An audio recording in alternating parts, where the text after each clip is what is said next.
I got a question for you. What does this city know about luxury? Huh? What does a town that's been to hell and back know about the finer things in life? Well, I'll tell you. More than most. You see, it's the hottest fires that make the hardest steel. Add hard work and conviction, and the know-how that runs generations deep in every last one of us. That's who we are. That's our story. Now, it's probably not the one you've been reading in papers. The one being written by folks who've never even been here and don't know what we're capable of. Because when it comes to luxury, it's as much about where it's from as who it's for. Now, we're from America, but this isn't New York City, or the Windy City, or Sin City, and we're certainly no one's Emerald City.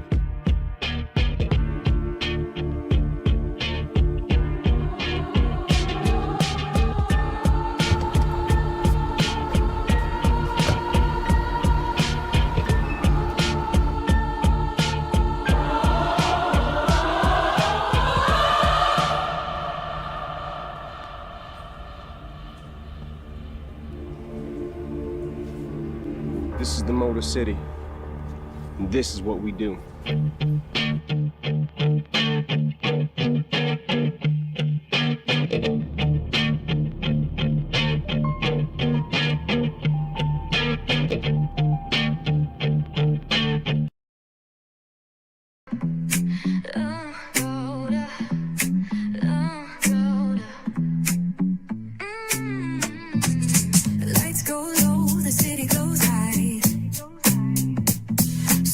Untold under moonlit skies. Braylon got the vibe, got the flow for the culture. Yeah, you already know. Turn it up, lean back, feel the breeze. Late night truths drifting through the trees. It's for the culture, by the culture. Braylon got the soul to show you.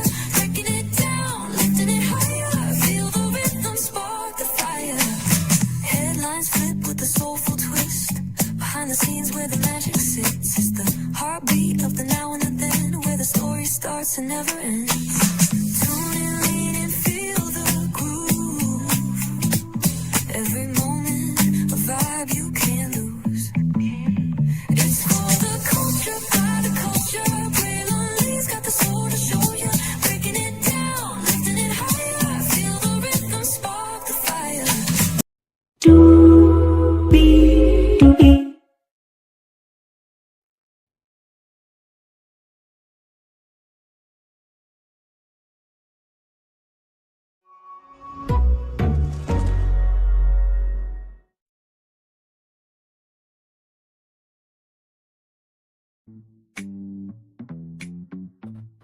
Well, hello to you, and you. Shout out to the 14 people that just came through. Thank you so much for coming through. 9 people here now. Welcome in, everybody. It's time to talk about some Ray to Love, season 11, episode 7. We're gaining closer. We're getting rather closer and closer to the end, and hopefully gaining some new relationships. Gigi, what are you thinking about this episode? Because, child, my Lord, we in it now. And by the way, everybody, I have some intel. There's a content creator that got an interview with Darius's ex. No joke. We got that for you live tonight. So higher is waiting. Lower is available, but either way, we got to go on tour. Yes, indeed, we do. Let me take down that kind of intro there. Good evening, everybody. Welcome in. Gigi, how you feeling? All right, my mic wasn't working, but feeling good. Hello, everybody. Welcome in. Thanks for joining us. And yeah, you hit it on the head. This episode definitely was a lot. It's so much to talk about, which keeps bringing us to our point that we make every episode, because anybody who has followed the Ready to Love, you know, brand and branch, you have seen the development of the show. You've seen the development from the first season till now, but you also seen the mishap that we had last season and how much it was. I don't want to say it was torture to watch, but it was torture to watch, you know? And it just seemed like, honestly, I almost was worried for the Ready to Love, you know, brand, just because of last season and how bad it was. I got worried, but there were a lot of strikes that were happening in the entertainment industry during that time as well. So that could have been something to do with it. Don't know. But this season, every episode, it's going harder and harder and harder. Yep. We've not been let down yet. Not one time. And you know, sometimes even usually when the season is good, you know, you still have like the episodes, you're like, oh man, that one wasn't as good, like, you know, the last one, or we hope for, you know, the next one's better. But with this season, they've brought it. So I'm excited, and yeah, we are more than halfway there, and soon we will be seeing who's going to leave with someone and who's going to stay alone. Yep. Absolutely. By the way, shout out to the 19 people that were just here. We saw y'all. Glad to have y'all come through. Thank you so much. And then 13 now hey, people. Jay. Hey, Jaguar. Good to see you here. Glad to have you here. Q will be here in a little bit as well. Like I said, a lot to discuss here upon this evening. So, plus not only that, we got also too, hey, the one, the only, the official Nikki News. Much love to you as well. Glad to have you here as well. Nikki, what's up? Absolutely. Glad to have you here. And like I said, yeah, we also got Miss that Dolly interview out. Say that again? No, I'm saying to Miss Dolly out. Yes, absolutely. But yeah, so yeah, that's a good one. You know, the interview with Darius's ex. Really looking forward to that. And oh yeah, it's about it's under an hour, but it's from somebody who's been in our chat before, I believe, just Rhonda 01. And here's the thing, I want to say this, right? Shout out to her because she's got 529 subscribers and got interviewed with the ex of Darius. So shout out to just Rhonda. You know what I mean? Because honestly, to tell you the truth, how many times have we on our show and many other shows, you know, we always think, you know, the bigger the better. But also too, like, to have only 529 subscribers and get an interview to a person that a lot of people are having questions about, good on you. You know what I mean? So yeah, definitely shout out to her, because we have expressed that a lot. Like, you know, a lot of times, especially people who are viewing, they feel like content creators, you can only be a good content creators if you have a certain amount of followers or subscribers, and that's really not even the case, because we've proven that wrong, even especially in our earlier stages. First starting out, we had a lot of interviews and still have, you know, get interviews with cast members from the shows. And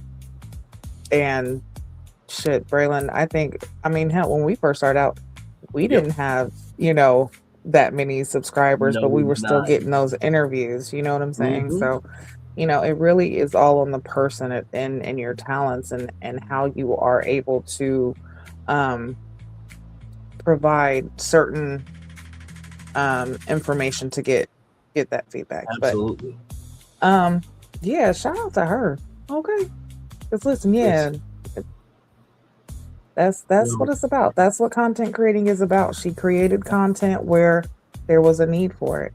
You know, people, like you said, people wanted to know about Darius, and she was able to grab onto a connection that was able to, you know, cure that curiosity that people have. So, absolutely. Shout and out. not to mention too, you know, upon that part, you know, this is the reason why we do what we do. Of course, we've missed you too, Nikki News as well. And hello, Lunya, 12, welcome in. Glad to have you here. Just to give some context, conjecture, and connection. we have interviewed people from Ready to Love, but also too the Never Ever Mets. Just to take a side note, but still be on the same note about OWN. Yours truly, Braylon, was the first person to break out the Never Ever Mets on YouTube. And then everybody wanted to fall away when it was the DD situation and kept it going and interviewed Millie, Josh, Aaron H. and Diamond. And, you know, Gigi has also interviewed Josh as well, along with me. And like I said, that time, I think we were still at 3,000 subscribers, right? But also, too, I've told y'all this before. I was supposed to interview Taronda Jones before the whole big shaboozy, in the words of Nickelodeon, went off. Like I said, just because we don't say everything we do behind the scenes don't mean we ain't working.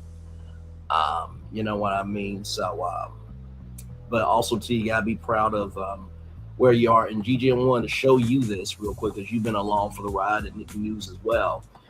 We are Hello to you, Lanaya. I think that's Lanaya 12. Yes. We have been getting closer and closer and closer. I'm just going to show the number. Okay. 20,000 away, ladies and gentlemen. Okay. Just let that breathe for a minute. A lot of work. We'll definitely be there by the end of the year. You will be there. So yes, indeed, it will be a grand old time on our channel. Okay, but just wanted to let y'all know, keep going. Okay, because there was no way in hell I could have ever thought of that. And let me just say this: all the views to get to that number, majority of it has been because of other content. I'm gonna say it 2 more times. Majority of those views has been because of other content. It has been because of other content. I did say my 5 statements, and that last bonus statement was this was going to prove who's a real content creator, who ain't a real content creator. Like in our anthem, just because we're not seen by everybody doesn't mean we're not being seen by who needs to see us. Amen, somebody. Amen. All right, y'all. Amen. Let's get to the beginning. Amen. Let's get to the beginning, doing what we do. We start off with the Gentleman's Lounge. And nephew Tommy just so damn silly. My African brother in Christ. Yes. Yes, Belo, you are looking good, brother. Yes, indeed. Where are you going after this? Because I need to get some fashion sense from you, my man. Shout out to South Africa, by the way. Nephew Tommy really did have an accent.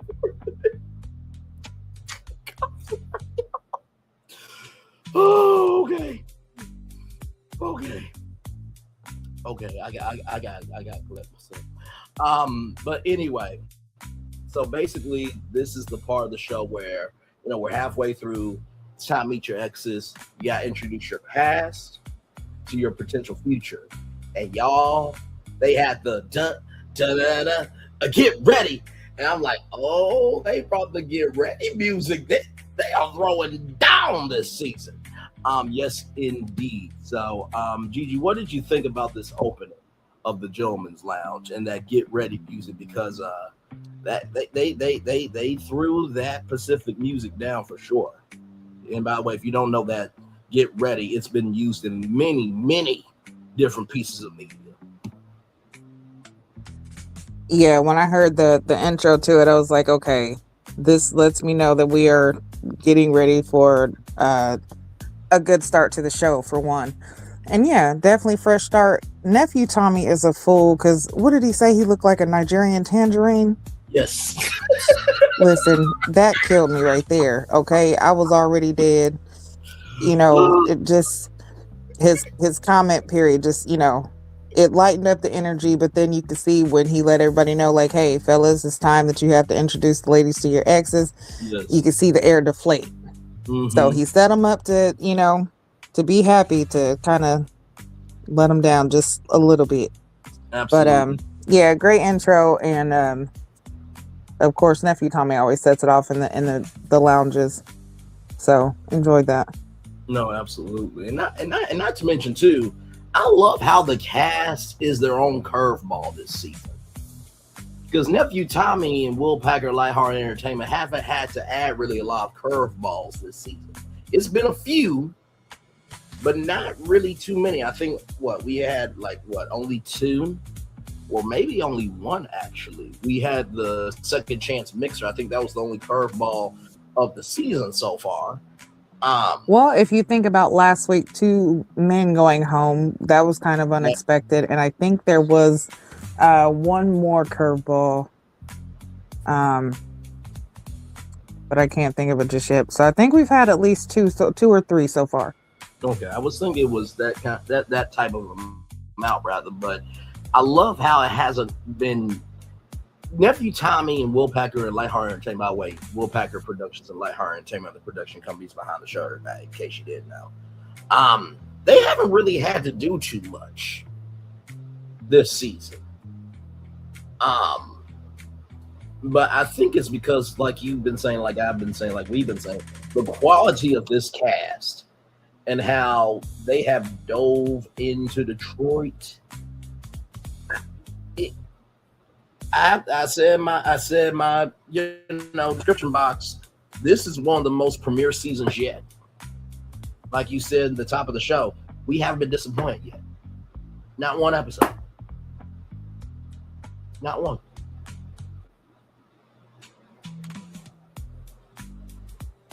Sorry, say that again. It cut out.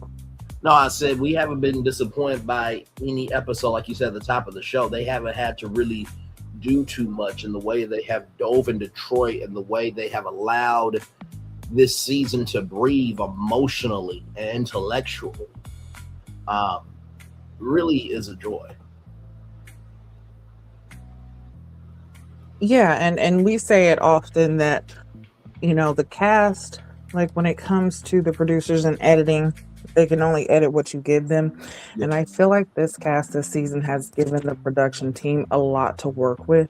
So it's made it easier for it to be like genuine edits being made. There's nothing that seems too forced. Like, I feel like this was a really, really good season all the way around, location wise, production wise, casting wise. I feel like everything is falling into place this season.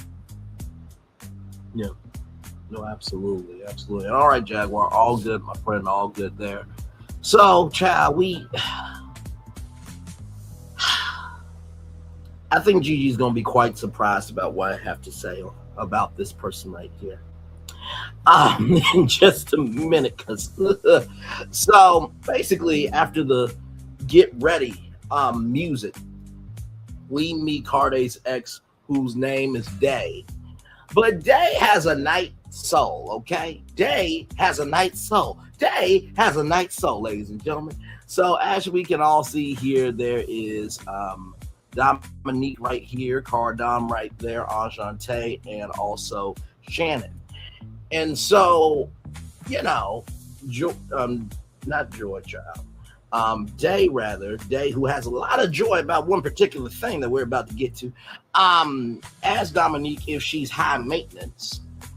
And Dominique very respectfully said, what I require is what I give, which was a whole word in the words of the one that only rested in joy to Stuart Scott. Can I get a witness from the congregation? Because that was a word right there. And, Amen. Amen. And they say, Cardi make a lot of money. I'm like, what the heck? Y'all were exes. It sounded like you want to get back with him because you remember that part, child. But then, Channon and Ashanti are there. And, Ashanti said, he's my dog.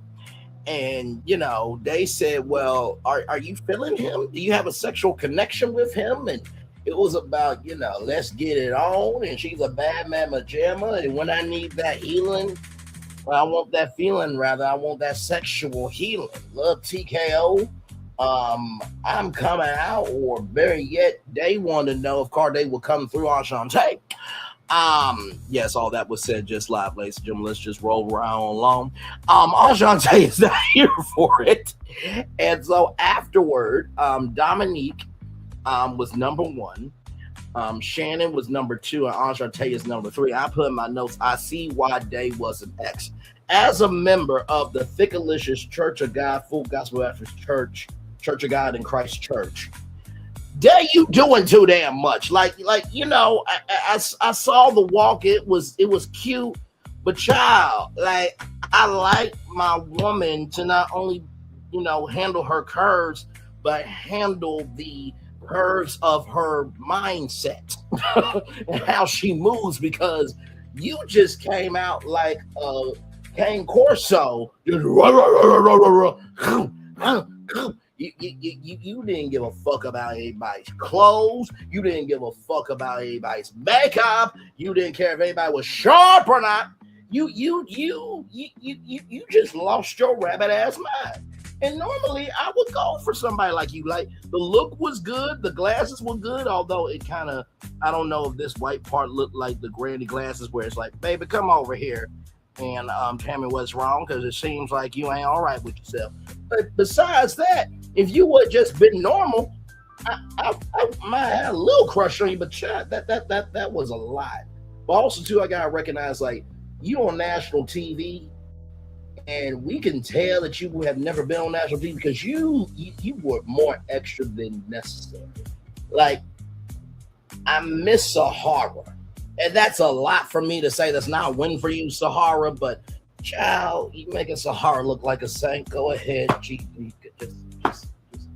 Yeah, that's definitely saying a lot if he's saying she making Sahara look like a saint.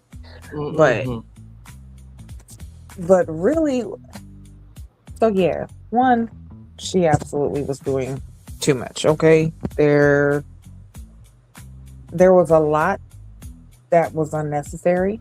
Now, it seemed as though her Ashanti saying that, you know, saying, hey, that's my dog, whatever, that was a trigger, because that's what kind of triggered the whole thing. Because once she said that, it seemed like that's when the back and forth started happening. Right. And then, you know, the whole sex thing came out, which I can see where Day was going, or where she was trying to get to.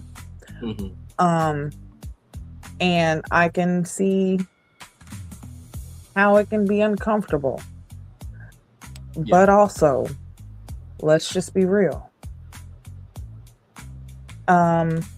One, everybody's sitting around this grown, okay?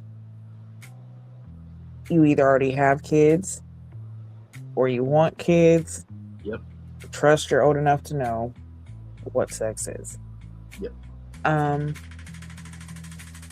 So for there to be like such that uncomfortability, like, okay, so I understand, but then also in the same token, it's like, what's wrong with that conversation?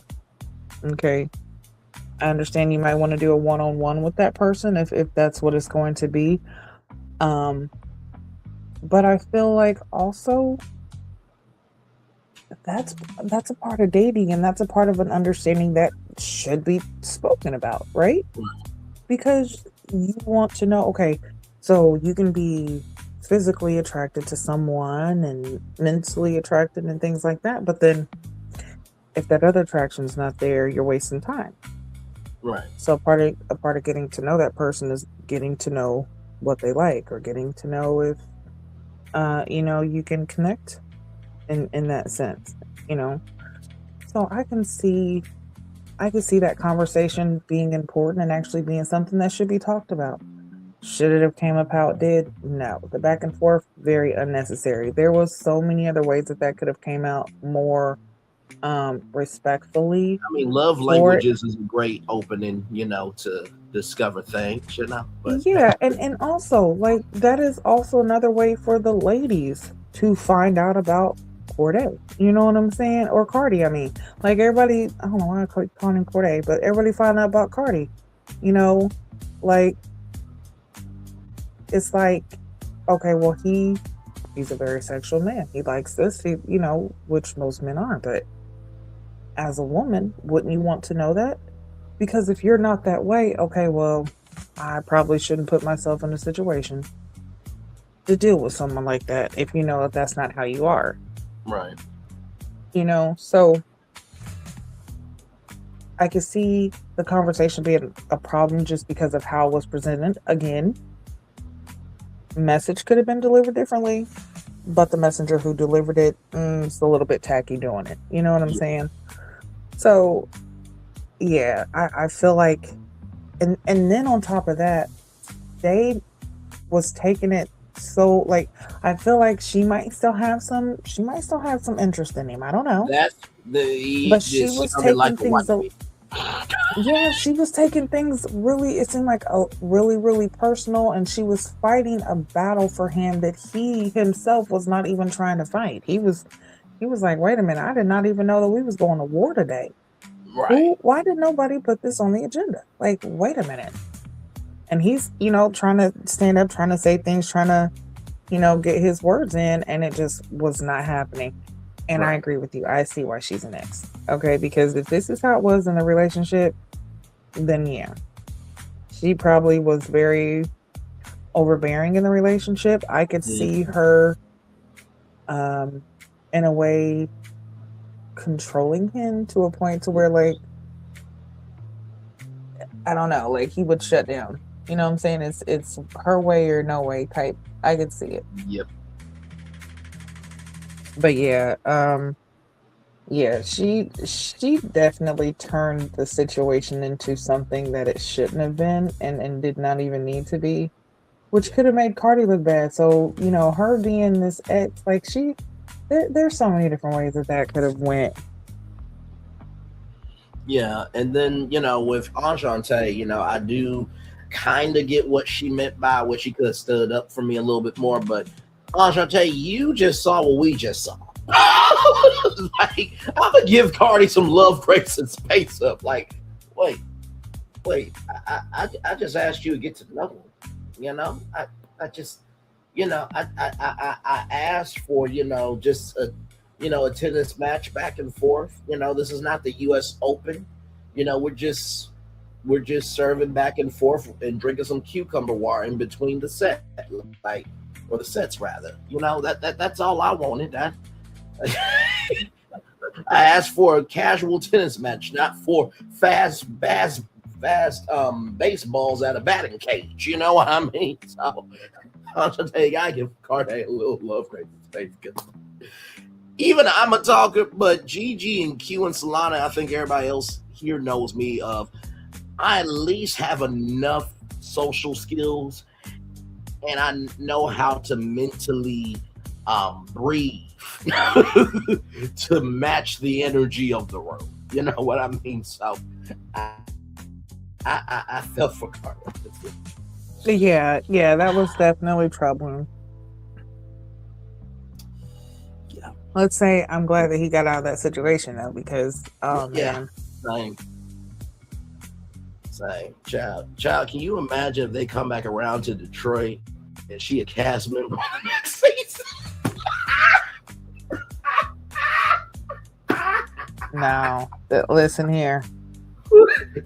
Listen, I was about to say, look, if that happens, I'm not watching. But then the other part of me was like, no, you gonna tune in because I want to see how that explodes. I want to see that train wreck. Now wait a minute. Now here's how we'll really know if Gigi's really honest. Would you rather be Day's producer on that season, or would you rather deal with me live hosting the Ready to Love live reunion special on it? I know I'm not there. That is. Yeah, that's a tough one.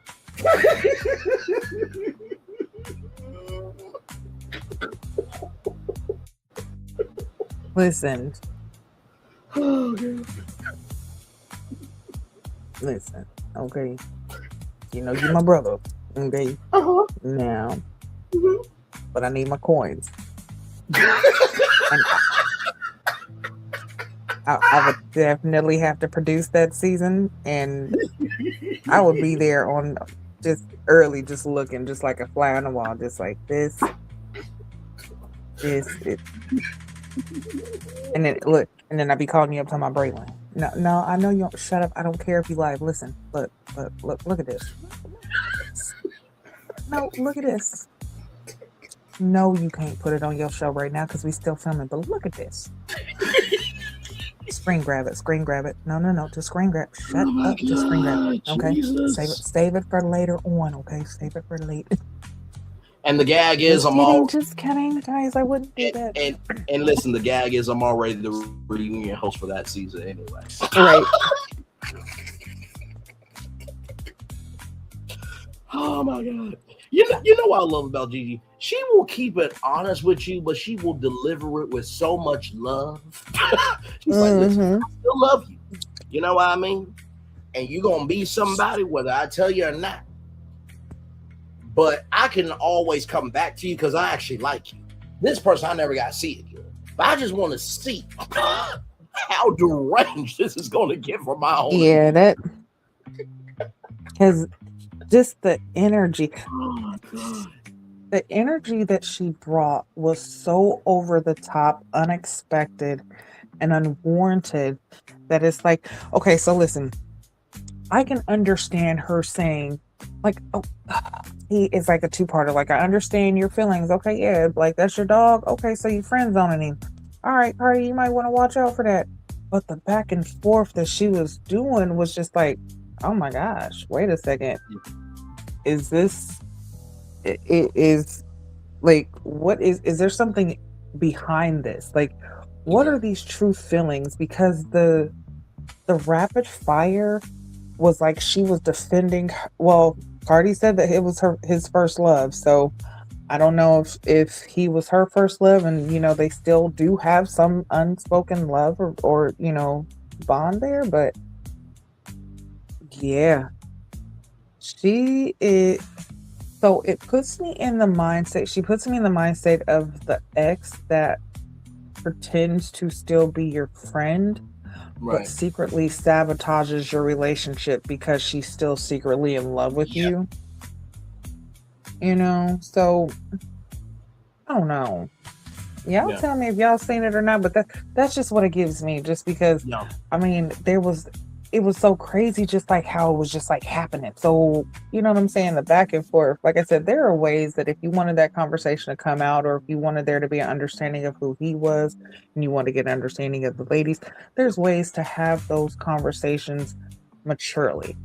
That was not a mature way to handle that. Fully agreed. And I can only imagine her in the ladies' lounge for a whole season. You know what? Let me stop. Let me stop.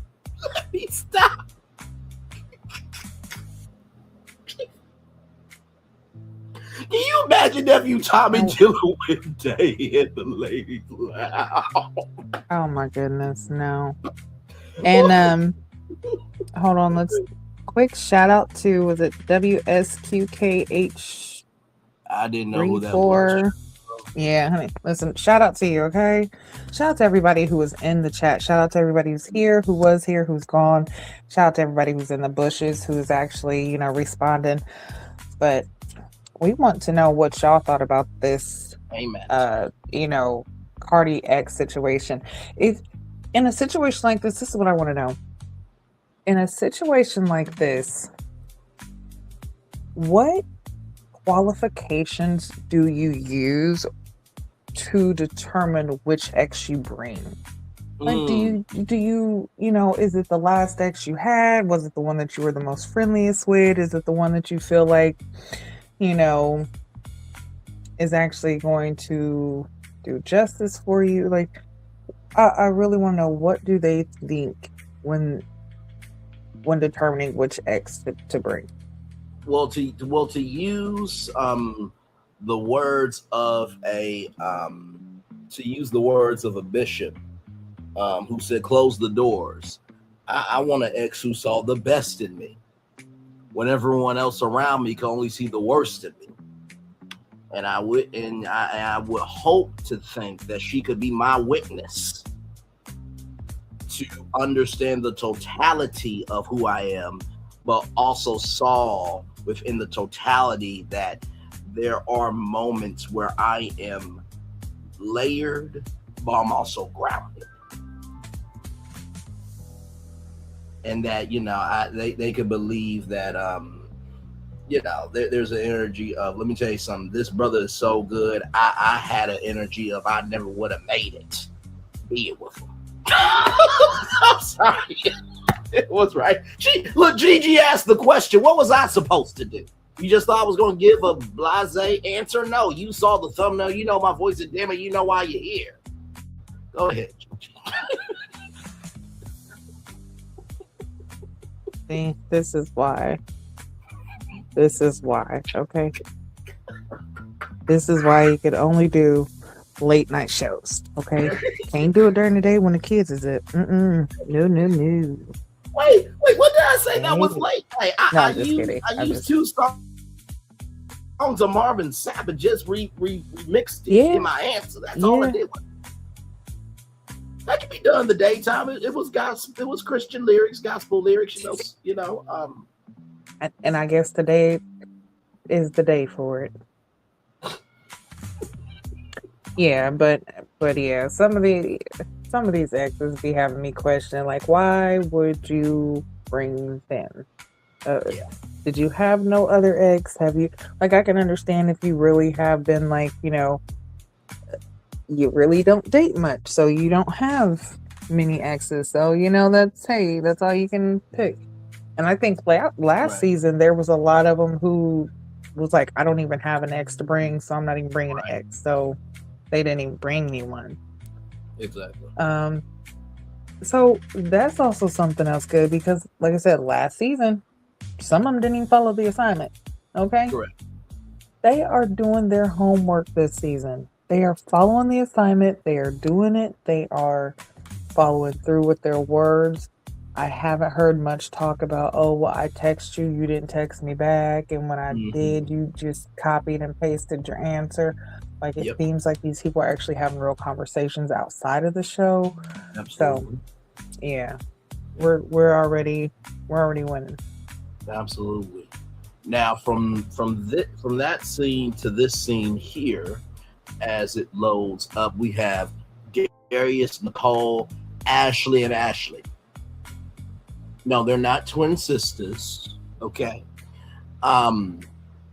They are in the same city though, and they both black. So it's a black dating show, ladies and gentlemen. But yes, so Darius, Nicole, and the Ashleys, ladies and gentlemen.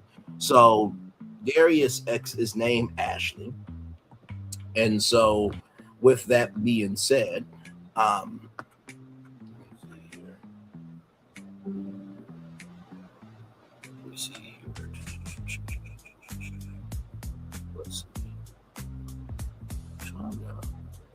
okay, I got it. So it was an on again, off again situation with this Ashley here. And, I'll say this. It seemed like this Ashley still has a thing for Darius, but it's an understanding of like, hey, I still want you to be you and live your life. I'd rather have an Ashley than a day. Okay, let's put it that way, because this Ashley was very cutesy, very mindful, very demure. So when it came to, first impressions, right? Nicole said, my first impression of Darius was he's not going to like me. And, Ashley said that she liked the look of Darius. And this Ashley here was speaking to Nicole of, you need to have some more confidence. And it wasn't like, oh, you ain't nothing important, special, or worthy.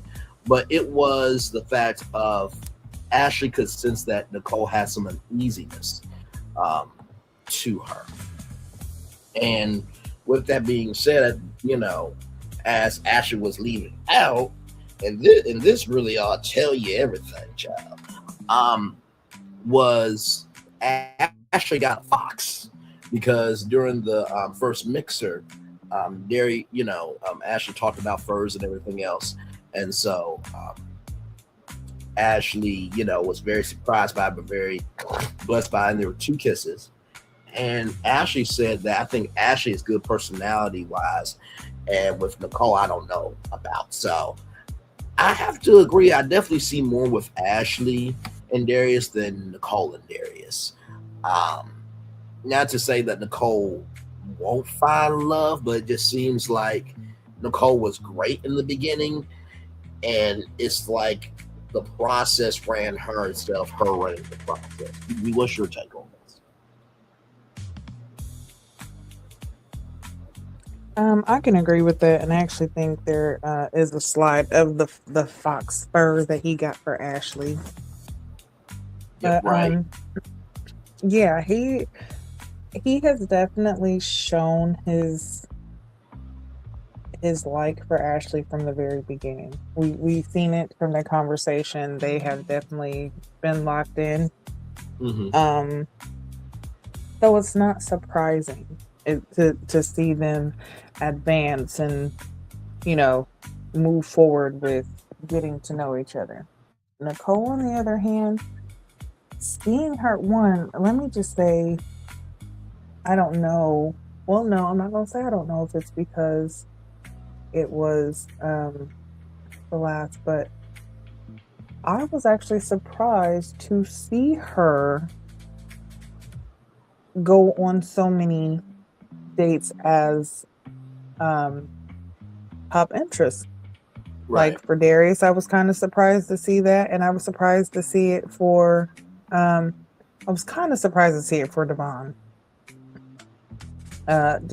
Just slightly. But for her to even, be someone's interest on top and to be in that situation, but then come off so insecure and then not only was she insecure, but then she was also very aggressive and domineering. Like, yes.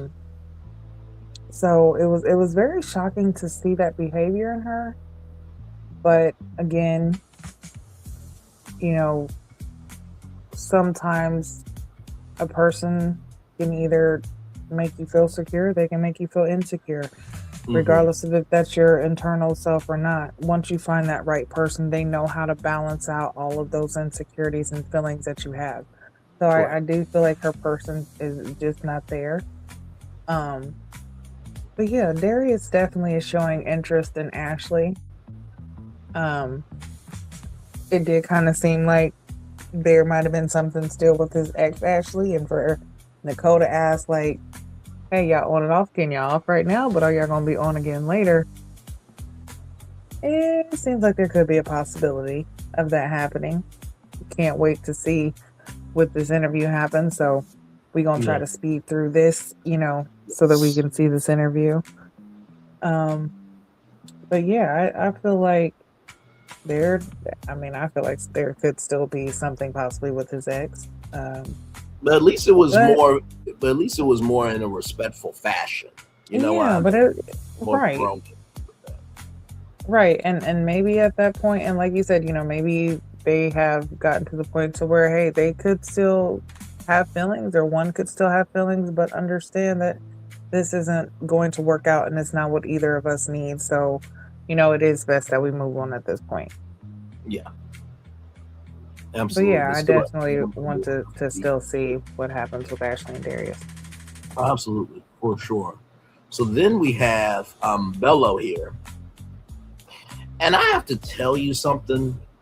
This ex right here is probably one of the most collected, down to earth, and ex that was an ex you actually want to potentially see back on TV. We're about to get into why here. So we got Belo, Dominique, and Ashanti. Tara is Belo's ex, and they've known each other for 23 years. Let me say that number 2 more times. 23 years. 23 years. And Dominique says that Belo is her favorite person forever, ever. And Belo said that he has not dived in with Ashanti really. Dominique is really here to find her man. And Tara said, I want, somebody to look at him as a wife like you just did. And, with Ashanti, Ashanti was always talking with somebody. So Belo said that, he's not going to interrupt, but Dominique will interrupt. And, Dominique wants to know if Belo has a romantic side. And Tara says that Belo doesn't like PDA. But Dominique is an affectionate person. But he kissed Dominique, outside the restaurant. And, PDA, there's levels to PDA, right? But, for the right one, careful what you grab. That part. If your hand becomes a claw, listen, you become a prize too. Okay, it's equal opportunity with consent, everybody. Okay, listen, moving on. But a very important point to note on that. In Ashante's spare time, Ashante loves to read, and Ashante, has read Outwitted the Devil, and Belo has read the book 3 times. Oh, no, sorry. Ashante has read the book 3 times. And the only 3 people that have ever known about it is Belo, the person that introduced him to the book, and Ashante. Now, of course, I've never really heard about the book before, so I'm sure there's probably other people rather that have heard of it, but 3 people. And listen, on this show,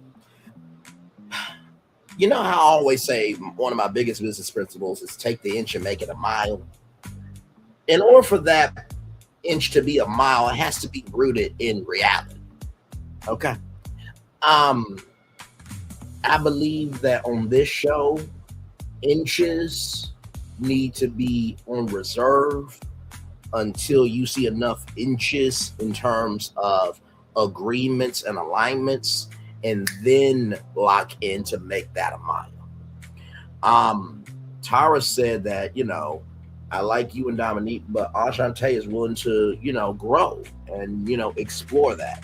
And I put Tara as a very good ex. Like, if Tara, came on the next season of Detroit, I think a lot more people rather like Tara on there than Day. But that's neither here nor there, but just to keep it a buck. Gigi, what did you think about this exchange here? Let's just say Bello, I feel like, is a really, really good guy. Like, I really want the best for Bello, whether it is him ending up with Dominique or ending up with Ashanti. But I do think that him and Ashanti can get along, and they could actually be good together. But I mean, I don't know. I just see his connection more with Dominique, especially with the the comment with the PDA, because you hit the nail on the head. He doesn't like PDA, but when the right person comes along, you won't have a problem with it, and he does not have a problem with this, clearly, because as soon as they went outside and he kissed her, I said, "Well, that's PDA." That is one of the strongest showcases of PDA. Like, so the right person comes along, it'll definitely change your mind frame and have you doing things you never thought you'd do. Yes. And then when it comes to him and Ashanti, like, the fact that they can connect on this book, and I mean, I've come across situations where I might be the only person who has heard of something, and then I'll meet somebody and they'll say the same thing, and I'm like, wait a minute, that's very rare. Like, I've never heard of anybody else saying anything about this and having the same experience. It's weird, but it's a connection that happens, and sometimes when you have that connection, it kind of strengthens things and gives you a sense of familiarity, as well as it kind of gives you this pull to make you want to learn more about that person, to be around them, because now you have something that you connect on and you want to find if there's other things. So I think that's kind of what happened with Ashanti. And I agree with you again when it comes to Tara. She seems like a really good friend and ex-girlfriend. She didn't overstep. She was very supportive, very honest, and I could see why their connection as friends has maintained for as long as it has. Absolutely. I mean, to know somebody for 2 decades and 3 years, you have had to be able to see the totality of all the good, all the bad, all the what the fuck in the middle, and still ride for them because of the foundation of how they treated you. And also, too, it should be a it should be a round of applause that this can happen in real life as well. Hopefully, that was a conversation point for some couples like, you know what? They've been knowing each other for 23 years. Do you think we're just being stupid by arguing back and forth at this point? Like, because sometimes you need that pebble to let you know, okay, wait a minute. This energy ain't feeling right. They can know each other for 23 years and still want to be in touch. Then what are we doing wrong? So, but yeah, very, very well done with that. Now we get into Vince. Vince. He needed a strong drink. Not drink. Okay. And I will say this too. When it came to Vince, he has Donna, Nicole, and Ashanti. And I don't know what it is, but Donna has Channon energy. It's just a little more grown, because I noticed that when they hugged, like, she brought him in, like not he rather, but she, grabbed his back with both hands and brought him in. I'm like, oh my, okay, well, looks like you want to do some multiplication. That's where you implement your resources and go forth and multiply, ladies and gentlemen. Multiplication, ladies and gentlemen. Multi-implementation, ladies and gentlemen. Yes, indeed. With that being said, this is Ebony. This is Ebony right here, right? So, Ashanti and Vince have not gotten very deep. Ashanti says that Vince is very passionate, likes to debate, and Vince was like, let me stop you right there, because I do believe that while, yes, it can be true, there's also circumstances to that, but we're talking about the totality of me. And Donna had a wifey moment in her confessional. She was like, well, it does take two, and you can stop. I'm like, my Donna has settled into her full-grown ass self in this. Nicole is interested in Vince. Nicole is more of a homebody. Ashanti likes to shake and move. And, Ebony says that he, is more of a homebody. And, when it came to the conversation of his health, Donna says that, she respects his health and how hard he goes in the gym, and Nicole cares about her health. And Donna wanted to know, what is the one thing that makes, Vince a bad guy, or maybe not a bad guy per se, but what's the thing that, should be, something for me to watch out for that could be a trigger down the line. And Benny said, well, besides him, debating, he's actually a great guy. And Donna said, I've heard things from others, but I've been affirmed. And Ebony just made me want him more. I'm like, oh, well, if Donna don't want to do what Jill Scott did on that microphone events, look, Donna wants to do an open mic night on Vince's mic. Anyway, Donna is the top connection. Gigi, over to you, beautiful. What did you think about this? Again, another surprising mix-up. I mean, I'm not surprised that his connection was Donna. Surprised to see Nicole there, and even Ashanti, even though, they've had, some conversations that had gotten better since the whole dinner date thing that they had going on. But it seems as though Like you can see, look at Nicole's attitude. With Darius, you've seen her insecurity come out. With Vince, wasn't really too much there, but then she got completely controlling when it came to Devon. So we see where her connection is. Vince, I don't feel like is really her connection. So it was more like, I feel like he was just exploring his interests. Ashanti, I don't see her really being a connection with Vincent, even though, they were able to have some good conversations.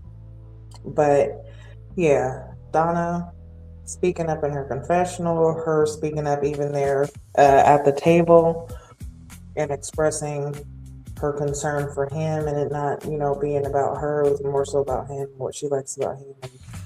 And instead of allowing the ex to try to create a negative situation, she seen through it and was able to, figure out that no, there's other ways that you can figure out that problem. I'm a mathematician. You can figure out that problem differently. So, but yeah, I could definitely see Donna and Vincent. I'm rooting for them too. Yeah, Nicole just seemed awkward there, honestly. Yeah. No, fully agreed. Fully agreed for sure. So, and by the way, I have to say, I'm very proud of you because, and not to say I'm not proud of Gigi, I'm always proud of her. But like I said before, we don't rehearse what we're going to say before the show. So, sometimes I think to myself, like, oh my God, are you really making Gigi follow up all that shit? Really, Bray? Really? You put a lot of sauce on it. But also, too, if anything, I'm adding sauce because it's so good, though. So now we're with Steven. So we got Lauren, Ashanti, and we also have, let me see here, we have Donna as well. That's Donna right there. So this is new for Steven. Okay, his ex with new women. That's new for him. Steven, nobody will ever want that. Okay. Unless you got somebody like Tara. Okay. So, and that's not to say that your ex wasn't, pleasant because she seems beautiful. Her name is Amber, everybody. So they get into their day to day. And Donna says, sitting in a coffee shop doing homework all day. That's her life. I'm sure she's got more than that to do. Ashanti says, I like going out to new restaurants. I would like to see them come with, but, that's really all Ashanti gave. And, Amber said, will you cook? She's like, well, we may go out to a restaurant. I may not cook. I go out. So I will say this to Ashanti. It's weird because on the tie-dye date, you had a really good energy with Steven. And then, for you to be in front of his ex and for you to, have this energy of being so blasé of like, well, we might go out, or I might not cook. Was there something that happened? Because it just seemed very lackadaisical and very paradoxical. That's just my take on that. Lauren said, and by the way, I love the observant woman. Lauren said that she is out and about all the time, and so she said that she was drawn to Steven because it seemed like he had a bubble of peace around him. And I really liked that Lauren showcased her, her human side. Not to say that she doesn't have a human side, but Lauren from the outside looking in, seems like a person that would have it all together. But she was very centered. And I think she was the most centered out of all three of these women here. Donna has no kids, but even though Donna don't have no kids, she doesn't mind want to make kids, because she said she's ready to move in if this is really going to work. And she said, 3 to 6 months, I'm ready to move in. And I remember something that I'm trying to think. It was a couple last season that that said, I just wanted some time to breathe after everything. I can't remember the couple. I think Gigi probably will know the couple from last season in Philly. It was Khalil and Tay talking. I think that's what we were talking about when he was talking about. She was saying she wants to have kids, and he's saying he wants to enjoy his wife after marriage. He wants to travel. He wants. Oh, wait a minute. Was it Kiara?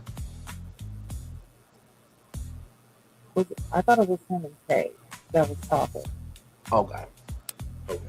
But is that what you're talking about? Is that what you're referring to, though? Is him talking about how he didn't want to have kids right soon? He wanted to travel, so that was like an issue because she wanted kids, but he didn't want kids right away. He wants to travel and just enjoy himself before having to. He wants. I know what you're talking about. He wanted to enjoy his wife. Yes, Khalil before adding kids. Yes, Khalil and Tay, but no, I also mean, well, in addition to them, I meant the couple at the Philadelphia reunion. It was Kiara and my man. Jay. Yeah, Kiara and Jay. Remember how Jay said that he wanted some time to breathe after the show, right? Oh, yes. But on top of that, I think bringing up Khalil and Tay is also very important too, because there is a biological clock for women and a financial clock for men, and also there is a physical clock for men as well. But that's neither here nor there. But an important point there. Amber said that Donna is fast, and if you didn't watch the episode, you might hear like, "Oh my God, Donna fast," but I got what Amber was saying. I think Gigi got what Amber was saying too. That is very quick to move in. But also too, we ain't got time for games. So I also kind of saw Donna just a little bit, because listen, and I think Gigi said this before, and many people have said this. It's easy for a representative to show up when OWN is helping. Your representative look their best, but when you don't have OWN and Will Packer and Lighthearted Entertainment helping you, then you really gotta show up as the fullness of who you are. Ashanti requires more effort, according to Amber, but Lauren seems more aligned from Amber's point of view. Gigi, what did you think about this? So, starting with Donna, Donna, I feel like is very cool, laid back. She definitely knows what she wants, where she's headed, and she knows how to get there. Now, so she wasn't saying she wants to move in with Steve in 3 to 6 months. She's just saying where she's at in her life right now. She's ready for a relationship that is, marriage, children. She's ready to be a wife. She's ready to be a mother. She is, ready to have that love at first sight where you move in and things kind of progress quickly. She's okay with that. She's there for it. Now, some people be like, "Oh yeah, that's definitely moving fast." But again, who are we to one judge someone else for their pace and falling in love? And again, who are we also to judge when we ourselves have done that shit before too? We've all either given our hearts quickly to someone, or either sometimes it just happens out of the blue. You end up dating someone that you're spending all your time together. Right. Next you are living together unconsciously, and it has only been a few months, and you're like, "Well, shit, I wasn't prepared for this, but since we're here and this is routine, you get used to that routine and it becomes something that is natural. And it evolves naturally. Um, so I don't really too much, I'm not judging her for saying she's ready to move in with somebody in 3 to 6 months. Hey, if that's where your heart's at and you feel like that person is worth that, then do it. But don't make hasty decisions because that's where you get fucked up. Like, definitely be careful, be mindful, and do your homework. Don't just do it.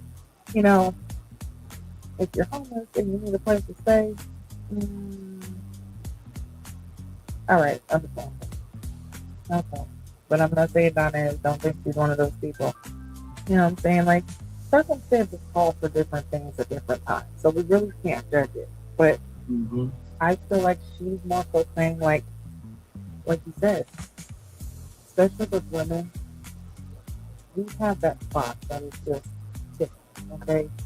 She is getting older. She does not have that time.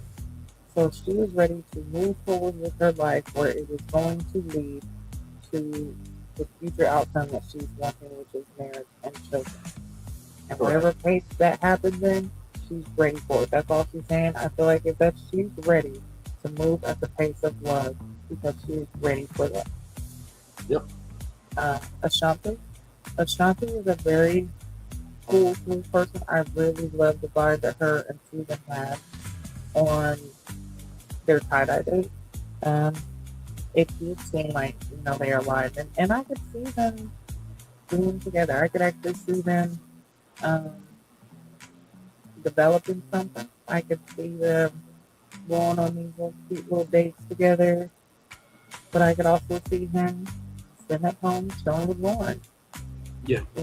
I could, I could even see him cooking dinner when she gets home and he's kind of like a house husband. I could see all that stuff.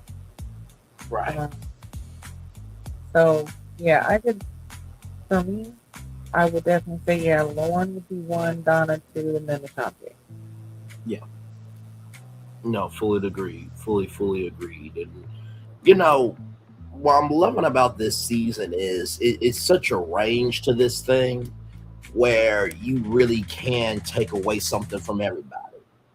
And like I said before, shout out to not just the casting team, but also to the producers for allowing these grown black people to be grown black people.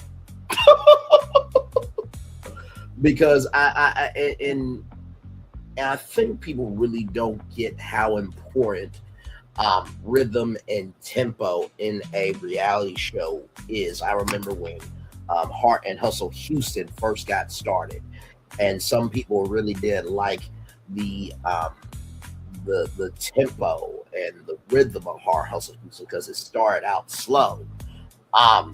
It's not like another decrepit, broken, and tattered show on the Oprah Winfrey Network. That's neither here nor there.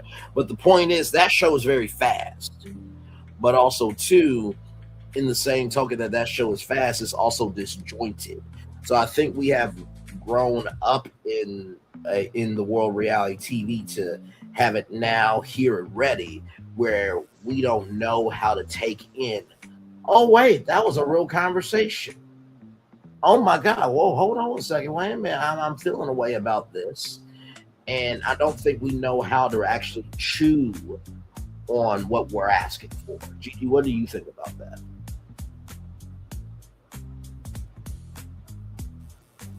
I agree. I agree. I think this season is definitely giving us more. I mean, it's giving us more overall, but it's also giving us more hope into what Black love can be developed into. We talked about this a lot, especially with this show, with the image that it is giving off, and how other seasons have kind of stained the image a bit. But I feel like this season is picking up. Production season is doing a great job, but it's just like, instead of the beginning of the show, like, and also like you just said, casting. Like, the cast production team, I feel like everything is working together so good right now that this is the outcome that you get. Yep. You know, and it makes me look forward to what are we gonna get from Chicago, because we're branching off from these other, big cities, and now we're going to the Midwest, which the Midwest holds a dear space in my heart, because I grew up in the Midwest. So Right. for them to go, go that way and showcase the beauty of it, even though there's a lot of ugliness all around, but it's exciting to see. But this season, kudos, hats off to production, hats off to the casting crew, and everyone who's working behind the scenes to get this together how it is. So I feel like they have a lot of good. It's not even just picking random cast members to come in and develop things. A part of casting is actually seeing who could possibly match up in the end, and I feel like whoever was doing the matchup did a really great job. So absolutely.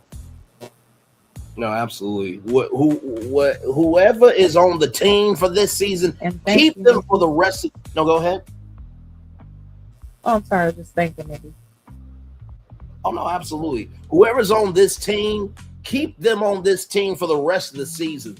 And honestly, Gigi, if they want to do Ready to Love After the Journey docu-series, this would be the season to launch that motherfucking spinoff.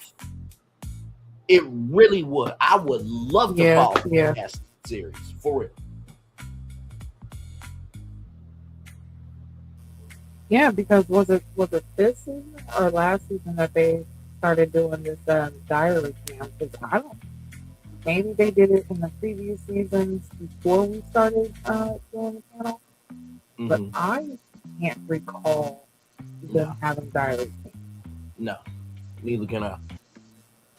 So them doing this, I feel like it's definitely a great launch pad for so many other things for the show. Yeah. Yeah. And honestly, of course, Ready to Love After the Journey is the title, but Ready to Love After the Journey Detroit.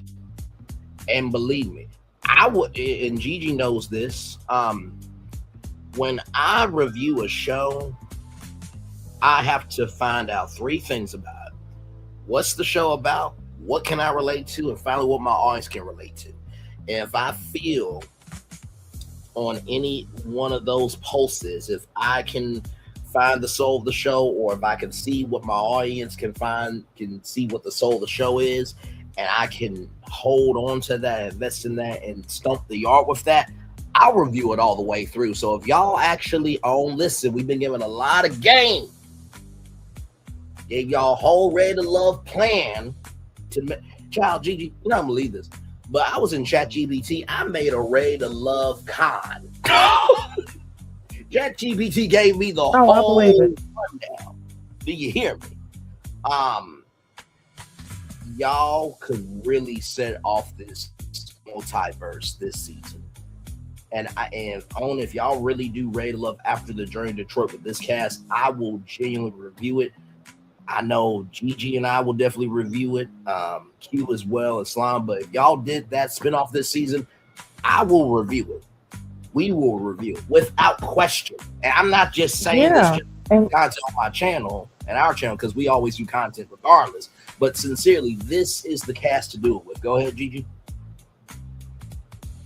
Yeah, no, sorry not to cut you off. I was just saying, the spinoff, and even doing a Ready to Love fan favorite, where we bring back the fan favorites, 20 of the fan favorites from previous seasons, and put them in the house and let them retry for love. Yep. Whether you were eliminated before or whatever the case is, but you get your pick, come back, and try again. Absolutely.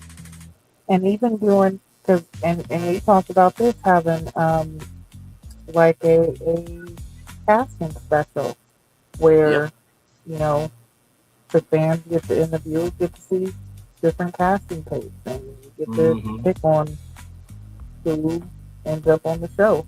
And even if you don't want to do it where, the fans get to pick, at least see the process that the production went through to find the people to come on the show. The ones who were chosen, let's see their, their behind the scenes before filming. Their introduction. Tell us a little bit more about them. Give us a little bit more about who we're seeing on the show before the show starts. Absolutely. Because the auditions for American Idol were viral for a reason. You know what I mean? So, and not to mention too, Gigi, and by the way, thank you, Nikki News, so much for the compliment that you gave. I really enjoyed the commentary here. Thank you, my friend, for that as always. People are actually enjoying the fourth wall. and they really enjoying the fourth wall as a docu-series. And they're enjoying the fourth wall being a part of the show. You know what I mean? Because, at this point, everybody knows about the fourth wall. It ain't really that big of a secret anymore. Now, the secrets of the minutia of it, yeah, that's still top key. But the surface level of the fourth wall is actually being more embraced than ever before. So, listen, if you do the spinoff, do it with this cast this season. Good day. And honestly, tell you the truth, that will actually hold us over until Chicago. So, you're welcome. Yes, indeed. So, with that being said, now we're with Devon, and Nicole arrives first, and she gets a gift, which is very nice. But then after that, Dominique arrives, and Dominique also gets a gift. And then, Channon gets a gift. So Nicole feels a way about it. By the way, Devon's ex is named Caleb. Channon really likes Devon. That Devon listens and cares. And Channon has had wifey energy for Devon since their date at the go-kart track. Like, they've been locked in ever since. I really love those two together. I know we have discussed it on here that, Dominique has really been open-minded to the process. And, Devon is that, potential possibility, but in the same token, it just seems like there's just a soulful connection to Channon and Devon. And so with that being said, Dominique said that Devon brought roses to the job. I'm like, oh, okay. All right then. That's what's up. So then, we get to Nicole, and, Nicole wonders about her connection. So, we go back to Darius. There was an insecurity there. Actually, no, before that, we go to Vince. And, Nicole, existed, but she wasn't living. With Darius, it was lack of confidence. You know what I mean? So it just ramped up more and more. And so with that being said, as we keep going here, Dominique said that I feel like he is, he's being DEI in so many words. I'm paraphrasing, but Devon is about, diversity, equity, and inclusion. And he is really giving himself to this experience. And, I'm here for it. And I know, and I'll just say this for Q, I know that he's been wondering about Dominique all season. Is she really here for, just camera time and to, become something? But we also have said to you and me, Gigi, because we're both from the world of media. You're from the production, being on the ground. I'm being the media nerd, social media from a fan point of view, but we're both media nerds in that way. And we both said that sometimes reality stars, they get so boxed in that they don't have a chance to do something like this. And I gotta tell you something. I feel like Dominique's DMs were already lit before the show, but they're going to be litter after, because she has been nothing but loving, kind, and gracious. And of course, you can only, the editors can only work with what you give them, but she has really been her full self with this season, and she's got every right to be a little bit of a Janelle, but she's more of a refined Janelle. And that's not to say Janelle's not refined, because she married somebody that we all didn't expect she would. She looked like she married a regular person, but hey, sometimes that regular 9-to-5 person, be Simone, said she didn't want a 9-to-5, but now her ass is going broke and trying to find a way to make $1.15. But with Dominique, she really does seem to be about the soul and not just the persona. But then we get to Nicole, who says, and I quote, "I don't want you talking to nobody else." And I'm just like, girl, like really? And even Dominique was like, "We sitting here, right?"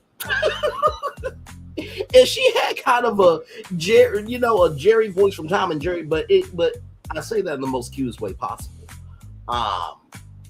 And it seemed like, Dominique was gonna nuck if you buck, not physically, but mentally with Monique.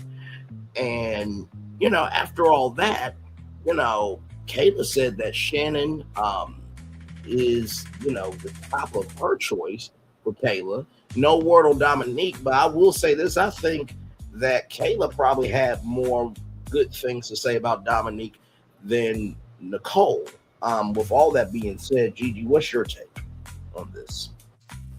Yeah, this was wild. Okay, because everybody sat down. Everybody, first off, Nicole coming in, her talking about her connection with Devon. We know that she has liked Devon, and her feeling like, hey, he's my top connection, and he and him are good ladies. It'll let me know where I'm at. Her feeling like, even though he's her top, she should be his. She was sadly mistaken, because when Channon walked in and he gave Channon a gift, she was pissed. And she even said that she was pissed because she felt like he should only be giving her gifts and having all her attention on him. And before she even, got to the point of her possessiveness, that right there shows. And that's why I said, like, you've seen the levels of where she was with her interest, because with Darius, she showed an insecurity, which aesthetically you could see. Darius could definitely make certain women intimidated, especially if you don't feel like you're on his level. It's the way he carries himself. So if you don't have that confidence, of course you're going to be insecure. With Vincent, she wasn't really too much into him, so she wasn't possessive, more insecure. She was just in the middle. She was comfortable. She was fine. And then with Devon, she was completely possessive and just over the top.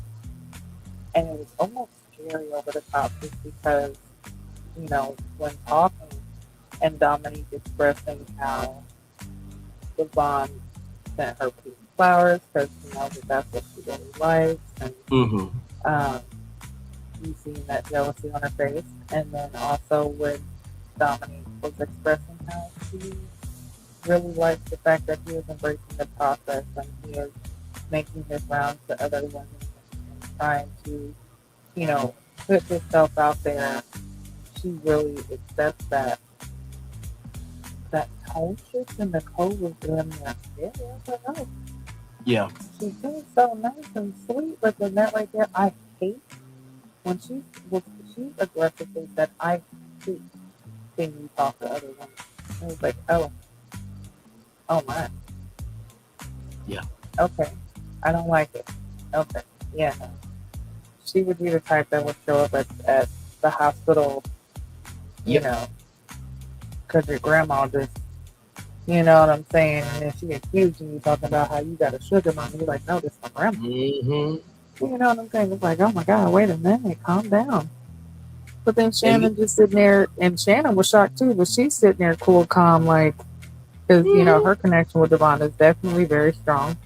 Yes. But yeah, I think that took everybody by surprise. Nicole kind of shut down all of it.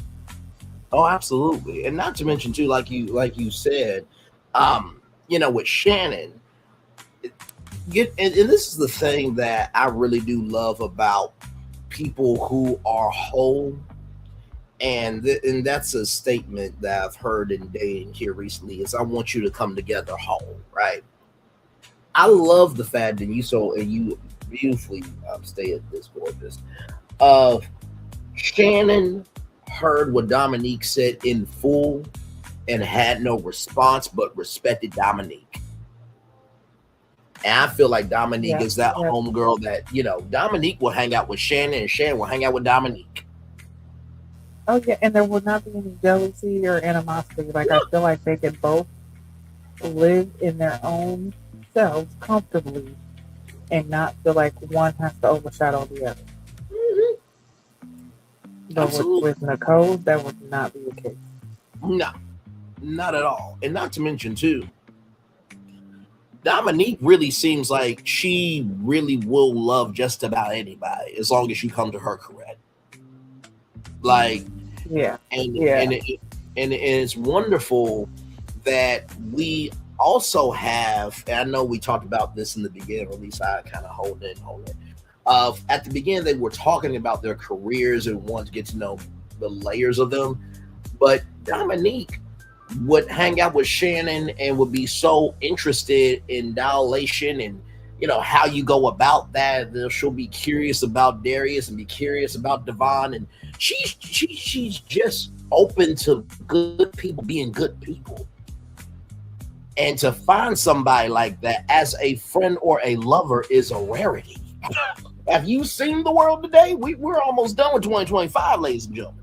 So I'm glad. And not to cut you off, with what you said, like even those people that you just named, I can even still see like Dominique, Channon, Devon, Darius, even Donna.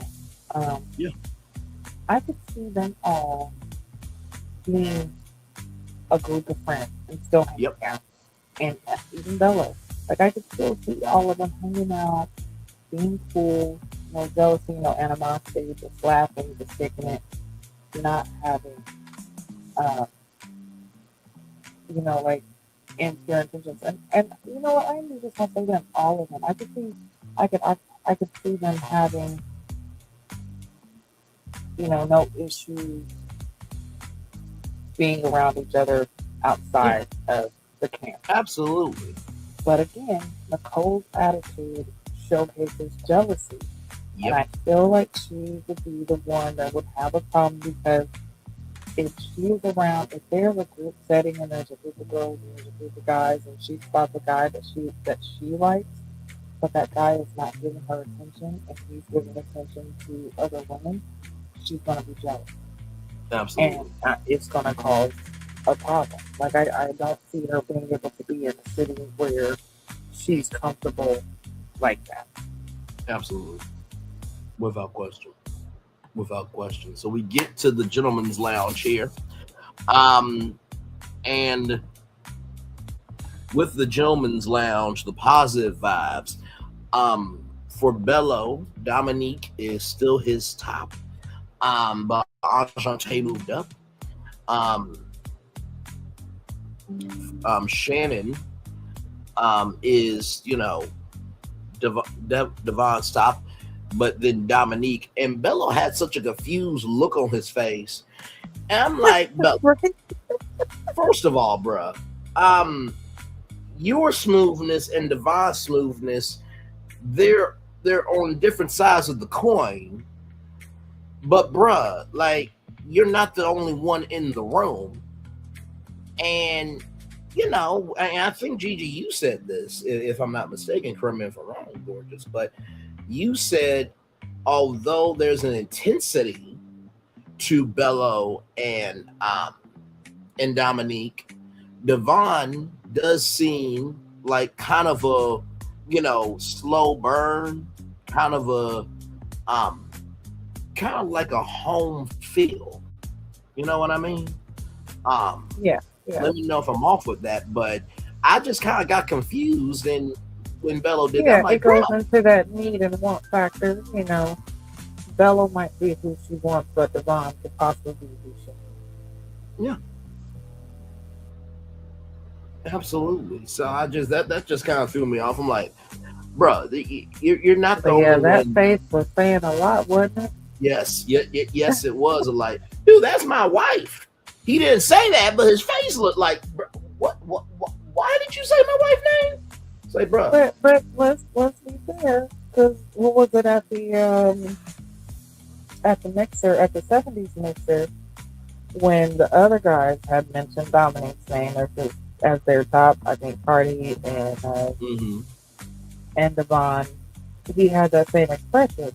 He Yep. was shocked, like, "Oh shit, wait, she has other connections?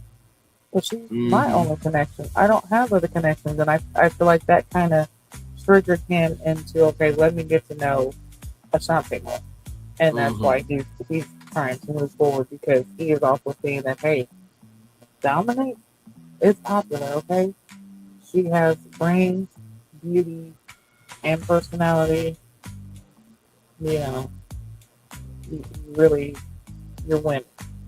Mm-hmm. Although people can say, hey, well, there's definitely something there because, you know, she's been divorced twice. Oh, well, Yep. there's still something. Doesn't take away from her being who she is. So, Yep. but yeah, Absolutely. I saw that face and I was like, hello, come on now. Look, don't start having the cold tendencies, bro. Okay. Right. I hate hearing other men mention her name.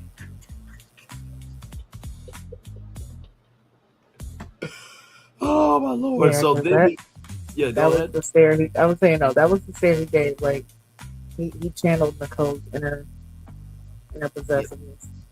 Mm-hmm. Absolutely. So then we got Vince and Donna, of course. Carde also says Dominique. By the way, just a side note, but important note to Belo. If you had that face for Devon, why didn't you have that face for Cardi? I'm from the streets of, if you're gonna have the energy for one, have the energy for everybody. Gigi, are you from those same streets? Because he didn't make a face for Cardi. Yeah.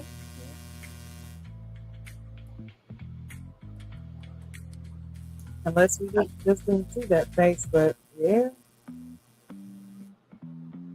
I just found that very interesting. You didn't make that face for Cardi, but Devon for some odd reason. Okay. For Darius, it was Ashley, and for Steven, it was Lauren. Negative vibes. Vince, Ashanti, Cardi, Ashanti, Darius, Nicole. Steven agreed with Nicole, and Devon said Nicole. So it was pretty split down the middle. What did you think of this Gentleman's Lounge, Gigi? Good gentleman's lounge. Feel like they were spot on with the hit misses. Yeah, I agree. This week's spot on definitely Ashanti and Nicole for sure. So yeah, not really too much with the gentleman's lounge. I mean, they were spot on, and yeah, glad Nicole is gone, so we can move on.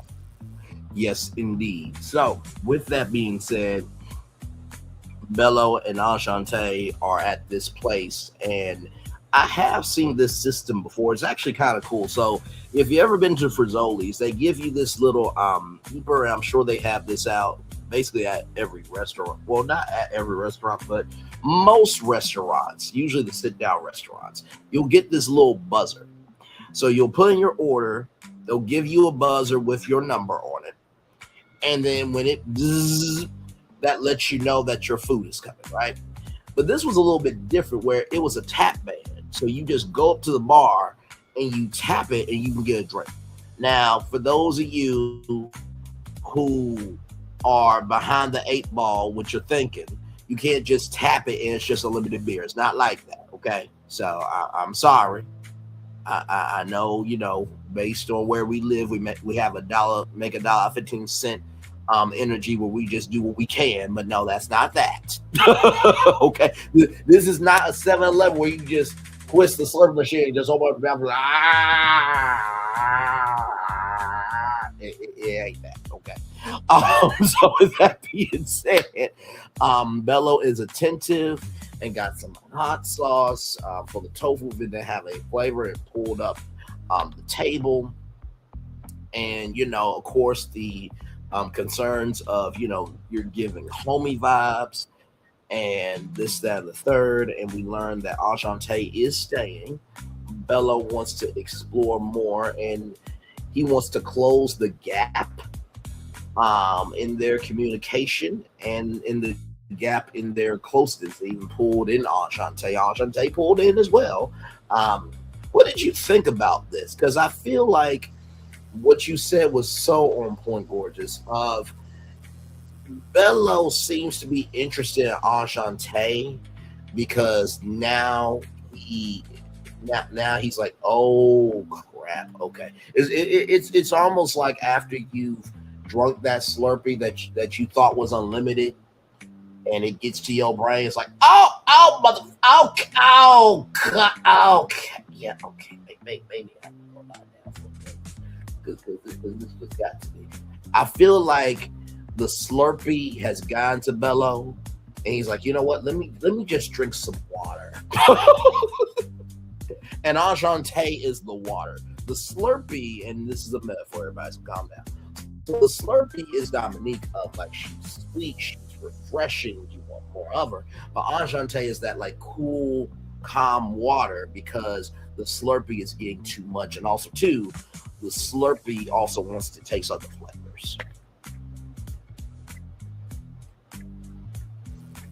Yeah, so I like this meetup, and the fact that Bella was the one to do it with Ashanti and was able to actually have like a better date, showcase himself more to her. You see it open up her eyes to the possibility of dating Belo and being a connection. Him being thoughtful and attentive definitely sparked more in their connection. And I feel like that definitely is what made her more comfortable with, like you said, him pulling her in and her accepting that pulling and actually moving closer. Because if she was not accepting, if that was Vince trying to do that, that wouldn't. There wouldn't have been no closeness like that. Mm-hmm. So yeah, and again, yes, it's him trying to build more of a connection because the Dominic is the top for more people, so she has more options than this one. And then also his ex telling him like, hey, yeah, Dominic is definitely your top, but I think you need to get to know something more because she might be more so who is one. Another one of those who you want, who you need to be. Dominic might be who you want, but Ashanti might be who you need. So, yeah, looking forward to seeing them develop their connection more moving forward. Absolutely. And the vacation has not happened yet, which for those of you who don't know what the vacation is where everybody who's left goes to this, house. And I think they're there, for like a weekend, Gigi? Like Friday, Saturday, and Sunday? Yeah, it's like a weekend. Yeah. And that's where most of them get solidified, the connections, rather. And I'm pretty sure the vacation will happen not this week coming up, but the week after. Yeah. Absolutely. So then we get to Vince and Nicole.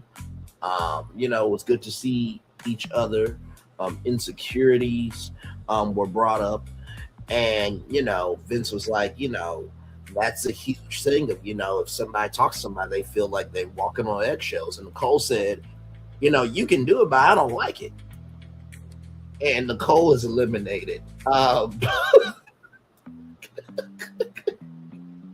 I'm just like, how the Grinch grew his heart 3 sizes that day when he found out that he actually, was just misunderstood. And when he finally, got matched with the right energy and Arthur, who,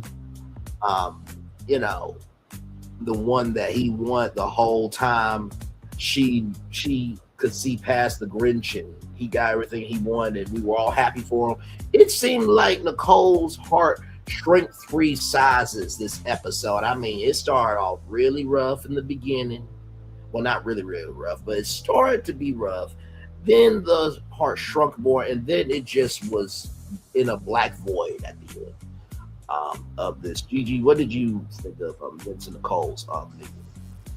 Can I just say, you see how quickly you just gave the intro to what happened with them, and you just, so she was there, then she was gone.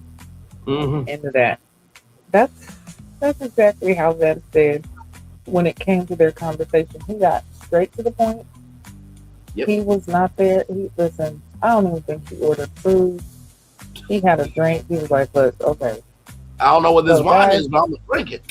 Right. He's like, listen, I just looked at something and said, give me that. Listen, okay. Well, look, you're here. We don't think you should be here. So you should just leave. Like that's about what it was. They're really, I mean, he, like I said, he got to the point, and yes, I can understand, when you're in a relationship, when you're actually in that relationship, of course you would want your partner to be flirting with other people. No one, Yes. right? Not unless you're in that kind of relationship, and that's what you guys do. You really do. Okay? Most of the world's not like that. But in this process, that is a part of the process. You have to embrace that part of the process. But that right there speaks volumes to how you are on the outside, because if in this process you can't handle that, it shows that you could handle I'm not even going to say a similar situation, but in regular dating, a situation is similar, you can handle it. Because, like I said,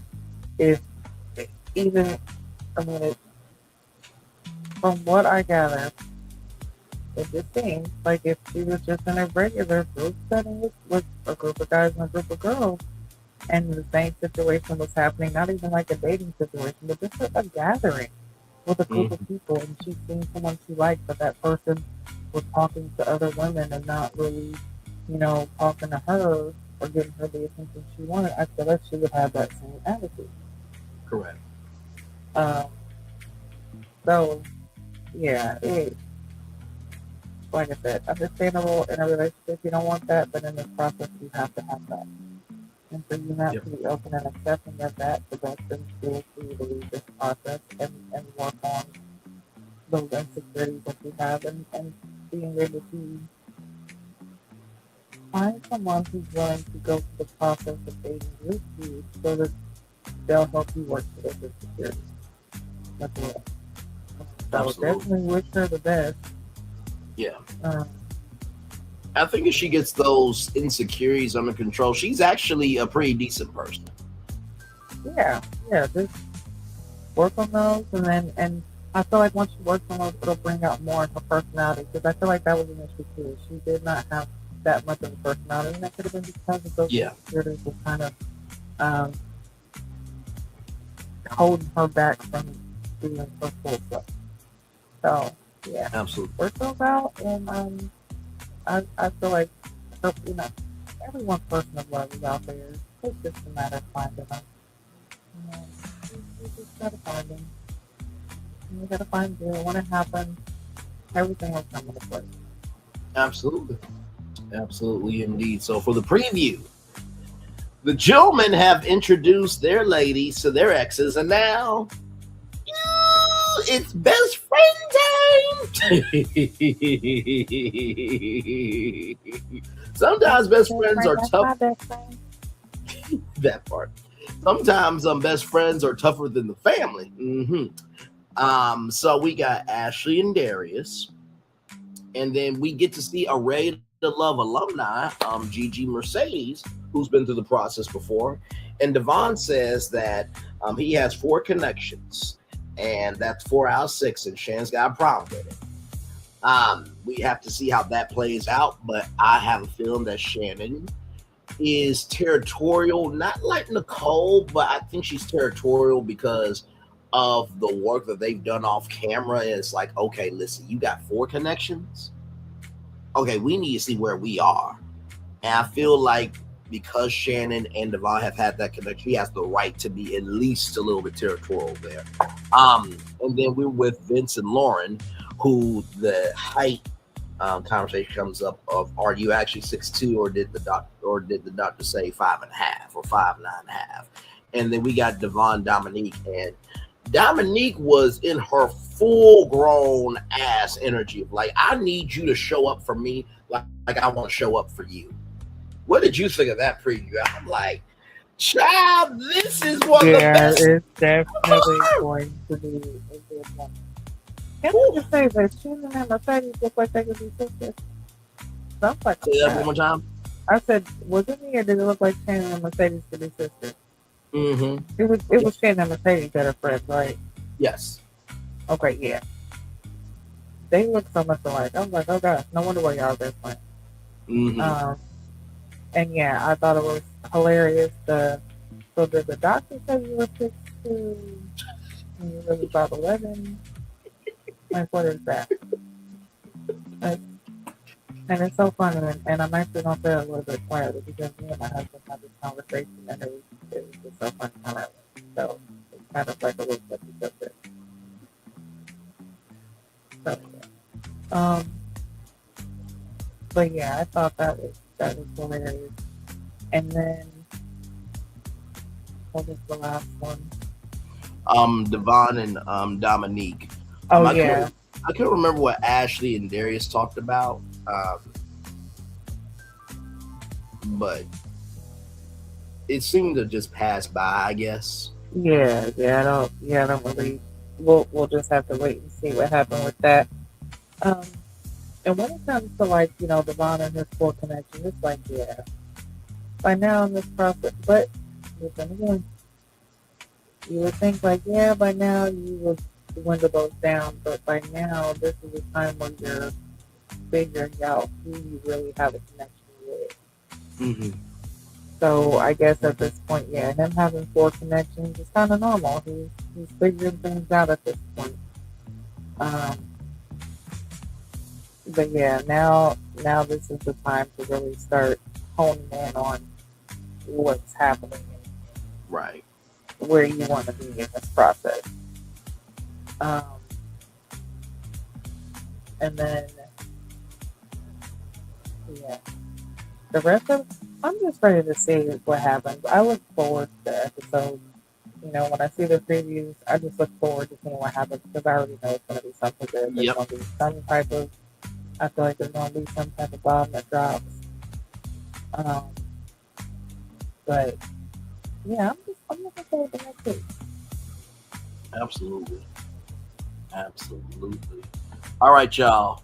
Here it is here. Now, I have not watched this at all. I wanted to wait till we were all here together to watch it.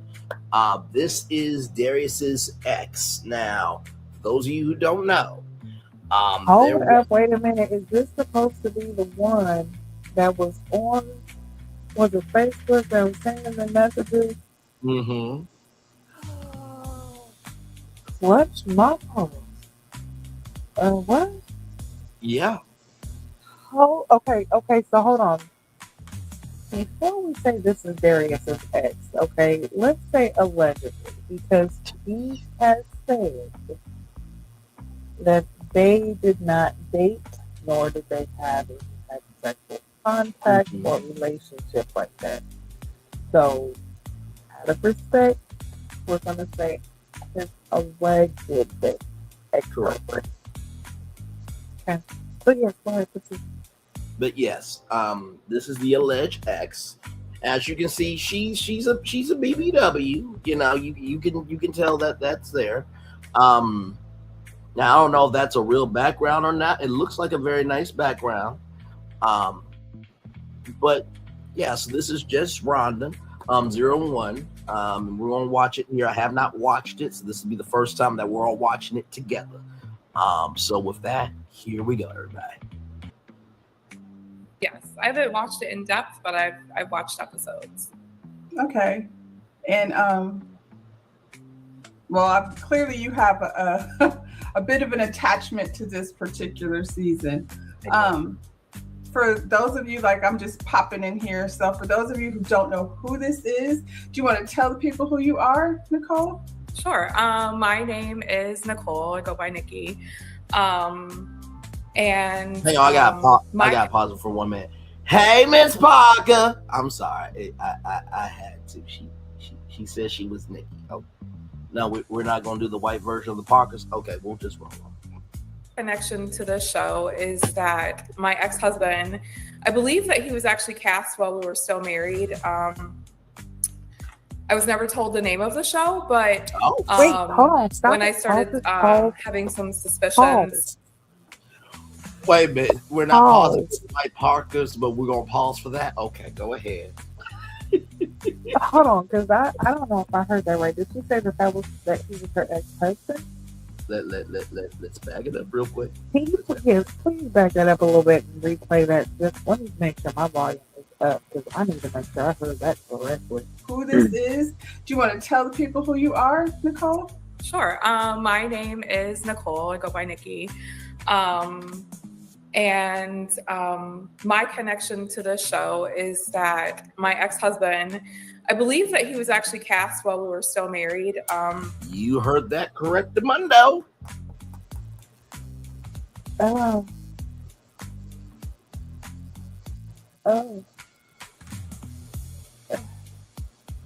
Ready to Love X's edition coming up soon, everybody. Only here. Hashtag on keeping it real. Go ahead, Gigi. Listen, we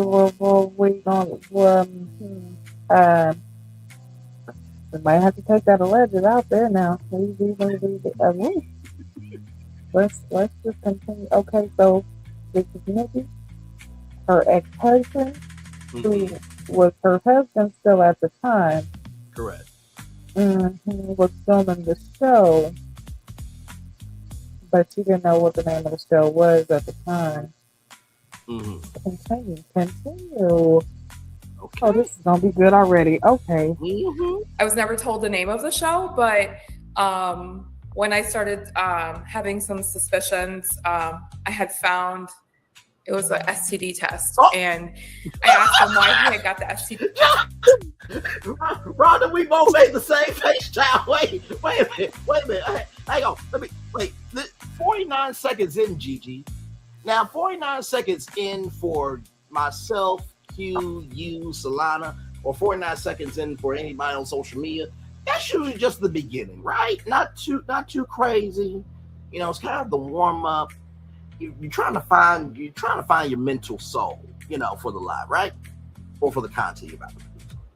In 49 seconds, we've heard this woman's ex-husband applied for Ready to Love while they were still married. She's never heard of the show, and granted, she's of a Caucasian persuasion, right? Which has been said before by many people. So she would not know about the show. But also, too, there are plenty of black men that love a thick BBW. Snow Bunny, that is, because Snow Bunnies have said that black men will love them in a way that white men will not. So that aside, ex-husband signed up for Ready to Love while they were married. And the second part in this 49 seconds is a STD test.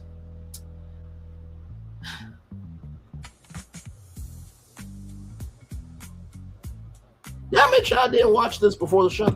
Okay. Oh, listen, when I said I just had to rewrap myself like a swaddled baby.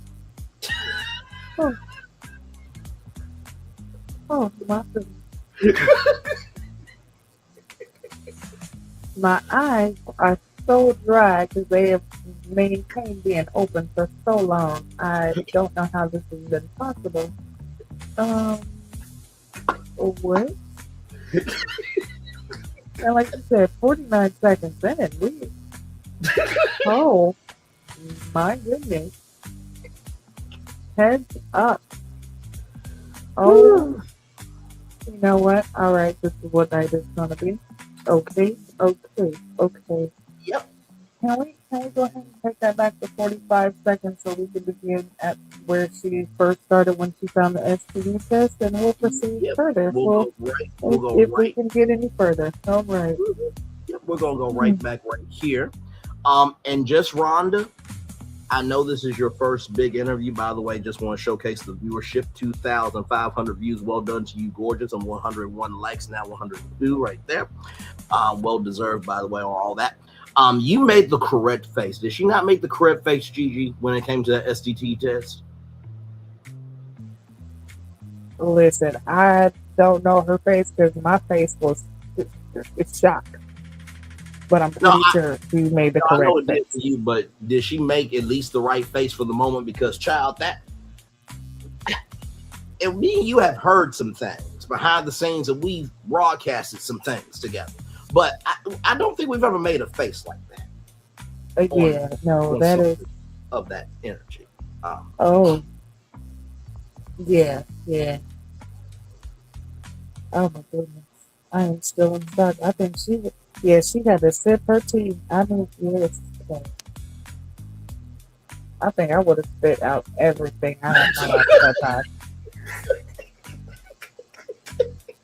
I would have definitely had to take a commercial break at that very moment and clean up my whole workstation.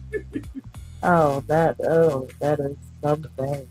This commercial break is brought to you by B Condoms, the only black-owned condom brand in the United States of America, 100% American-made. Go to bcondoms.com/Ready to Love for 20% off. Just type in Ready to Love with Bray, GGQ, and Solana for 30% off your order.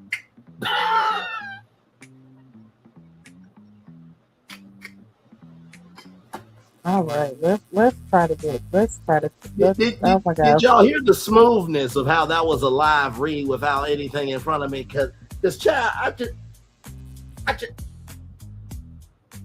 circumstances permitting, right? Of course, when you're a broadcaster like me and Gigi and Q and Solana and the rest of us are, you know how to handle anything. But child, even with circumstances permit, you can't really make a transition like that after that. But let's get back to this, child. Here we go. When I started having some suspicions, I had found it was an STD test, and I asked him why he had got the STD test, and he told me that he was being cast on a dating show, and that until the dating show was over, that he couldn't reveal me to the community or to the public. Oh, not a secret. All right. Are you from Detroit? I'm not. So I'm originally from New Hampshire, and I have several businesses here in Michigan, and I live in Detroit right now. Okay. How long have you been there? I've been in Detroit now for about 1.5 to almost 2 years now. Okay. And what kind of businesses do you have over there in the D? So I have, I run a home healthcare agency. So we do home healthcare in the whole state of Michigan.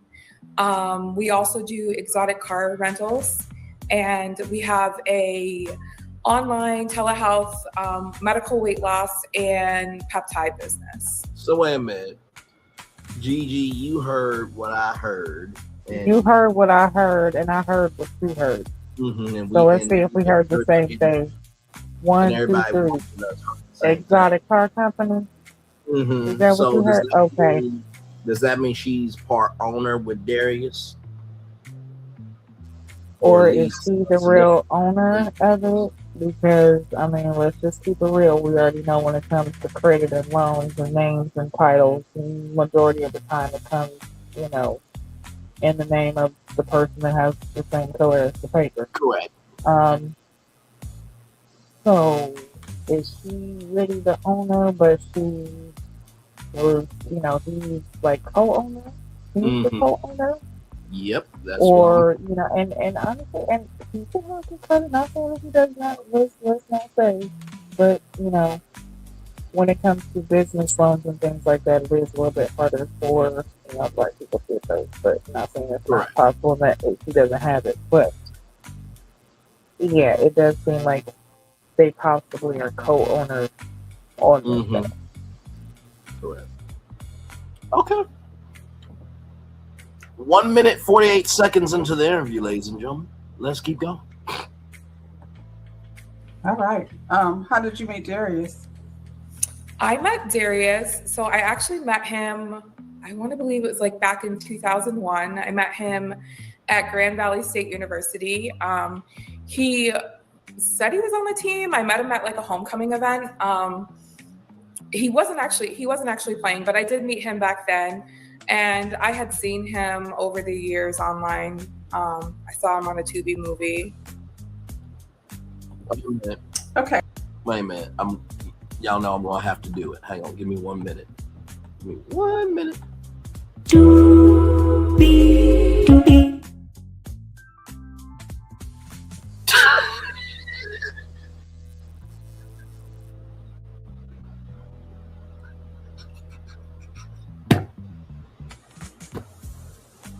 Don't you just love our damn show? I'm sorry. It was right there. What was I supposed to do? Okay. Back to it, y'all. Back to it. Okay, so you said he's your husband. When did that happen? A husband, ex-husband? He's not even considered my ex-husband because I had an annulment. So Darius and I linked back up. I want to say it was around November of 23. And from there, it was love bombing, dating. I want you to be my future wife. So this was over internet, like online, because he was in New Hampshire? In person. No, in Michigan, 2023 in Michigan. Okay. Yep. So I attended his birthday party. I believe it was beginning of November of 2023. He invited me out he told me it was his birthday event. When I got there, it was a party. I guess it was a party that he was hosting his birthday at. And we started dating shortly after that. But you've been in Detroit for a year. I've been in Michigan. Okay, you've been in Michigan. Yeah. Okay. You said it's been a year in Detroit, but you were here about a year and a half in Detroit. I've been in Michigan for years, so I've been in Michigan for over. Where at? I'm from Michigan. I'm from Flint. So where in Michigan? In the Lansing area. Okay, so that's not far. It's the same little circle of, Yeah. I would say Lansing, we used to go shopping sometimes in Lansing. So Lansing, Detroit, Flint are right there together. Okay, so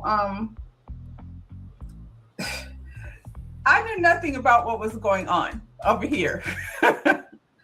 I didn't know until Darius put out a statement on everywhere. As far as like I said, I knew nothing about what was going on. I just know out of the blue there was a statement. So when did this conversation even start? How were you introduced to the Facebook page? Shout out to Lex Royale because the Ready to Love Facebook page. Yeah. So I have been told that he was cast on the show. Leading up to it being released, I had some clips that were sent to me. Up a little bit over the years of experiences that I've had with him. But it just really triggered me. Some of the stuff I had seen and some of the stuff that he's recently done to me, it really triggered me. And I got to a point with my therapist that I was like, I'm just not keeping quiet anymore. I have somewhat of a close connection with some of his other past girlfriends. And then I have a speaking relationship with some of the other ones too, where, we've confided in each other on things that we've been through. And I just decided that I was going to speak up and tell my experience because I seen that he had posted that he was an exotic car rental owner. It's not true. That he owns lofts. None of that is true. And that's all things that some of it, like the exotic car rentals, I know it's not true because he was using my cars. And then the other stuff that he owns businesses and buildings and all this stuff, it's not true. My family and my friends were suspicious of him. And towards the end of our union, whatever you want to call it, they hired a private investigator, and we found out that he doesn't have money in the bank. He doesn't own buildings. He didn't even own the car or the house that he was actually living in. So wait a minute, he a Tommy? By the way, rest in peace to the great actor that played Tommy. He should still be here upon the earth. Gigi, where you at, mentally gorgeous? Not check the fur, Ashley. All right, listen, because it didn't look like a fox or a rabbit or nothing. He didn't went to Build-A-Bear and said, build me a fox fur collar. Don't put the stuffing in it. Just sew it up, lay it out, and sew it up. That's what I want you to do. No, don't worry about it. I got price tags in the car. I'll put my own price tag on it. I didn't know Build a Taxidermy was around as a spinoff brand of Build-A-Bear. You learn something new. No, it's build a fox fur collar. Build a fox fur collar is what it is. And for everybody who don't have the income, but yet still want to live the life. And you can get on group discount on Groupon, $49.95 for the first 3 people. If you go, you know what this is making me think of? Wanda Smith and Cat Williams. If you go down to Lane Bryant, get a 2-pack of Newports for $19.99, I'll throw in a free bra for you. Why don't you come on down? Yeah. Oh my God. Come on down to Build-A-Bear Fox Fur Collar. Buy one and we'll throw in the bag for free. Child. And by the way, the actor is Thomas Michael Ford, who played Tommy. Shout out to him. Great actor. So yeah, but that is crazy. Hold on, we just called that out, didn't we? When we both realized, wait a minute. His rep on the show is an exotic car owner, but you don't own nothing. And we realized that, wait, something's not matching up. Okay, we keep that quick fast. And I think we called it during the show that it seemed like he might be overcompensating. Okay. Now, I will say this: a couple of things. One, 6 minutes and 14 seconds in, everybody. So 59 minutes and 15 seconds. So already a lot going on here. Number two, we haven't really seen a break in the routine, because remember, I think it was the Dallas Houston season, I believe, Gigi, where we got to see Chris on the job at his job site and Jessica came to the job site. So we haven't really seen anybody on the job. But number three, Carlos King, what you doing in this shit?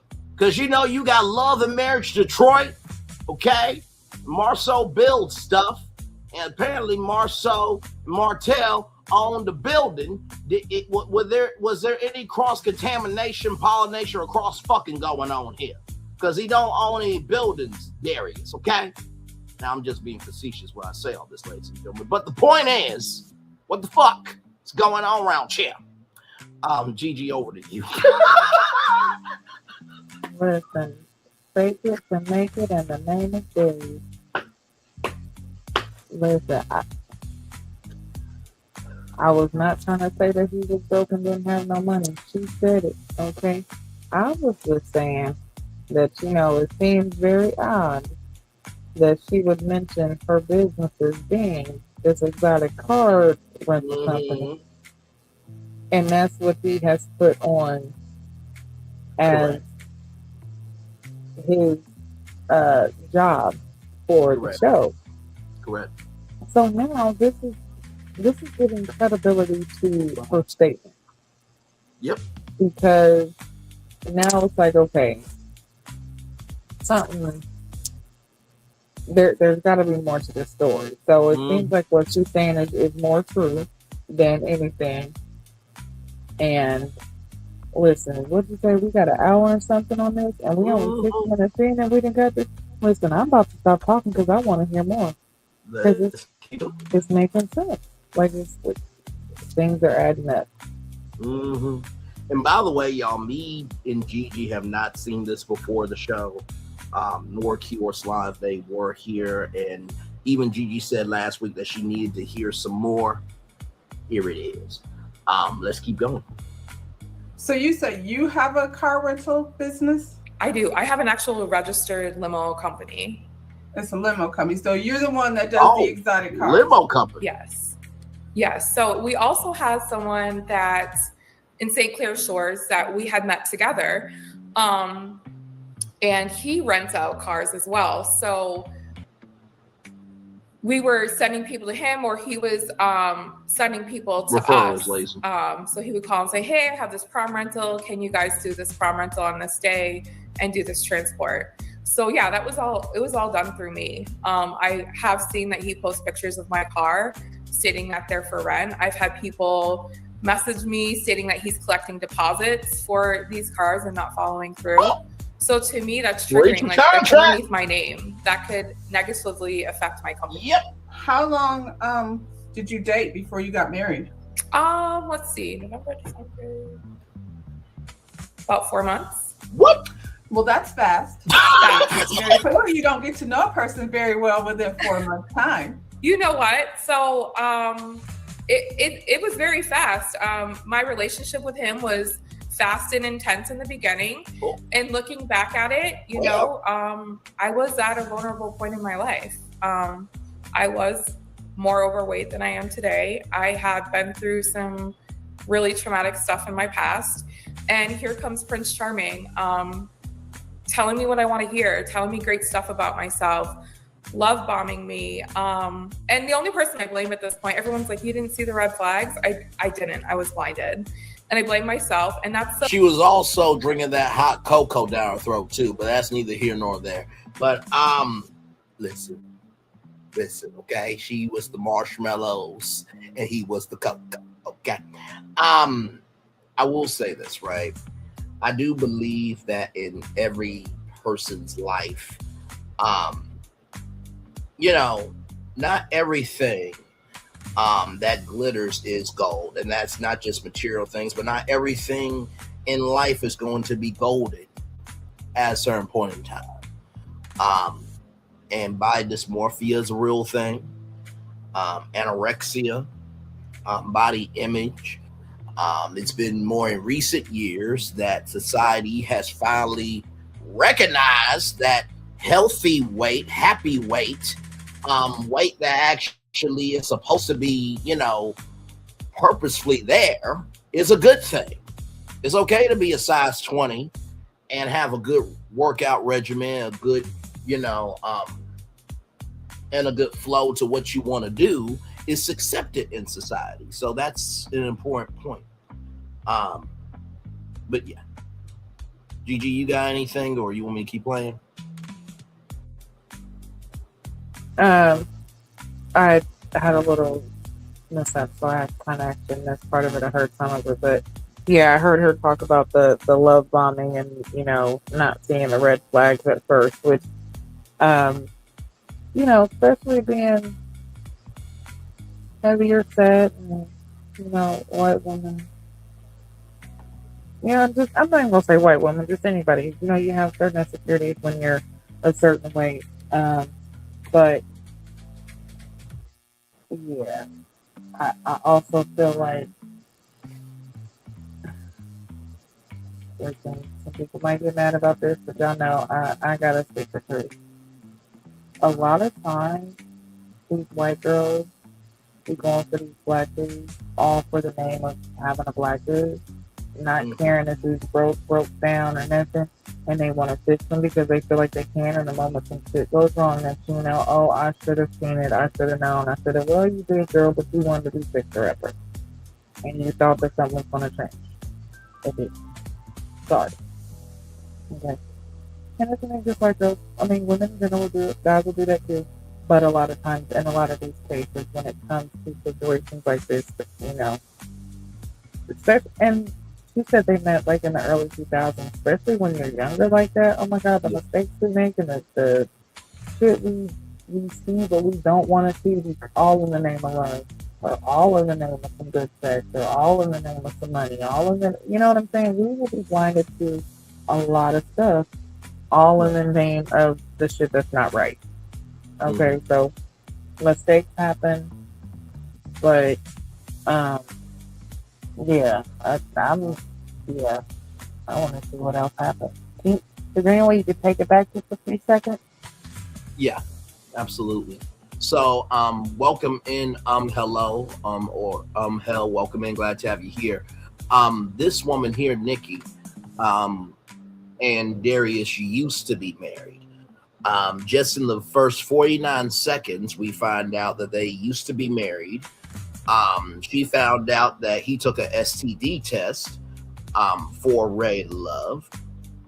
And we've also found out, now this is all alleged, right here. All statements are alleged right there, okay? And then right here, everything's alleged in our opinions for entertainment purposes only, everybody. But we also find out that apparently he doesn't own any exotic cars, and he doesn't own any buildings as well. And so now we're at the point where Nikki said that, and he don't have no money in the bank.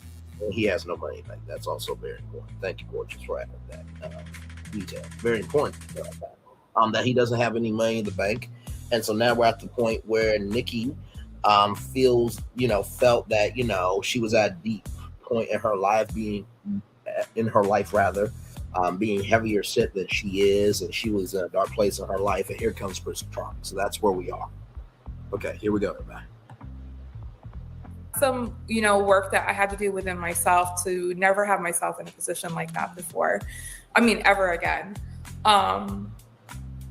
And it was fast. It was, let's go on vacation. Let's do this. Let's do that. I mean, the first couple of months we were together, we went to DC. We went to New York. We went to LA. We went everywhere together. On whose dime, yours or his? The first trip was on his dime. However, I now know it was on someone else's dime, the woman that was before me. And then after that, it was, hey, my money's tied up in this project. I have this building on Jefferson that's about to sell. It's up for sale. We just got an offer. And he would bring me to tour the building. It was like the old Coco's Comedy Club, I believe it was. So he brought me through that. And it was always, his money was tied up in something. He would ask to borrow money. Hey, can I borrow $5,000? Can I borrow $10,000? So I would give it to him, and he would pay me back within a week or two. But what I now know is that he was actually holding on to the money and paying me back just so that he could go to the next level of, hey, I need $20,000. Up until it got to over $100,000, and I never received the money back. You sound like, what is it called? What was that movie on Netflix? I sound stupid, right? No, what was the movie called? I'll think of it in a minute. I feel like, 4 months. Darius says he's 40. So, 4 months is clearly not enough time. The Tinder swindler. That's what it sounds like. 40. I believe Darius is, he's younger than me. So he's 40. He should be 42 now. Okay. So, but I'm saying that's grown to me. You're talking about a year or so ago. Yeah. So you didn't think 4 months is not enough time to get to see, what this person is really like. I get love bombing and all that. I think we've all been through it. And in 90 days, you start to see a change in people. This is just, regular relationship stuff. Yeah. So in 4 months, you've gone through traveling to all these places together already and, loaning money, $10,000, for somebody that you've only known for such a short time. I think that's a lot. I'm not about to give you $20 because I don't really want my man asking me for things unless, until I get to know him. So those are big numbers. Yeah. Yeah. I was introduced to family. I was introduced to the best friend.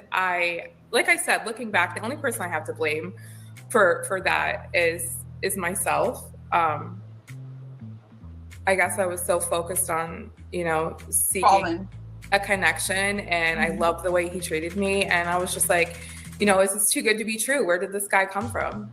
But with that, started the control. It was, we went viral on for a coat post from my birthday.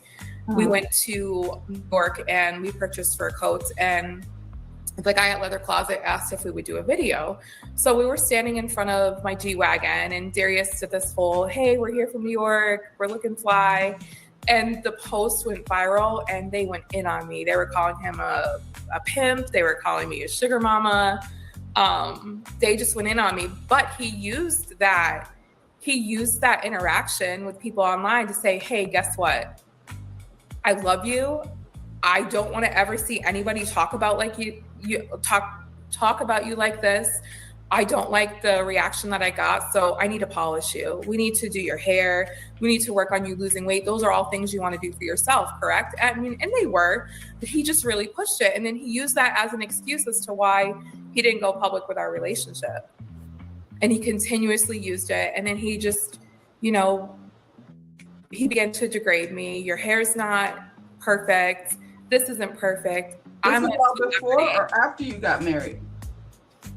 He started doing this right after we got married. Okay, I want to pause this for a minute. I remember me and my ex, and she wanted me to post her to social media, right? And I said to her, I really wasn't excited to, post it. And she was like, well, I was. My parents, they've been married for over 2 decades. My daddy has social media to contact family. That's it. My mom, she's not on social media. And from what I learned from that was, if the love ain't real in real life, what's the point of posting anything?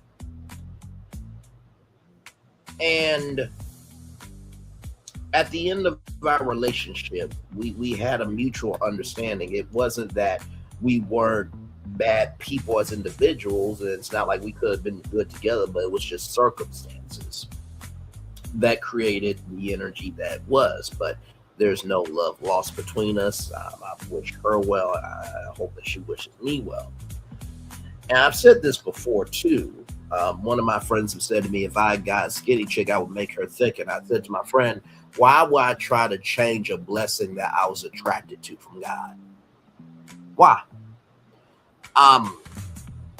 So far from what I'm hearing, and Gigi is right about, other cultures taking us black men and dressing us up, fixing us up, and lifting us up. This, that, and the third, and culturally appropriating but not culturally appreciating. It seems like Nikki is a decent person. Of course, we don't know she's a great person because we only know what we know. But it seems like she really does love very hard. But she's also very reserved.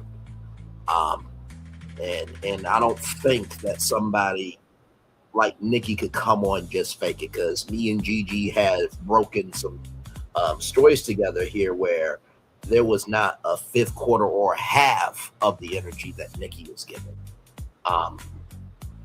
Gigi, where are you at mentally with what we are? So where I'm at right now is just give me so many different vibes, and right now Rhonda kind of hit it, because this is putting me in the mind frame of the Tinder swindler. And it reminds me, okay, so the way she is describing it honestly makes me look at Darius as a con man. He is the type, and there are a lot of them that do this, and different races, but there's especially black men, some of them will go for the ones. Especially con artists. I'm not putting no race, and I'm just saying con artists. They will go for weaker people. They go for people they can manipulate. So if he possibly saw her as a mark, especially if he was able to spend money on her from the beginning, from someone who was dating previously, this seems like a routine and an MO of his. He will play these women because of his looks and his charm. He'll play you,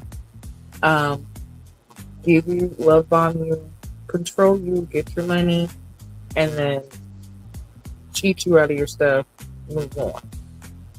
And that's what it's put me in the mind frame of. And that type of shit is scary. Because not only can you lose all of your stuff financially, but in some of them cases, if they get desperate enough, you can lose your life. Facts. So, yeah, I'm definitely looking at Darius in a different light. Again, all of this is alleged, and Sure.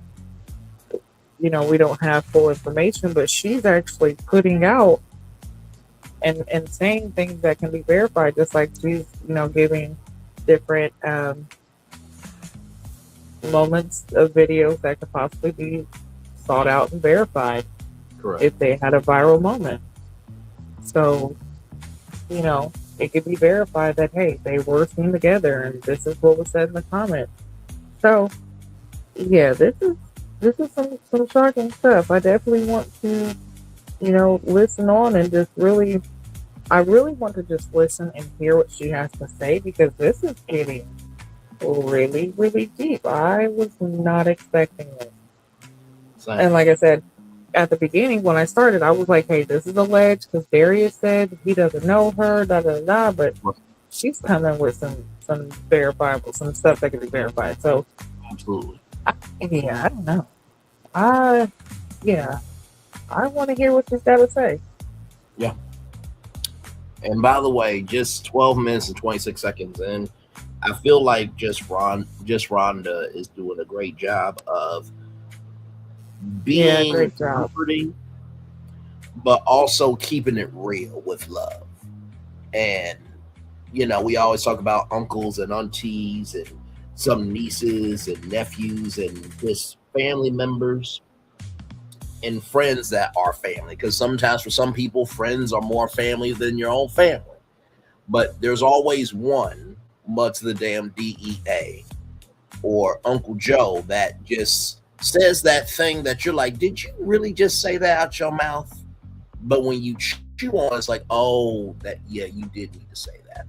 And I feel like just Rhonda is giving that in a way where it's holding Nikki's feet to the fire, but she's also not leaving Nikki in the fire either. Like, she's guiding her through this, and really, really fantastic job. See, that's the broadcaster, interviewer, the artist, breaking that down and drinking it in and embracing it mentally. So, all right, here we go, man. And Gigi, she's out in Cali where she's on sets, so it's even deeper for her to, be able to break down how somebody is as an artist and as a, mover and a shaker. But okay, let's keep going. You got married. Mm-hmm. Okay. The first 4 months were great with him. Did you have a wedding? Oh, no, we did. Nope. We went off and we eloped. Where did you elope at? We went to Vegas. Okay. I have pictures. I don't have. So that's another thing. So after we got married, we got into a huge argument. We had rented what was it? It was a Lamborghini. Mm-hmm. And I was taking pictures in the Lamborghini, and he's like, I need to post these online. I need content. I can't have you posting almost the same exact pictures. And I was like, look, I'm not hiding from anybody. They're not pictures with you. Now, on my Facebook page, he did allow me to post pictures of us, but they had to be just between my family and friends, because he kept stating that he was being cast in a movie and the producer liked him, and he wouldn't continue to have the role if she knew that he was with somebody. And you were good. Gigi, have you, with that being said, and I'm pausing it because I want to ask Gigi this. With Gigi having been on many sets, being a director and gorgeous and gifted, everything in between that Gigi is, as long as somebody is qualified for the job, they can execute the job, and they move with responsibility. Do you really give a fuck if they're in a relationship, or as long as they're responsible for what the fuck they do? Yeah. Responsibility is the main key, and if you're able to, like you said, you're actually able to execute the assignment for them.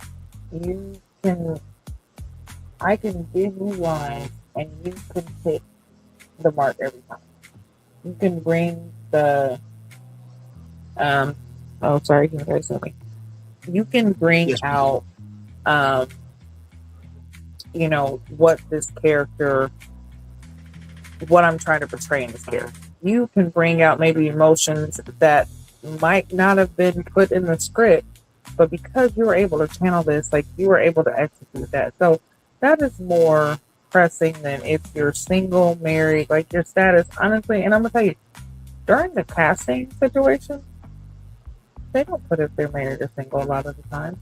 A lot of the time they don't. Sometimes they will. No, there are times where, I mean, if it's a big enough movie or something like that, or like, you know, certain things, you will see that, okay? So it does happen. I'm not saying that it doesn't, and it's not, you know, they don't ask you if you are single or married, because sometimes, especially if you might have a scene where there's an exotic scene, or you're going to be kissing someone, or you're going to, you know what I'm saying? Sometimes they will ask you the questions like, you know, if you are, would this affect, you know, if you had a role like this, do you feel like you could execute it as something that could affect your personal life? Because if a role affects your personal life, it can affect the role. So your personal life does go hand in hand with your role. But if you are bringing yourself in as single, and you're mingling, and you're doing all this, and a producer takes a liking to you in that way, especially in Hollywood, I'll trust and believe. Oh yeah, they like the single image because of what happens behind the door. Okay. Mm-hmm. But out of respect for your partner, you as a person, here comes your own self-integrity, okay? Because it wouldn't matter what job you have, whether you're a CEO or a custodian, okay? If you have someone that you love and you cherish, it would not matter who you're around. Mm-hmm. It should be known that you have this person, especially if you say you love this person. It should matter. And if a person can't respect that, then you should be the one, and you can, even in the entertainment industry, you can say yes or no to a role or to a gig if you feel like it does not align with your, you know, your integrity. And Correct. you know, sometimes people's like, oh, well, you know, if you say no, then you're not going to get the roles, you're not going to become famous. That can happen sometimes, but a lot of times, if you stand your ground, it actually helps your career. Yep. Take Denzel Washington, for example. He has stated many times that his main thing is he will not sacrifice himself for a role. It doesn't matter what it is, doesn't matter how much money they're offering. If it does not align with his principles and his views, he will not take it. And there's a lot of people who do that. So I feel like that's an integral thing. Like, and it seems like with Darius, to hide that there was something else, and for it to be a female producer, especially, okay, we're not nothing against Tubi, but Tubi's a low budget, okay? There's not much integrity, possibly, when dealing with certain people. You know what I'm saying? So yeah, that honestly, to me, that speaks to the producer. Like, why would it matter if he's single or not? Regardless of what image he has, as long as he's able to get the job done, what he does in his private life is his private life. You do not mix business with pleasure, period. Yep. So, yeah, that's my take. Thank you, Gorgeous, for that, because I'm just like, wait a minute, really? Like, he could post you because of a role, and hell, I think you said best sound like he was hiding you, and that's basically exactly what was happening. Let's keep going. Good with that. I wasn't. Not really. It made me feel insecure about myself, not good enough. But like I said, this was after we were married. So you have a exotic car rental place. Why are you renting Lamborghinis and all of that? What was that for? You in Vegas and you just wanted to flex, or what was that?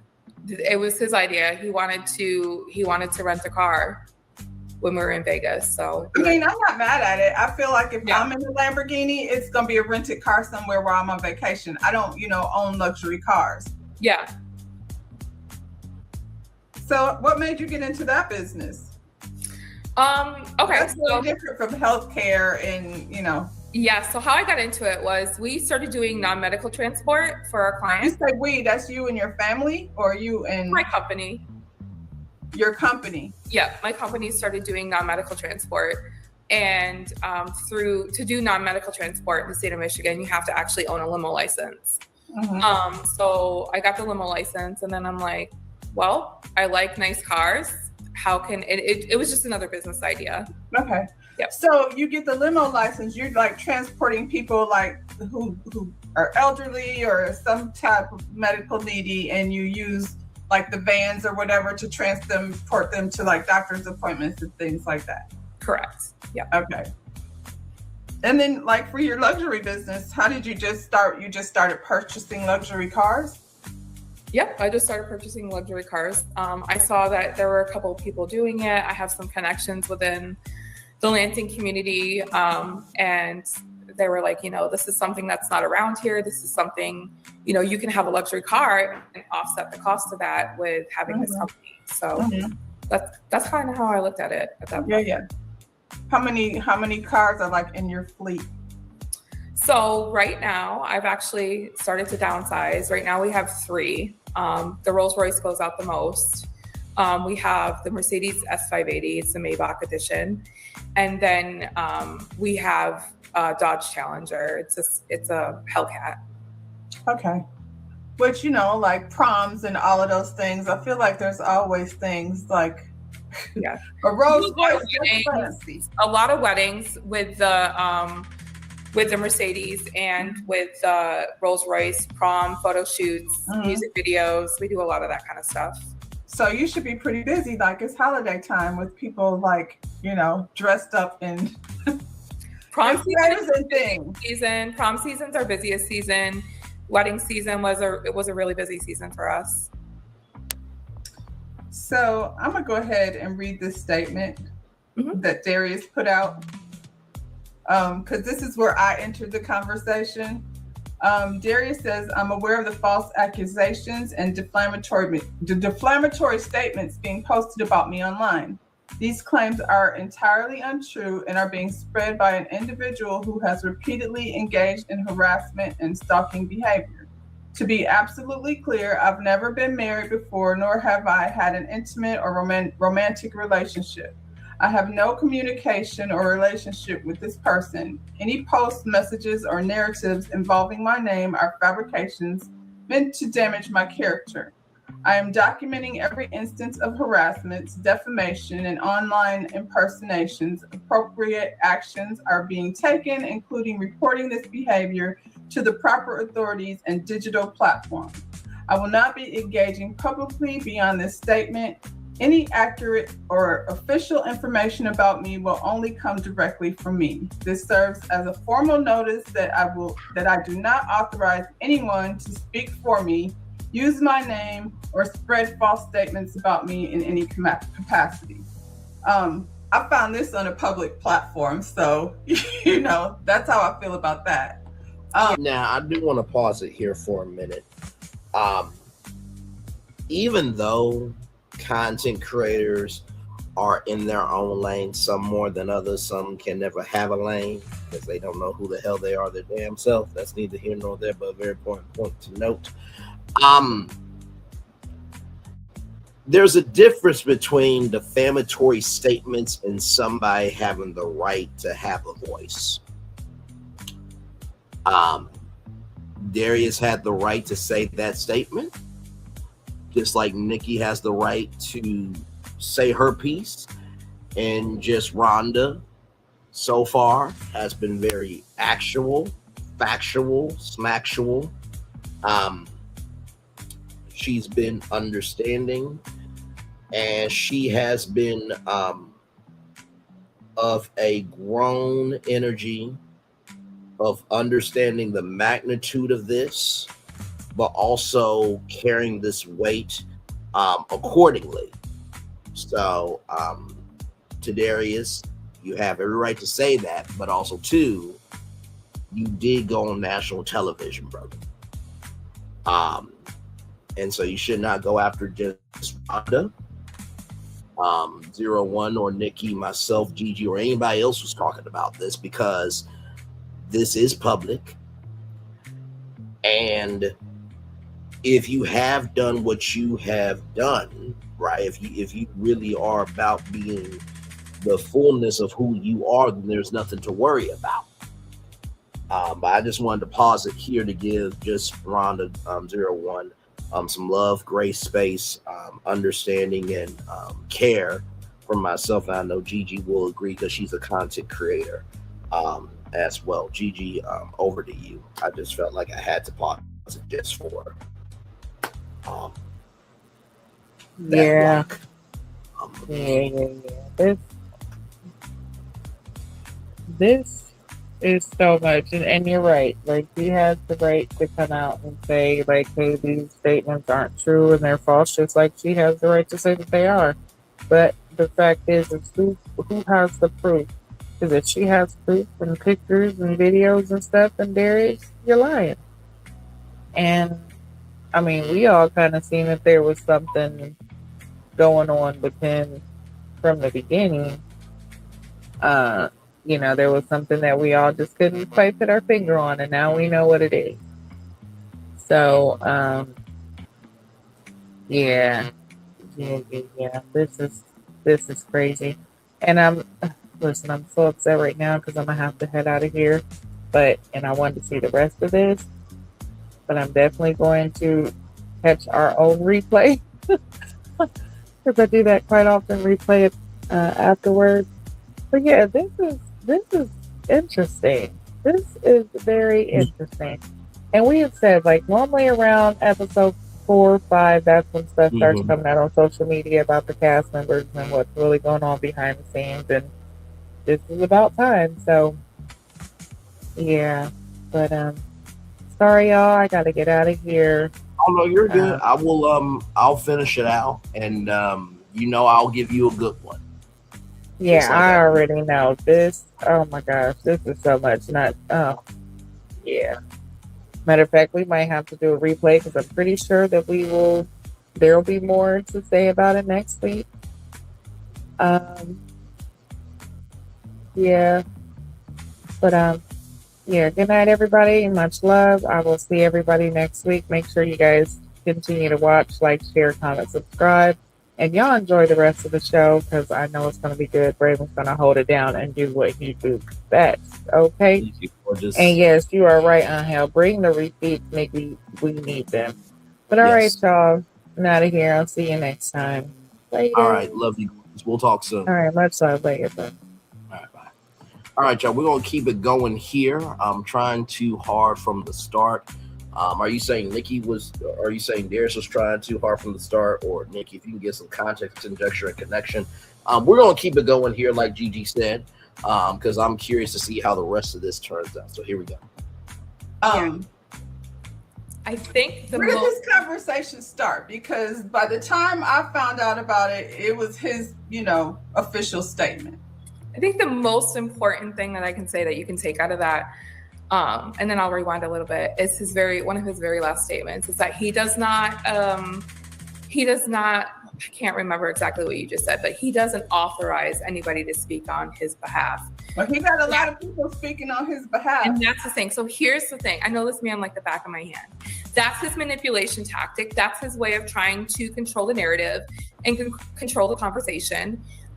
He has never spoke out against anything I've said because he doesn't want to be publicly connected to me because he wants to continue that narrative that he's never had a relationship with me. Never mind a marriage. This man denies ever having a dating relationship with me, boyfriend and girlfriend relationship. So that statement is him saying, nobody talk to this woman. I don't want anybody to engage with her. I don't authorize that. And that's just part of his manipulation and control that I dealt with the last 6 months that we were together, 5-6 months that we were together. How long has it been since you've been annulled? So about a year now. About a year. And everybody, it's funny that he says that I stalk him because the only times I've ever actually contacted him in the last, 18, 19 months is when I've had to contact him because he's done some foul stuff. He went to, and I know it sounds petty, but it means something to me.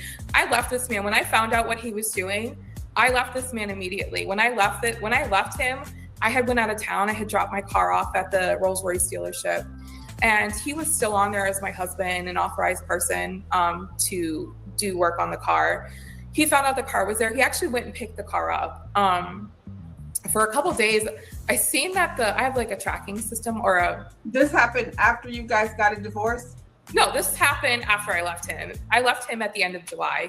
We had went on a family trip to New Hampshire. So I'm just trying to get the like timeline in my head. Yeah. Would you like to start from the beginning where? Y'all met in like 23. Yes. And then 4 months later, you were married. Yes. So how long were you together? Like a year and a half? No, not even that long. So this is why I don't understand. People are saying it's been years that he was dealing with me or that I was stalking him. We got together in November. I left him at the end of July of 24. Okay. Mm-hmm. Of 24. Correct.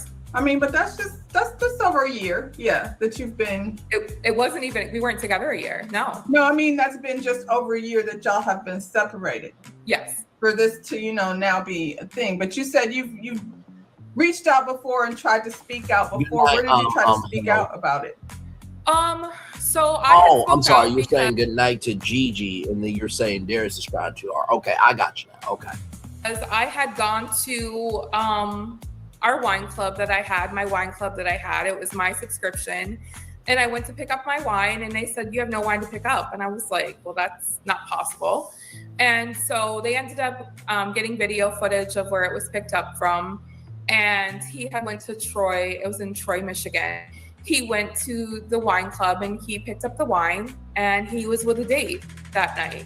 So I saw the video footage, and then the worker that actually dispersed the wine to him said that he was in there. They couldn't forget him because they said he was flashy and telling the woman that this is his wine, and he picks up 10, 20 bottles of wine every time he comes in there. So what? I was pissed off about that. I went on, I tried to call him and ask him why he took my wine. And I just went online and I did a post like, stop taking my shit. You posted it on your Facebook page? Yeah, I did. Okay.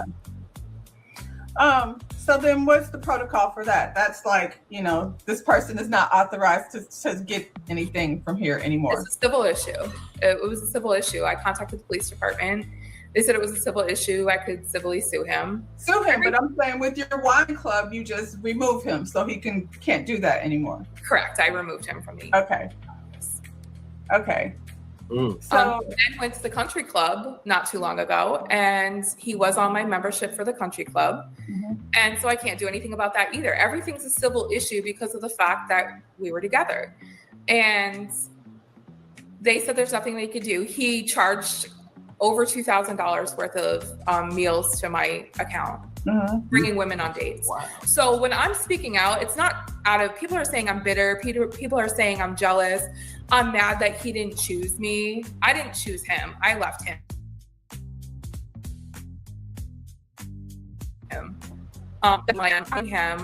I spoke to several different people that were in relationships with him as well. And this is a pattern that he has. He seeks out successful women in the community.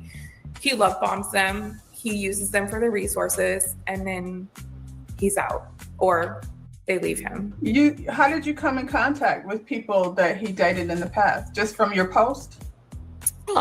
Yeah. So one of them reached out to me. And I'm not going to name her because I don't have her permission to name her. But I don't want to name anybody. Yeah, but the conversation was going on and on and on. Yeah. So she recently she reached out. She saw what people were saying about me, and she actually just made a post. I believe it was like 2 days ago. She commented on there like, this man is the devil.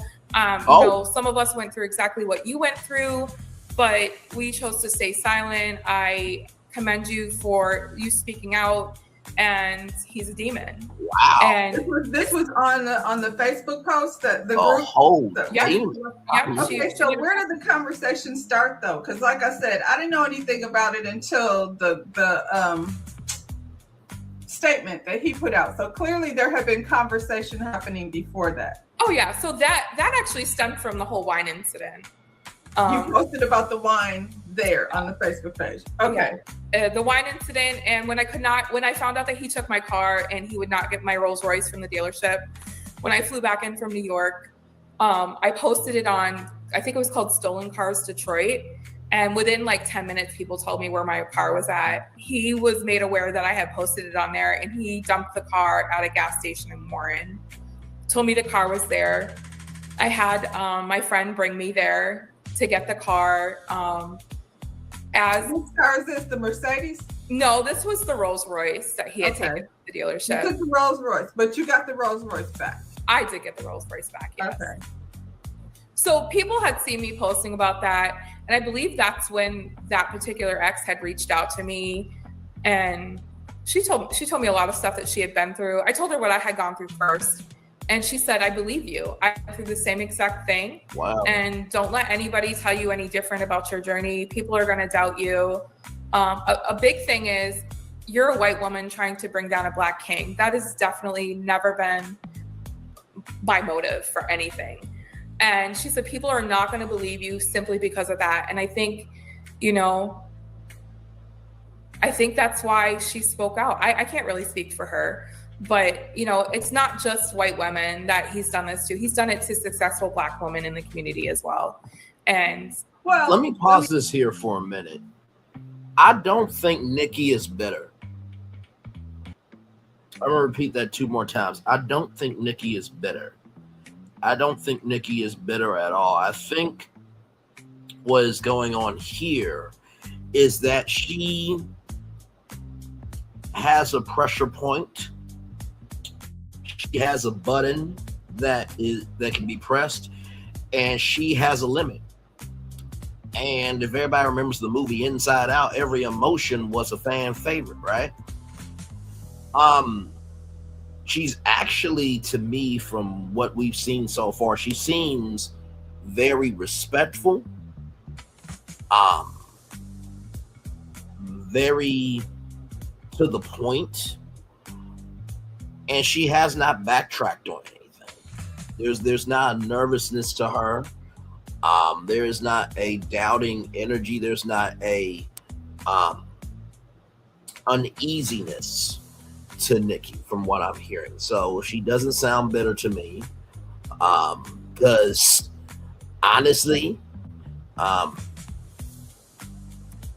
what a person is not saying is potentially way worse than what a person is saying. Let me say that 2 more times. What a person is not saying is probably more damaging than what a person is saying. Let me say that 1 more time for the 1 more time. What a person is not saying is way more dangerous than what a person is saying. Let's keep going. Let me pause right quick, because the whole white woman bringing down a Black king. Mm-hmm. I'm speaking for everybody. I don't know anybody, but I know the Facebook group is about the show. You know, the fans of this page, the members of this page, they go on, they say their opinion about the show. Sometimes things get personal, but it's a platform. It's a Black platform. Mm-hmm. So, I mean, you had to think at some point that might be the narrative, just because you came over a white woman to a platform that's basically Black. Is it a Black platform? I didn't know that. I mean, it's Hey, K Luna 24, welcome and glad to have you here. And thank you, Hell, for agreeing with me. Yeah, listen, I showed y'all the number earlier, 980,000 total views. Okay, 20,000 away from the goal of potentially 1 million total views, ladies and gentlemen. You don't get to that total number of views without understanding the magnitude of what you're covering. You don't feel the weight of what you're carrying in terms of broadcasting it. And you don't get to that number without understanding how to navigate the twists and turns of what you're engaging with. Okay? So that's why I said my perspective with that. By the way, Kay Luna, I will be covering Married to Medicine on Tuesday night. What I normally do with reality TV is the weekends, whether it's Saturday or Sunday, we do Ready to Love, depending on what's going on. Monday is Potomac. Then Tuesday is Married to Medicine. So you get that reality TV energy to begin the week and end the weekend with. So I will be covering that on Tuesday. But also, too, I do that so that way people can catch up on the episode. But welcome in, everybody. We are live on tour still. Gigi had to leave. Her device was about to die. She just had to get charged, but also, too, technology can be technology. Q has been tied up tonight, so it's me here. We are watching an interview with the ex of Darius, Nikki, and just Rhonda, who's a new content creator at 529 subscribers, doing a great job with this interview so far. So that's where we are. Okay, here we go. The OWN network, it's Ready to Love, that's fully black casted. The whole, I don't remember not ever one white person being casted on the show because it's a dating experiment.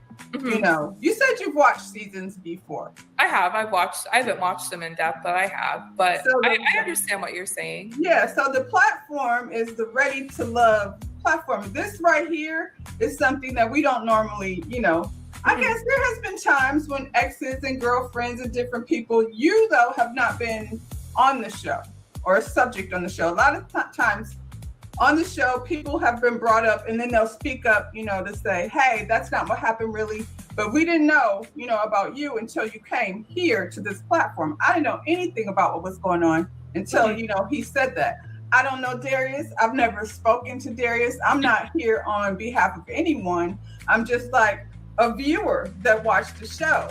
And I said, hey, I didn't know anything was going on. I'm lost. Now I have questions. Pretty much that was my comment under his post. And you came back with a lot. And I was like, holy moly. So what was really going on over here? Yeah.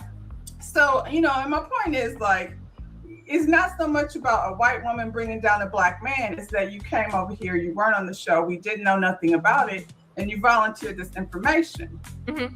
So that's probably why there's a lot of pushback over here on this particular platform. You see what I'm saying? I mean, everybody's entitled to their own opinion. I know at this point that there's nothing I can say. Either you're going to believe me or you're not going to believe me. I think that other women speaking out might make me more believable as to what their experience was with him. I don't know why people people choose to speak out and not speak out. I was quiet about it in the beginning. I was quiet about what he did to me in the beginning. A lot of people are posting a screenshot of me saying I fell off my boat. I didn't fall off my boat. He punched me. I walked into the house one day. I got back early on a business trip, walked into the house, and he was underneath the covers on the couch with his so-called cousin. His cousin had been staying at the house. He said she was homeless. And he was under the covers. He was under the covers with. Wait a minute, not you giving Tyler Perry Diary of a Mad Black Woman, or it was a Tyler Perry movie where the guy brought in this homeless woman and this, that, the third. And I will agree with just Rhonda.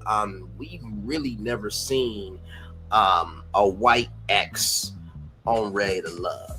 Not saying that it won't ever happen, right? But typically that's not the move, right? So I do get what just Rhonda is saying. But also too, in the same token, I really don't believe Nikki is trying to take down Darius to be hateful, spiteful, or mean, nor is she trying to take down the Ready to Love platform. I far be it from me to give an opinion, but we're in the group chat and it is what it is, and this is the space we're in. So let's keep going.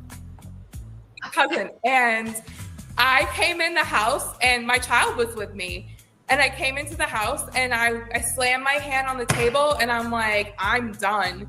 And when I slammed my hand on the table, there was like this little glass thing, a serving tray, and it broke. And he got so mad. I don't even know what happened to the cousin. I don't know if she ran out the door or what happened. I was just going to say, where did the cousin go? I have no clue what happened to her. I don't know if she ran out the door. It happened. So I just know she wasn't there when everything else happened. And I was like, I'm over this. I've asked you before if there's anyone else. I don't know what's going on. There's just too much going on. I'm done. He's like, you can't leave me. And I was like, I can, and I'm going to. And he got mad about something. I think the lamp had fell over or something. He tripped over the cord for the lamp because he had like the lighting thing that you use to do live videos and stuff like that. He tripped over that cord. It knocked over the lamp. And then I was sitting on the couch with my daughter. I think that's a ring light, by the way, ladies and gentlemen, but let's keep going. That's where he punched me in my shoulder. And he claims that when he went to try to hit the couch, I flinched into him. First of all, when someone goes to hit you, you don't flinch into them, you flinch away.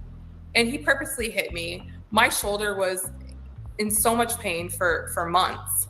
And I did post online that I had fell off my boat because someone asked me what was wrong. I posted online I fell off my boat. I didn't fall off my boat.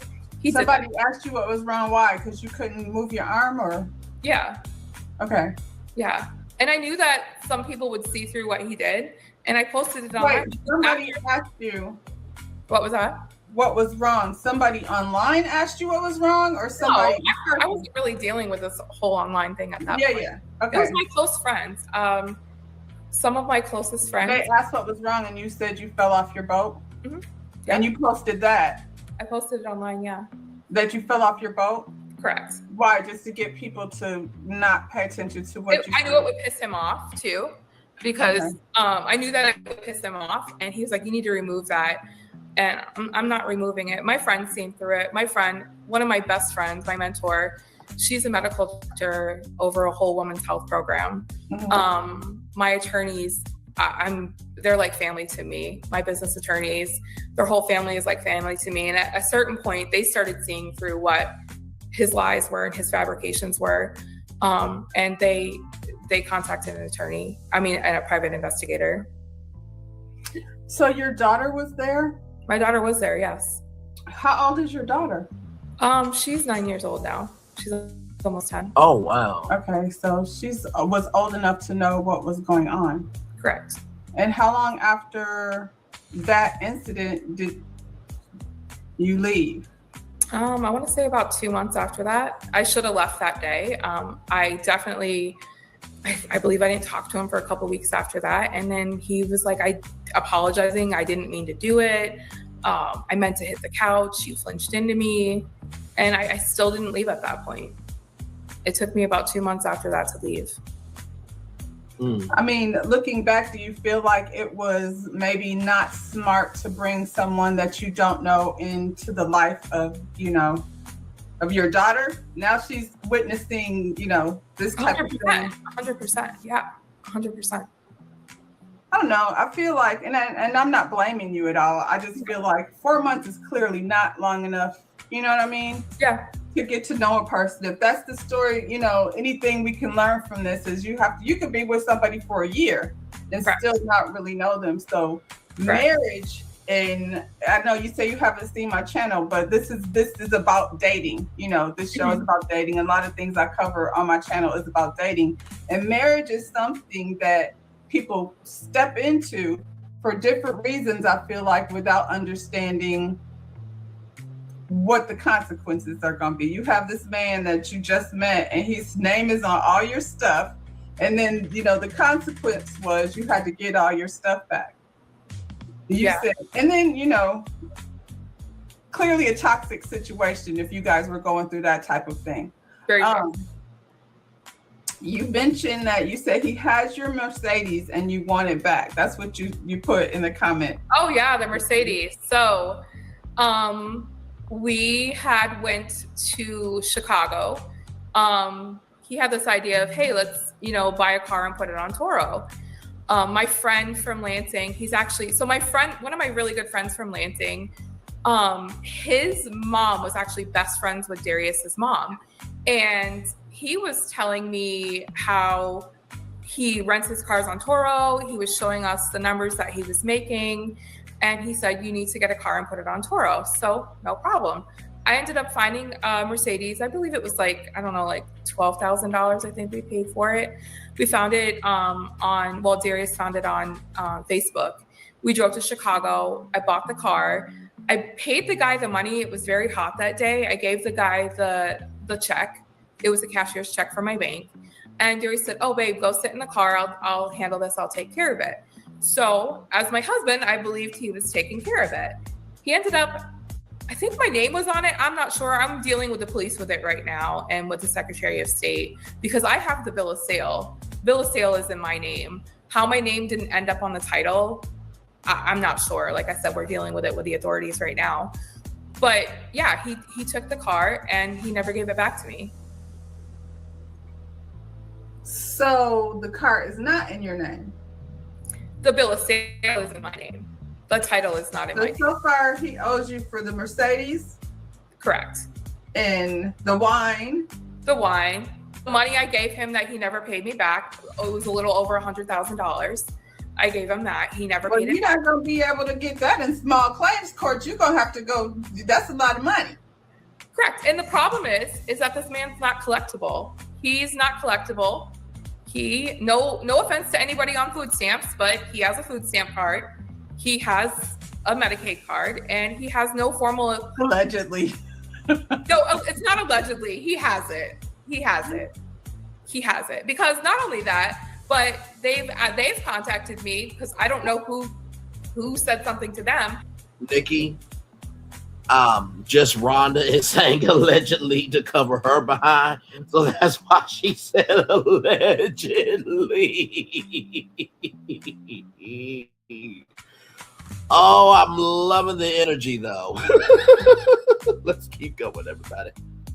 But they contacted me for transactions that I made to him through Cash App, which totaled almost, I could show it on here. I believe it was like $37,000 during the time that he was collecting food stamps. I don't want that to come back on me because we were married. And so I was under investigation for that as well because they weren't in my name, but they were in his name. We were married and he did have income coming in at that point through me. So it sounds like you have a lot to I have a lot. There's so much to go that I haven't even mentioned. I have another case where me, him, and his friend, his best friend, who I'm very good friends with to this day. She no longer talks to him because at the end of the day, she was friends with him for 20 years. She doesn't condone how he treated me. And her and I are great friends at this point. And we were on our way to Baltimore for an event. And he got pulled over and he gave a fake name. He gave a name of somebody else and got a ticket in that person's name. So I'm dealing with the police with that right now because that man has a speeding ticket. Darius is going over 100 miles an hour. He gave a false name. So you have cases open. Correct. Yes. To get back whatever it is that you lost within this last couple of years. Correct. The car, and if he hasn't sold it, the car I'm working on getting that back. The problem is I have to look at, is it financially, is it within my best means to try to get the $100,000 back? He's not collectible unless he gets some big acting gig. So then you don't have cases open. I do, but the $100,000 I'm probably not getting that back. Okay. The car, yes, I am working on that. Him driving my car, getting multiple parking tickets with it. Yes, that's something I'm working on with them.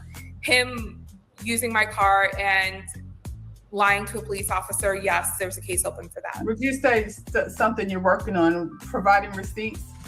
What does that look like? Talking with the prosecutor, talking with the detectives.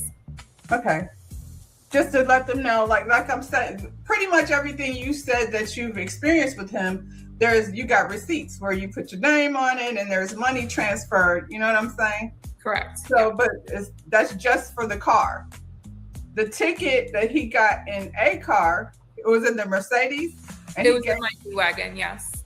It was in your G-Wagon. Correct. The one that he got a ticket on and gave somebody. I gotta pause it. Wait a minute. Not food stamps, Darius. No. Every episode, furs, shades, clothes, just doing the most, child. Woo, my Lord. Hey, 4 people, welcome in. Glad to have you here. We are still live on tour. We did the Ready to Love review with GG9, and we are still live on tour. We are reviewing live in real time this interview with Nikki, who is Darius's ex. Just Rhonda01 is the person conducting the interview here. Her channel is just Rhonda01, 529 subscribers. So like, comment, share, subscribe to her as well. A lot has been said here. Let's keep going, child. So we were driving to Baltimore. He got pulled over, and I guess he had arrest warrants. I didn't know at that point. That's what the case was. And he gave someone's name. You were with him?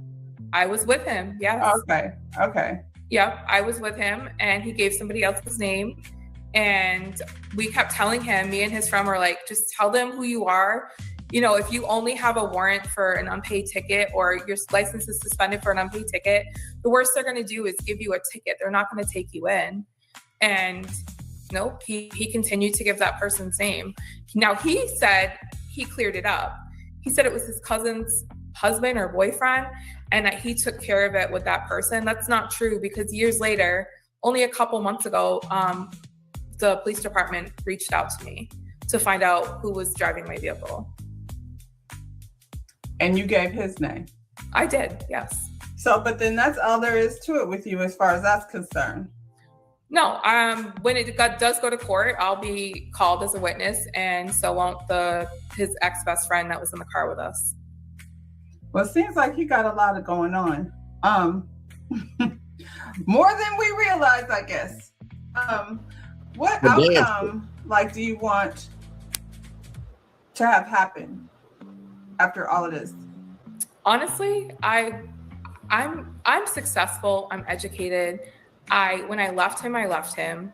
I know that I probably need to work on some of my emotions and my reactions, because at the end of the day, only I can control how I react to a situation. But unless you've been in a relationship with someone who is controlling, manipulative, a narcissist, you don't really understand it. And I've had a lot of people judge me about, why did you deal with this? Why did you deal with that? I dealt with it. I take responsibility for it. The only person that can fix that is myself, and learning self-love for myself, going to therapy. And, it is what it is at this point. I want him to stop reaching. He'll reach out to my friends, ask for money. He reached out to my friend. Well, she was at my house the other day. He knew that she was at my house. And he reached out to her, and she's like, look, you just need to stop calling. I don't reach out to this man at all. So for him to say I'm a stalker, I'm not. I need him to stop using my resources, stop stealing my wine or going to my country club and using my account. If he wouldn't have done all that, I would have stopped talking anymore. What? He can't use your account anymore. Can he? He can't still go over there and use your account. No, he just did it a couple months ago with me not realizing that he was actually able to do that. So that's what I'm saying. He can't do that now, though. You alerted the people that he's not allowed to do that. Correct. All right, Nikki News. Much love to you, my friend. I think we're almost done. We're 41 minutes and 45 seconds in. Thank you. And I appreciate what you said earlier. With this comment here, I really enjoy the commentary here, because with everything that I've been through on YouTube, I think people, and this is just a side note, I think people see moments of me, but they don't get the opportunity, or take them back, they don't allow themselves the opportunity to see the totality of me, that I am a full person. And so I appreciate what Ray of Love has done, is doing, and does do for me, that people get to see and hear and get to be in a different headspace with me. And you actually do learn, oh, wow, he actually does know something. Oh, wait, he is humble. Oh, wait, he is that smooth in his own way. So thank you. You know I'm going to give you a great show to finish it out, of course. So love you. Enjoy your beauty sleep, although you don't need it. And always love you to the moon and back. You know that. So thank you very much. All right, y'all, let's keep going here. Longer an issue unless you want to, sue him for the money that, which you said he doesn't have. He has no money. He has no buildings. And I find it ironic that everyone lays the burden of proof on me. You need to show this. And I've showed several pictures. I don't know if everyone. People online that don't know him. So that's my point. So yeah, because you came here with the information. I said, and this is just my interaction with you. Mm-hmm. I made a statement. I'm kind of, sarcastic a bit. So I wasn't even there to find out anything. I did not go on a discovery, but the discovery came back and, wanted to share. You said, ask away, right? Yeah. And you don't know me, which, I'm grateful for you coming over here, to tell your side of the story, but you can't put something on a public forum and then expect not to get judged by it. This particular group, you got to join. It takes some, the whole thing. I was actually invited to the forum. I was invited to the forum. I have been in contact with some of the cast members. Mm-hmm. One of the cast members lives a couple of doors down from me. Another one of the cast members. Wait a minute. What? One of the cast members lives a few doors down. Who is this said cast member? Who is this said cast member?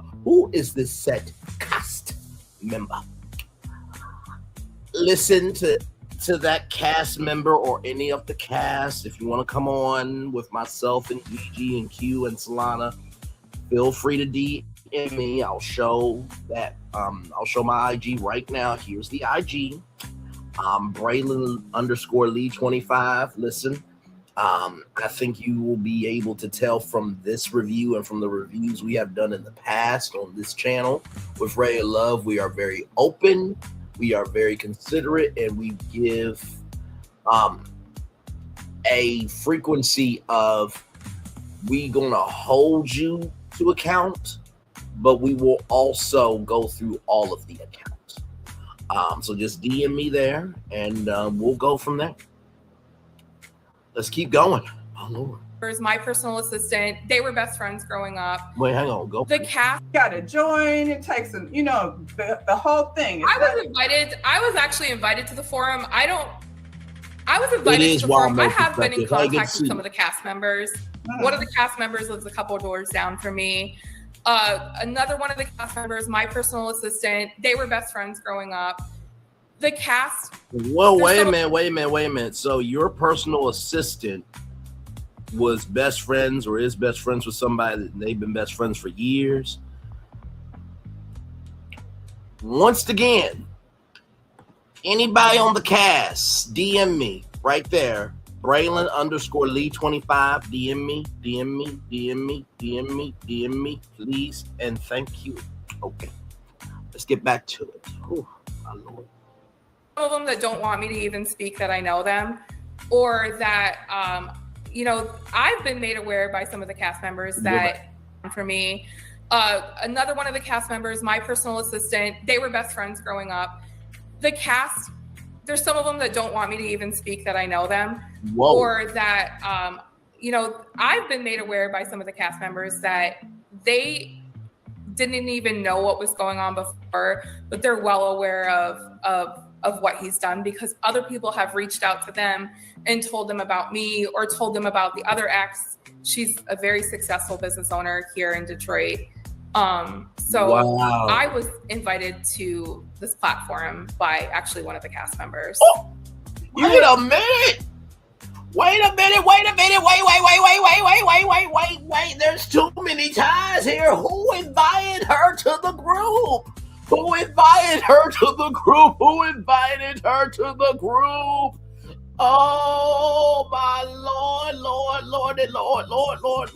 Once again, DM me. Braylon underscore Lee 25. Braylon underscore Lee 25. BRAYLON underscore LEE 25. BRAYLON underscore LEE 25. BRAYLON underscore Lee LEE 25. DM me. Let's keep going. Provided there. Yes. But it was your decision to, you got receipts. Even like the other day, they ran the clip of him giving the fox. You posted receipts of. So wait, let me back up on that. No, let me back up on that. I posted that on my personal page, and reading is very fundamental. So if anybody actually read the post that I did, the original post that I did was the chinchilla. I had several people calling me and saying, oh my gosh, how did he afford that chinchilla? Or that's the chinchilla he was at the Glow event with, stating that he paid $30,000. So my response, let me bring it up. The chinchilla that Ashley got on this past episode wasn't bought recently. It was from an event that you and him went to. Oh my Lord. Like you said in one of your previous reviews, this may be the best Ready to Love season to date. Yeah, I fully agree with that. So, like I said before, this has too many factual things for it to fall to shit, to me. I could be completely wrong, but there's something to this story here.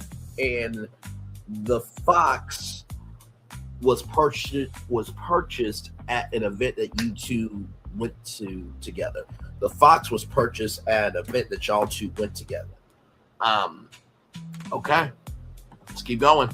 Response was, it was more jokingly amongst my friends because, the guy he portrays himself to be, the way he used to put me down about myself, your hair's not correct, you're overweight, you're this, you're that. For someone to sit there and say that I need to be polished and I don't look correct, you're not even put together yourself.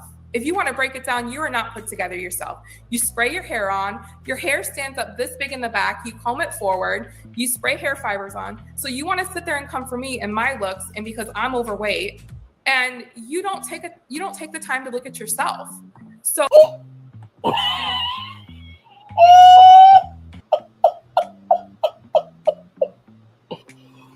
not spraying just for men on top of his head, and the hair stands up, and he brushes it down. Oh my God.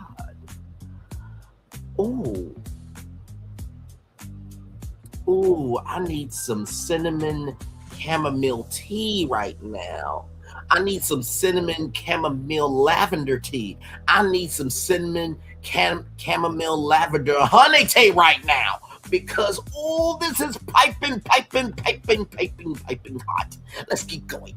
So, and if anybody knows anything from Detroit, people kept saying, oh, that coat was so nice.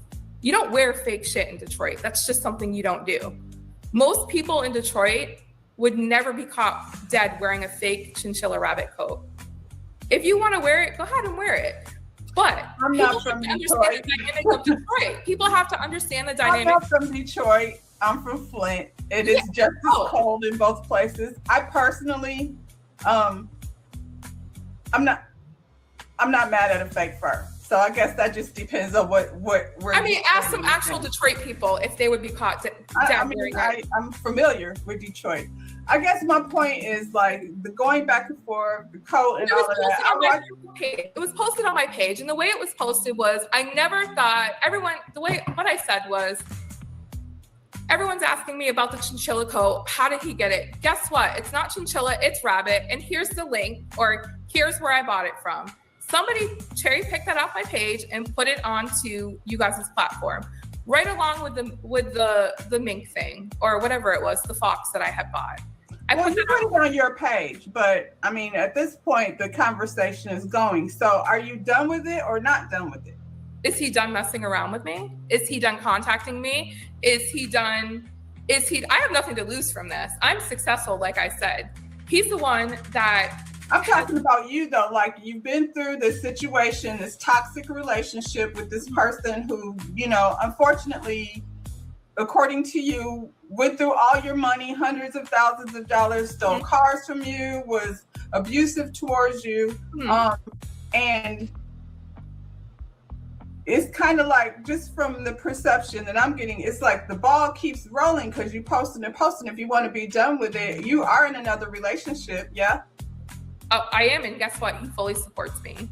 Well, I mean, that's a good thing that he supports you, but I feel like you were talking about your self-esteem and all the ways that he made you feel in the relationship, right?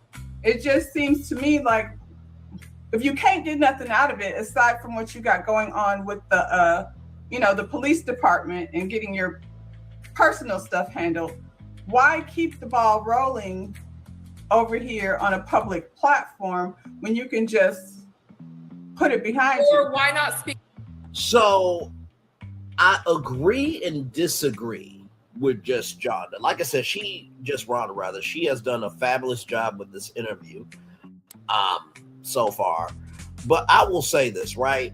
If Darius is still contacting Nikki's family and friends and utilizing her resources still, you can be done with it, but that don't mean they gonna be done with it.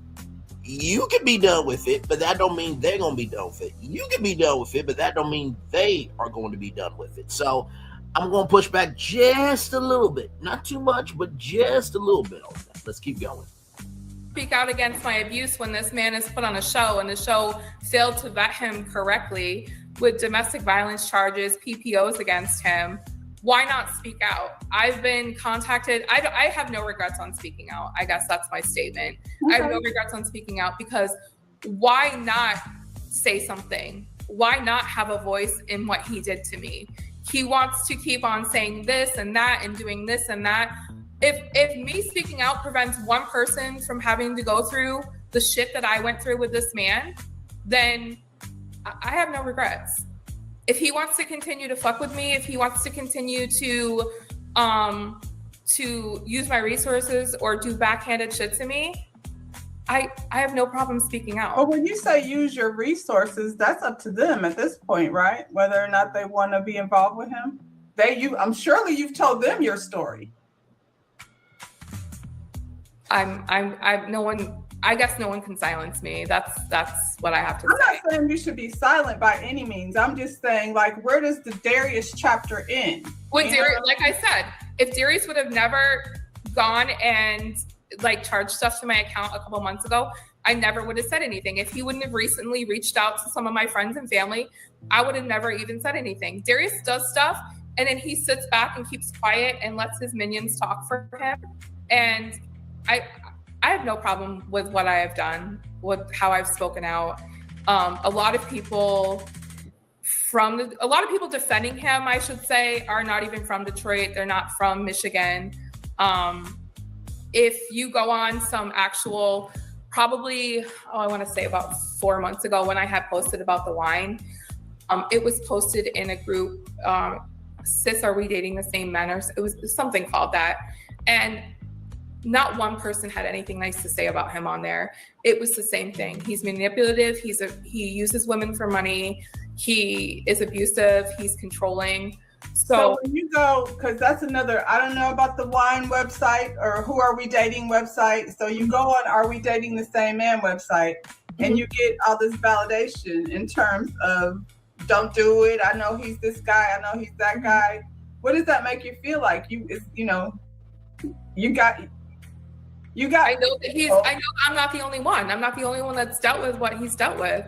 I had one woman that recently just reached out to me 2 days ago that said, thank you for posting what you posted. I was actually dating him recently and something just didn't sit right with me because what Darius does is he'll go on. The girl before me, she stole my house. She stole my mansion. I put all this work and all this money into this house.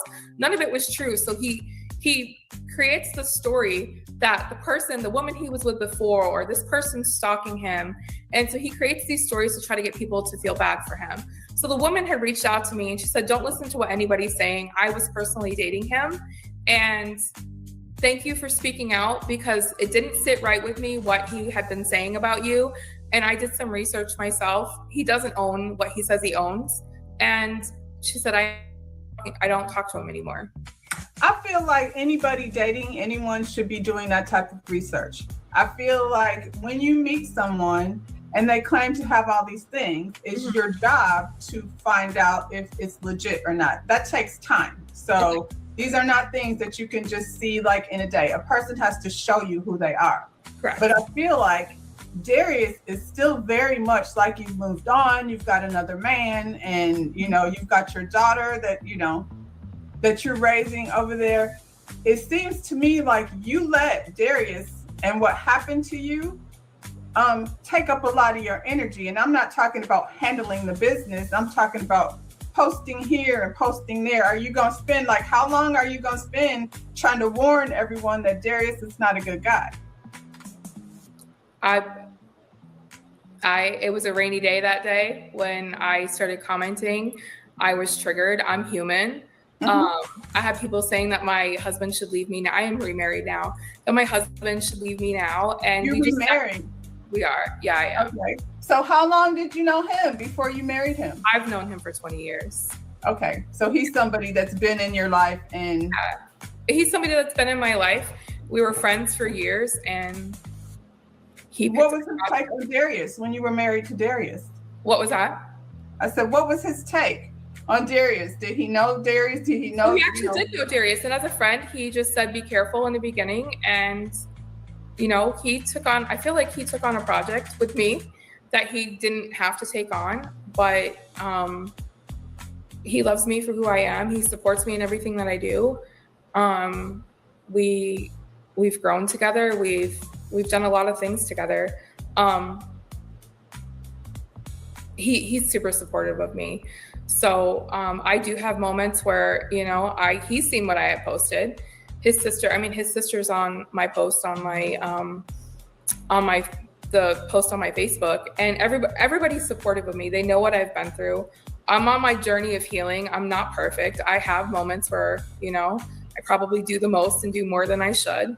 But like I said, if you've never been in a relationship with someone that's done what he did to me, everyone's journey is different. And one of the other girls that I had spoke with, she said there's nothing wrong. She said it took me 2 years to get over what he did to me. And so people can say what they want to say about me. At the end of the day, half of those women can't stand in the same room with me. They don't have what I have. They're not successful like I am. And that's just my take on it. I'm not perfect. No one's going to agree with everything that I do. And I don't expect everyone to agree with what I do. Well, you're right. Now you have, a new life, like I said, a new husband, and you don't know me. I want to say first, thank you for coming over here and, sharing your experience, of course, with me. And I don't know if I had any advice, even though I know you're not asking me for advice. I would say keep people that you don't know out of your business. That can't at all be any way healing. It can't be healing for you to, because I see what's being said over, that's the only group I look in because I watch and review the show. I'm not here, I'm not there, I'm not all these other places. Yeah. Like I said, wouldn't have said anything. It would have been left at that had you not spoke directly to me. Leave the people out, because we the viewers of Ready to Love, that's why we're here. The rest of it, I don't know that maybe you touched somebody, maybe you didn't, but all the communication with the exes and the currents and who's saying what, I feel like that doesn't seem like a healthy thing. I feel like cast members, all of that stuff, I feel like you can't heal as long as you publicly got people in your business. And then, saying the things that they're saying. You can't hear the negative, feedback if it's not there posted for everybody to see, because everybody's not going to agree. Everybody's not going to agree. But at the same time, like I said, everybody's healing journey is different. So that's like almost saying that domestic violence advocates and they should just go heal in silence and not go to events and speak out and not. That's not what I said. That's not what I said. I think that's definitely healing. Is that something that you're doing? 100%, yes. Yeah. I said in Facebook pages, like what I'm seeing is a post about chinchilla coats and wine boxes. You know what I'm saying? And I think personal page, it was brought over by somebody else to that platform. And I respect. I mean, but you were in the platform too. Aside from where it started, like I see like a lot of going back and forth. There's women in there posting text messages and all kind of craziness. And I just don't, me personally, I don't know that that's the best thing for you to get over it. It seems like it just is a thing that's keeping the fire going, keeping it going, keeping it going. That's just my opinion. Yeah. Like, you know, speaking, you know, as an advocate for domestic violence or any of those things, those are people who've been through it. That's not people with an opinion about a TV show. And I don't see anybody, honestly, that thinks Darius is the greatest guy. His reviews are not great over there either. Yeah. It's just, you know, a conversation about business that, you know, we didn't know nothing about. You brought it there. Aside from what happened, you know, with the coach, you know what I'm saying? You brought it there. So, you know, you opened the door for all this criticism. I don't know that that's... Well, let me pause it here because I know we're almost done. But here's the thing, right? Apparently, Rhonda said that Darius does reviews. I have not seen Darius's reviews. I think the only person we brought up was Lauren. And we brought Lauren up for the fact that Jaguar Actual talked about, you know, talked about Christina, although I called her Daphne, and that Lauren said Miss GoFundMe, right? Well, Jaguar Actual said Miss GoFundMe, but then Lauren said that they actually made a GoFundMe allegedly for Christina. So we brought up Lauren's YouTube channel just to showcase her YouTube channel because it was within the context, conjecture, connection of the after show review that we were doing. And Lauren had a great, you know, a great setup on her YouTube channel. But also too, she's been doing this thing for a while before she got to Ready to Love, right? So I get what just Jonda is saying. At some point in time, you do have to, you know when to hold them and know when to fold them, know when to walk away and run, counting your money sitting at the table, in the words of Kenny Rogers, right? But in the same token, I do believe that Nikki is working through her life being consumed by other people. I think that is a process. And I don't think just Jonda is trying to rag on her at all. I think just Rhonda rather has been very respectful, considerate, and caring in this interview. Holding, you know, Nikki's feet to the fire a little bit, just like anybody should do in an interview. But I think just Jonda was just saying, recognize that there's more to your life now.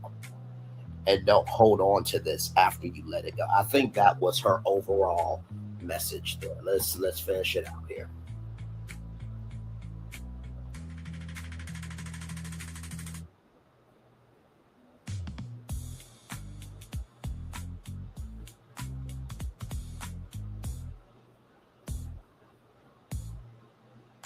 Give me a moment, y'all. Technology's technology.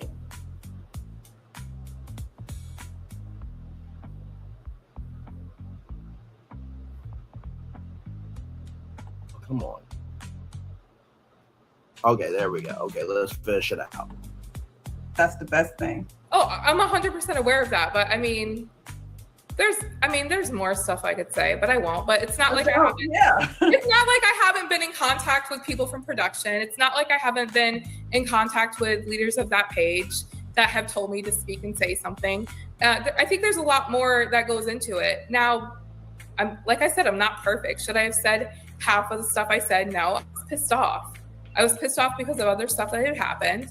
Like I said, it was a rainy day. I was actually in Hawaii on vacation, and people were like, oh, that's what you're spending your time doing. Yeah, I was rained in that day. I was pissed off, and I was contacted by the prosecutor's office on my vacation about him. I was pissed off that they said potentially that I could get a case for supposedly lying to a police officer when I never lied to the police officer that day. So then I had to take my time to contact my attorney, ask them to do a FOIA request on the body camera footage from that day that we got pulled over. And, so I was pissed off because I feel like, the stuff just keeps creeping up. So like I said, I had some free time that day. It was rainy and I was being petty and I responded. Well, I'm here for petty because I'm patiently petty. And that's what I had brought petty to the next level that day. So I was pissed off and I responded. Should I have said everything I said? Probably not. But at the end of the day, I have no regrets of what I said. Well, this show, it's halfway through the season. And by summer, we won't be talking about it anymore. Right. We'll move on to the next thing. Right. So, like I said, thank you for coming over here to talk to me. And hopefully, after today or somewhere soon after these cases and things are finished, you can focus on the man you got and forget about the one that, I am focused on the man I have already, but yeah. And all right. Focused on him. We're focused on each other. But yeah, no, like I said, at this point moving forward, I haven't commented in a couple of days. I'm going to let it play out in court, and that's what's going to happen at this point. Well, thank you again, Nicole, for coming over here to talk to me. Having me. Like the video, subscribe to my channel, and you make sure you check out some of my reviews. I will. Hopefully you check out this one. I will, definitely. Thank you. You're welcome. Bye-bye. Bye. All right, and that is the end of the interview there. Let's look at some of the comments here. 120 comments. Let's see here.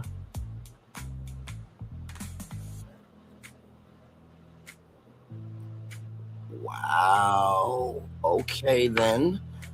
Nikki, thank you for sharing. This person here says, Nikki, please take this to a real platform. This lady must be starring off as she lacked empathy and etiquette. She was biased and judgmental. This was not a good interview. All I've done, all I heard was you defending yourself. You use your voice to help other women if you choose to do so. Don't stay silent. When you are done, your healing is done. When you are ready, not when someone else tells you it's time. Ready. Love is for all viewers. There's no color just because the cast is black. All races can view. That's like saying white people shouldn't comment on the Housewives when you have a white male who controls Bravo. Sad. And as a black woman, I hate that you have to sit through such a horrible interview. Let's see here. Hats off to you. Keep speaking out until you are tired. Wow. Okay. Whoo, child. Damn. Okay. The people are commenting. This is the thing, right? I feel that,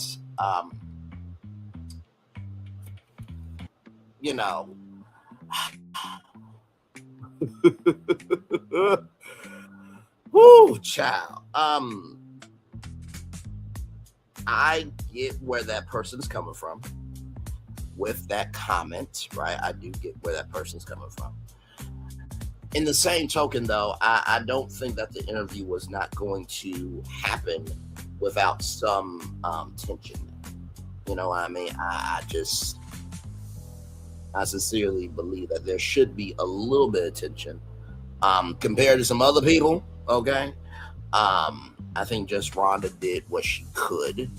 OMG, just Rhonda, this is my first and last time watching you as you annoy the mess out of me with your unwanted advice. How dare you tell someone who's been abused?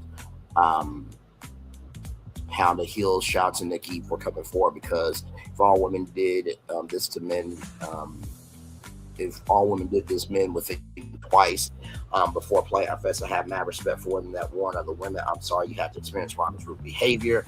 As a guest, Rhonda, you don't speak on behalf of anyone, period, so stop acting like if you hold the torch to life. Okay, I'm 13 minutes in. And I have to go. Your energy toward your guest is so rude, judgmental. If I was her, I would have ended this interview earlier and taken my story to a more professional and empathetic platform. And she has proof. If she has proof Darius is a scammer, as I suspected, I want to hear about that. Right here is not your job as an interview to question this woman's choices. Your job is to ask the questions the audience wants answered, to make your guest feel comfortable enough to give you as much information as possible. Telling her that her experiences are alleged is a really bad form. I did say that, you have to say alleged because, you're trying to cover your channel, right? You're not liable for anything she says. Any slander will reflect negatively on her, not you. It's crazy that you would ask your guests if they have receipts. It's not the point at this juncture. Just let her tell her story. If any of it turns out to be false, conduct another interview. Ask her to verify her statements or post a video with proof for her liable claims. This lay is alleged abuse, and you're coming for her, which is disturbing to say the least. You are incredibly biased. I wish this lady had taken her story elsewhere. Letting her on the defense makes no sense. She spent most of the interview explaining herself instead of giving us the 411. Don't quit your day job. The interview was okay. I thought Rhonda had too many opinions. It's her life. She wanted to spread her story. Love the ownership she's taking, and she did take a lot of ownership. She just did. Well, not just did, but she did.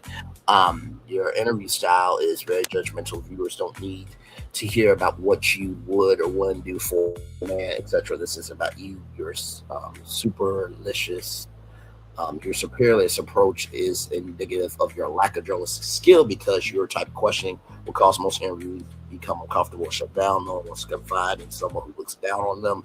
You got lucky in this instance because this woman is clearly hell bent on exposing this man, putting his alleged personal business in the street, and publicly airing his indiscretions at cost.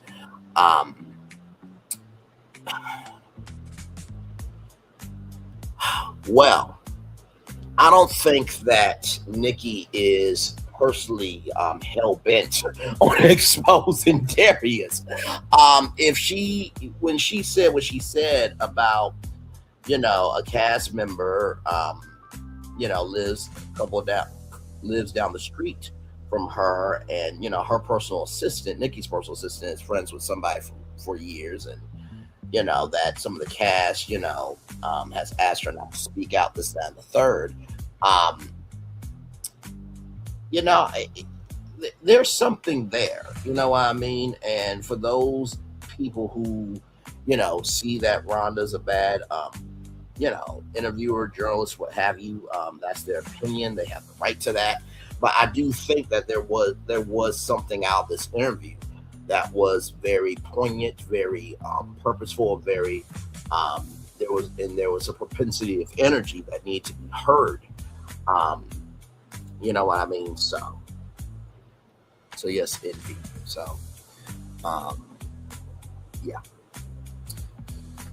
Whew, my Lord.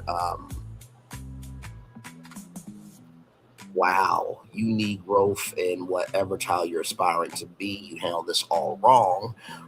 This young lady an apology, maybe it's like an interview, because this was the worst interview in history. 10 minutes in this interview is all over the place. It's best to ask questions in chronological order for clarity. Then you mentioned some Facebook group about the blue and Darius' statement with no clarification. I only watch the show. I don't keep up with these people on social media. Excuse me. It's a good idea to fill in the gaps for your audience. Also, while we're going back to the married to 4 months thing, she can't change it. She says she's working through her guilt to therapy, or you try to make her feel worse. That's an unwise strategy. If you plan to interview anyone else in the future, there are some people that are agreeing with Nicole. Not Nicole, but Nikki. It seems like a lot of people are agreeing with Nikki here.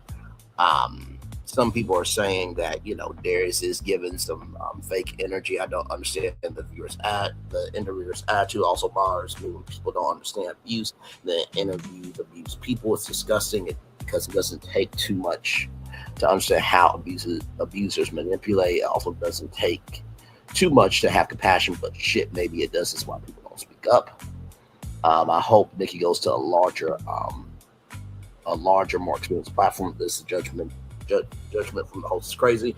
Let's not act like there's not desperate women who have fallen victim to this type of male relationships. This host is rude. Won't be clicking on this again. Recommend. I hope the host go back and look at this interview herself. Right here, maybe you need a view of the channel to see how to conduct an unbiased interview. You were incredibly rude to someone who is extremely kind to your extremely small channel. Oh, wow. I mean, it is small, but damn, you didn't have to say it out loud. With your unkind judgmental behavior, I can't imagine your channel growing. I'm certain the Facebook platform did not appoint you as its defender. The interview did not once ask your opinion regarding her position. Your thank you with me listens. Our conduct was abhorrent. A lot of people are agreeing with Nicole, like I said. And Rhonda is getting a lot of energy from the Mars, but this is what happens when you bring yourself to the public. I don't have a bias. I don't have a bias against her. I actually believe a lot of what she was saying. She offered me all the information I brought to my platform. Let's see, April's Gym, Nicole's friend. I'm just fear this was fair, and yes, we believe most of it. Not sure about a few things. Wow. Okay. This interviewer is a joker, so ready to interject and give annoying irrelevant input. Let the woman speak. Goddamn. The interview was very interesting and informative. I just think the interview style could be a lot better. The interview was giving judgment. Please stop telling a grown woman how to handle her business. If your guess is to be believed, she was chosen by Darius, a black man, asked his wife, whose fault is that? Calling her out on being white on a black platform, speaking about a black man who's on a black show makes zero sense. Braylon has a black audience. Where else would she go to get her message out there? I see a lady saying Belo is a scammer on Facebook. Oh, Lord Jesus, Swahili goddess. Are you sick, Lord Jesus? Oh, God, why?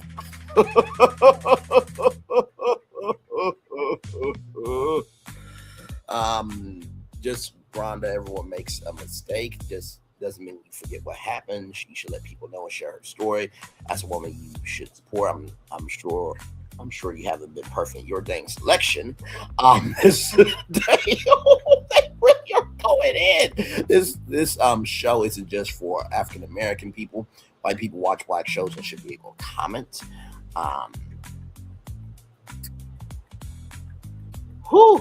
Okay.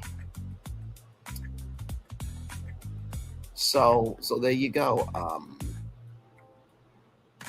This person says you did excellent job exposing some of the holes in her story. So I will say this comment section is majority agreeing with Nikki, and a lot of them are saying that Rhonda didn't do a good job. I will say that Rhonda did what she could. I thought she did a good job for an interview on this size of a channel. You know what I mean? I would think maybe myself and Gigi would do an interview like this because we have experience with this. You know what I mean? But that doesn't mean that we don't support other people, who are trying to come up, in the world and trying to make it do what it do. You know what I mean? So let me refresh this one more time.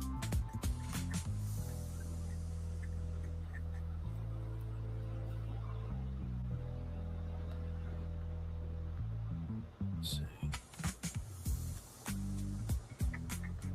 I don't know why this is not loading here for me, because I want to see what those comments were as well. But anyway, child, a lot going on here. So to the people that are still here with us, first of all, thank you very much for being here still. 3 hours, 53 minutes, and 33 seconds in. Whoever is still here in the building with me, what did you guys think about the interview? Do you feel like just Rhonda did a good job? Do you feel like she was putting 20 on 10? Where is your mind at after this? I do believe Nikki. I sincerely do. This story doesn't just seem to be out the blue for no damn reason. And I do think that with Darius, just be honest about it, man. I think that's the best thing I can tell you is just to be sincere, open, and true about what happened, man. I think that's the best thing that you can do. So I tried to go to my my phone here, and it's not giving me that energy either. So with the let's see what happens. So yeah, Mo perspective. Hell. Anybody that is here, 4 people are here with us now. Thank you all so much. With that, I appreciate y'all. Let me know what you're thinking in the comment section in the live chat. Like I said, it was important to, let the interview play out for what it is. You know what I mean? And make it do what it do. So yeah. 5 people in the building now. Thank you so much for being here. Appreciate y'all. Yes, indeed. So yeah, y'all. That's it. That's everything.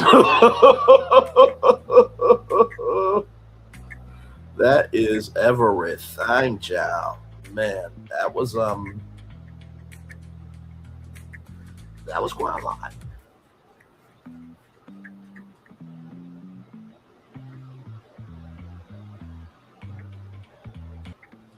Like I said, I think the biggest thing is we'll see what happens at the reunion, because the reunion is where everything falls. You know what I mean? And most of the time, when it comes to the Ray Love reunions, they don't really bring up issues from the world of social media onto the show.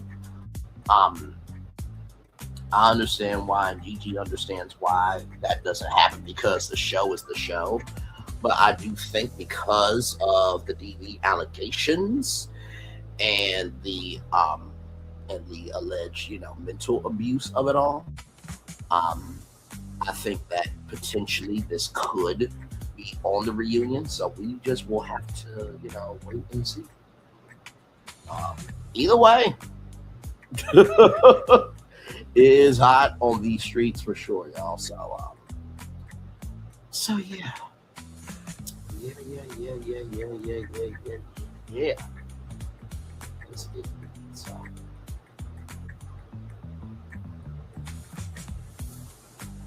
Oh, come on. Sorry, I've been trying to get my phone on the charger for a minute here. You ever have that moment with your cord where it's just like, what is wrong with you? That's what my cord is doing. But don't worry, I got some new cords coming in.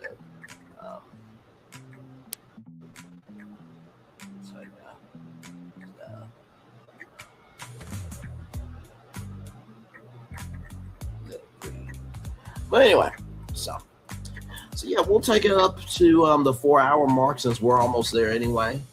And then I'll read y'all the Daily Motivator, and then we will head on out of here. Whew. I know Gigi will go back through and watch my commentary on it. I'm sure she'll have some thoughts on it as well. You know what I mean? So yes, so yeah.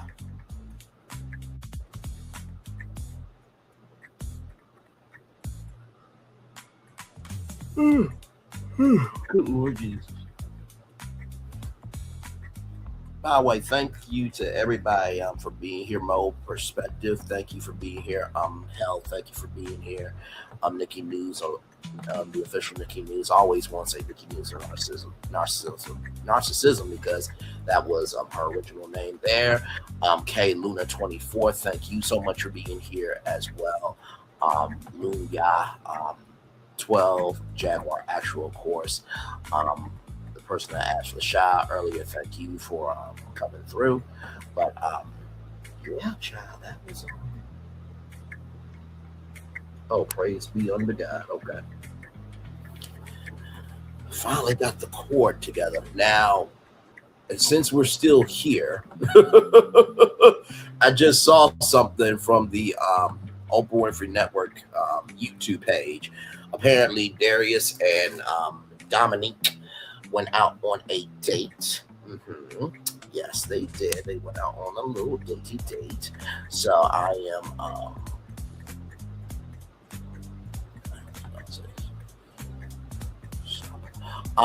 let's see here. Let's see, where is it?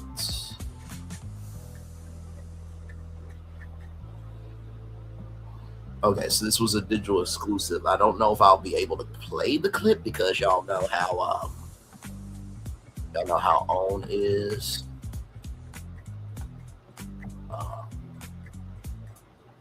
Okay, this is what I'm going to do. I'm going to play it, but I'm going to pause it at times. Okay, so that's what we'll do. Okay, that's what we'll do. All right, that's what we'll do. Still here.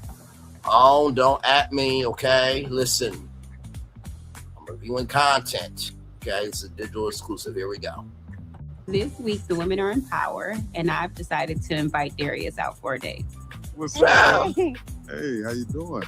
Me and Darius have not had a date, but we do communicate often. So I'm excited to actually have some one-on-one time with him to see if there is a spark between him and I. Well, what's going on, baby? Man, That's a whole fox. I decided to put this particular outfit on because I am meeting fashion queen herself, Dominique. I got to get fly too. Nice. I'm scared.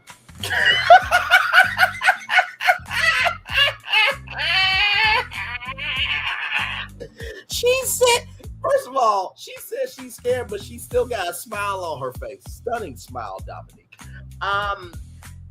First of all, Dominique doesn't have to wear furs, child. You know what I mean? Oh God. Okay, let's keep going. Don't bite much. It was a whole fox. Like it had feet and eyeballs. How you doing? I'm good. How are you? I'm pretty good. I finally got my date with you. Finally. Going into this date, I'm hoping that Dominique lets me know what's on her mind. And hopefully we get to know each other a little bit more. Just a little bit. Better Smell now. amazing. Thank you, baby. It's like a sugar daddy cologne. Sugar daddy vibe. Old school. I even drove my stinking Lincoln today. Really? Now wait a minute, Sugar Daddy vibes. Hang on now. We just watched the whole interview, okay, with Nikki, and she being called a sugar mama, and you know sounded like a pimp. Okay, so let's keep going. I felt like Shaq or something. You still in the mood for the 70s? That was very You fun. can't. Woo. How did I do? Oh my God. Everything about you was lit that day. Yeah. Miss Lady. Oh, your hands is cold. My hand's colder than yours.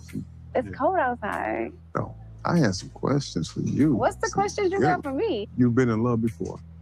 I have. Describe like what is love like on this next chapter. Friendship. Before we can even start loving each other, we need to be best friends. We need to be in each other's skin with an amazing chemistry, with amazing attraction. Finding a partner that's my best friend is extremely important. I didn't have that in my first marriage, and it could have saved our marriage if we were friends. So it's just something I'm not willing to bypass this time around. I can't. I won't. I ain't. The attraction has to be there. Wait a minute, it's the I ain't for me, okay? And I do agree with that. You know what I mean? I think us as a society, we have lost the joy of what it is to get to know somebody, the joy, the privilege, and the reference of getting to know somebody, right? So I fully agree with that. Because if I can't stand to be around you, how am I going to be able to come back to you? If I can't stand to be around you, right? Or if I can't stand to see you, then how can I stand to be around you? If I don't want to see you, then how can I stand to be around you? There, but physically and mentally and spiritually. I call it the Trinity. Yeah, we need to be evenly yoked. Equally yoked. So, yeah. You read my mind. I need that in my life. So what happened all this time? You know, I guess been doing it the wrong way. Okay, have you ever been married?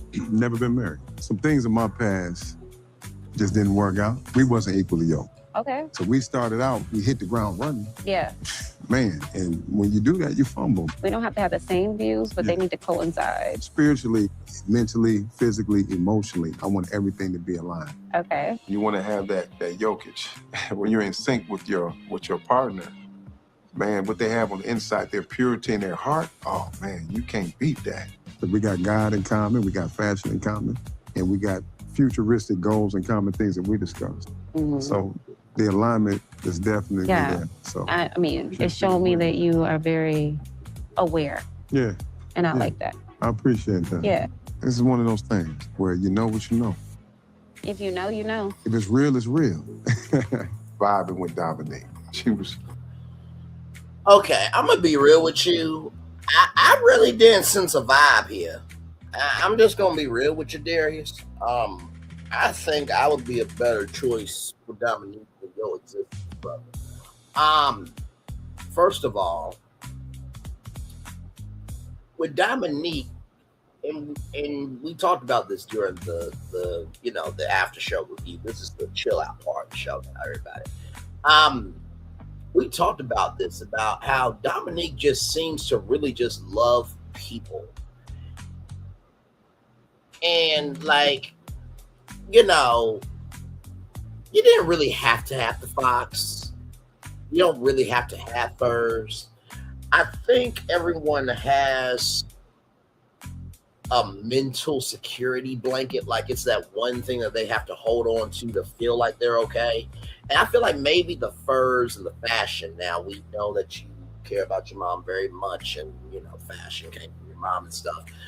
But at this point, bro, like, this is 2025. Nobody's really wearing furs like that. But let's keep going. But I didn't sense a lot. Good company, good attention, very attractive. This was our first date. Looking forward to another. You ready to get out of here? I am. We have to do this again. I love that. Yeah, now I get to know you a little bit more. This date, it was a good time, and it did bring us closer together. We had never had any time where we shared just him and I, so it took him up a notch. Okay, the fox had like hit me in the chest. Yeah, he did. He like biting people. What did you learn about Darius on this date? I learned that Darius would put a whole fox on his neck and not be shaming. You can't be mad about that. Let's steal these drinks. Come on. Come on. All right, we out. Now you want to steal it. They ain't gonna see nothing. They gonna arrest us. I gotta get my purse. Okay, let's look at the comment section, child. I couldn't take the fox. Me either. It's a little too much every time you turn around. He uses the fur. So damn tacky. Oh my. She said had feet. I can't date another man so called but his looks. It gave me old school pimp vibes rather. He's way too extra. Doesn't seem genuine to get to know these. When he's performing for TV. Feels like he has a script that he uses with women. His dates all sound the same. No depth, no real connection. Saw the fox and ran straight to the comments. You ain't right, Allie. You ain't right. I can see him and Dominique being real good friends, like homeboy, homegirl. He's always on cue, no chemistry with anyone. Just let the flash speak for him, giving Gemini. If that is real, that's so gross. He wear a whole fox on his shoulder. If it's fake, then it's weird that he thinks it's fashionable.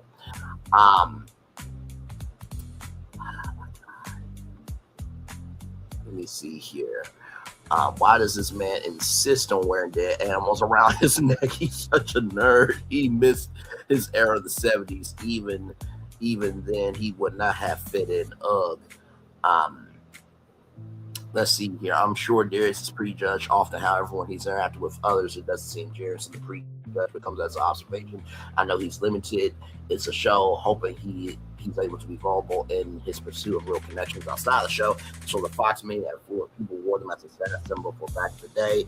I was taught into purchasing one as an investment, but I was so freaked out at the thought of where it is. I stored it in a relative attic, and I had seen the light of day since. Oh my God.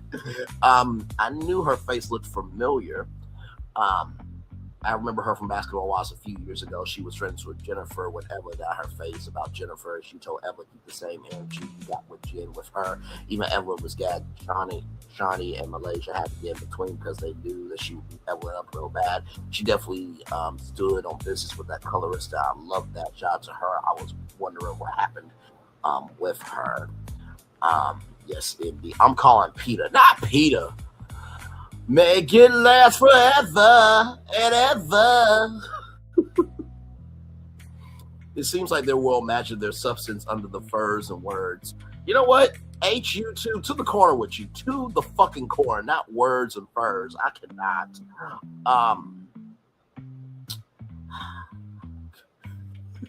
The Fox. Hell no, my granddad definitely would have worn that. Why it look like he glued his beard? Y'all gotta stop it.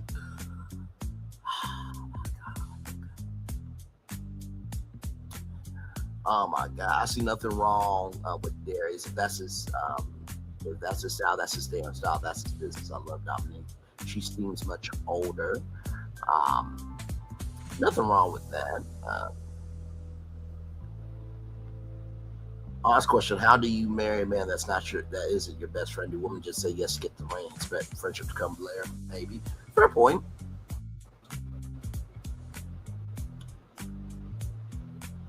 I bet you this knockoff Chris Tucker. Oh no! Not knockoff Chris Tucker. Oh my God! Isn't a whole lot there trying to impress people, and his hairline sprayed on because it seemed fake. Even real estate, he must be here to advertise his business. Sometimes they fake their real jobs for the show. He's in some exotic car business, something along those lines. He's in a few Tubi movies too. So, child, there is that. Wasn't that fun? A little bonus for you all. Okay, y'all. I think that's everything.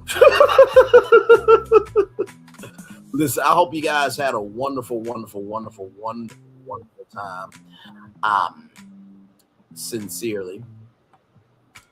And thank you all so much for being here.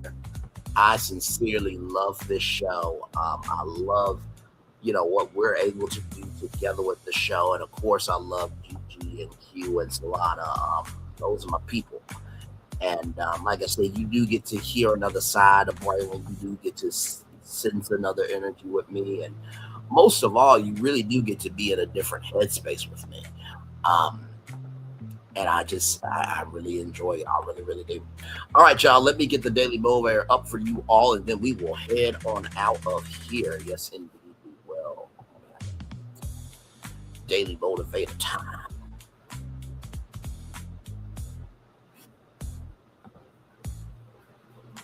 Okay, so this was for Saturday. But I'll read it for you guys today. Here it is. Here we go. Right here.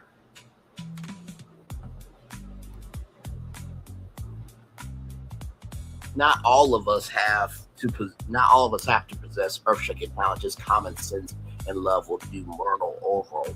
Very nicely said. It's time for the Day Motivator for Saturday, December 20th, but we're reading it today for Sunday, December 21st, 2025. Between past and future, take inspiration from what has already happened and find more inspiration of what can be. The past is over, yet some of its energy lives on in the memories of what has happened and why. Use that energy to inform you and inspire you in your present choices and actions. Though the future is not yet here, you can have significant impact on the quality of that future. Set your priorities and live your life in a way that produces value in the days and years to come. The flow of time may sometimes feel oppressive, yet for all its challenges, time also provides great opportunities. Though you are in many ways constrained by time, much of your awareness exists apart from time with clarity about what has been, a good sense of what's coming. You can use your awareness and attention to great benefit. Let your actions in the present be enlightened by your knowledge of the past and encouraged by the vision of your future. You exist between what's been and what is coming and are well positioned to make the best of both. Ralph Walton. You know, when it comes between past and future, the first thing I would say is there's always a chance for you to determine your future. I know that sounds very blasé, but it's very, very true. A lot of times we forget that we can be an agent of evolution, right? And the reason why sometimes it's hard to be a change of agent of evolution is because of the work, right? So if you do the work, if you don't do the work, it will never come. The second thing I'll say here with past and future is this: recognize that just because you don't see somebody carrying the weight of their past doesn't mean that they're not feeling that energy. Right, everyone has a past. He or she who has to sin cast the first stone. Since you can't cast it, and since I can't cast it, we all need to shut the hell up talking. That's the second thing is just because you're not seeing somebody's past doesn't mean that weight is not heavy for them. And then finally, you are well positioned to make the best of both. If you do not understand the fact that you had to go through what you had to go through in order to be where you are and understanding where you are to get to your future, unless you are in alignment, you will never get to the finish line. Unless you are in alignment, you will never get to the finish line. Unless you are in alignment, you'll never get to the finish line. And I'll give y'all a bonus motivator, right? Someone's truth, just because it's someone's truth doesn't mean you have the right to slam it down, right? Because Darius said what he said. The first thing I will say is Nikki's truth is Nikki's truth. Just like each and every single one of us, whatever our truth is what our truth is. And I said to one of my exes, actions are how people know you, how you carry yourself, it's how people remember you. So as long as your truth is foundationally strong for what you know, and you move with integrity, then that's all you can do. The second thing I will say is never apologize for standing up for yourself when you feel that it's a way for you to not only let go of that hurt, but it also will allow you to mentally move forward in a healing way. Because sometimes you have to go through something in order to learn, right? And my friend said you grow through what you go through. And I think that's what you have to do. I think Nikki has shown a lot of understanding, care, and consideration for this, because all that was said tonight was quite a lot, right? And then finally, the third thing is for Darius. Just because it's Nikki's truth doesn't mean that you can't live your life and she can't live her life. If you're going to allow someone's truth to dictate your movement, then maybe she was telling the truth, bro. And I would have the same energy if a woman did a man wrong or if a woman did a woman wrong, right? So with that being said, everybody, it's time for the best outro on YouTube. Know what you do and do what you know. Never say you weren't born special, because you will always want a blessing and trust. You may not be where you want to be, but by the end of it, you'll be where you need to be. Do what you've been chosen to do. Why it's one thing to call yourself, it's nothing to be chosen. One love, much love, all love. We have spent time with you. You have spent time with us. And hopefully by spending time together, we're great together. And always remember, we're doing radio, television, YouTube, living your best life, or you're just allowing time for the truth to breathe. Make sure the replay is not just for you to watch it, not just for you to listen to it, but if you want to experience it again. We love you, we value, we embrace you all. Always remember, see love you gotta do it, see love you gotta do it, see love you gotta do it. Whatever obstacles you overcome, whatever successes you have achieved upon this particular day, we are extremely proud of you, but no one else is proud of you. Be proud of your damn self. And finally, y'all, listen. We're getting closer to the end of Ready to Love. So whatever is going to happen is going to happen.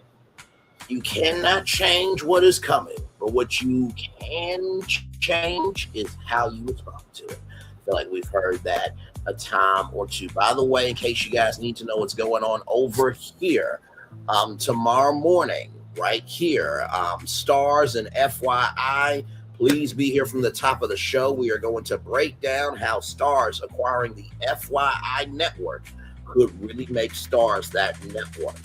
And then, of course, Nicki Minaj, Turning Point USA, a lot going on. We'll talk about at 8:30. Then, of course, as you guys know, Mondays are Potomac. By the way, I just saw a upload from Billy Chun that says, and I quote, Toya was ridiculous tonight from Billy Chun TV. So we will talk about that Tuesday. Oh, I'm sorry. I've already been able to see it right here. Here it is right here. Sorry.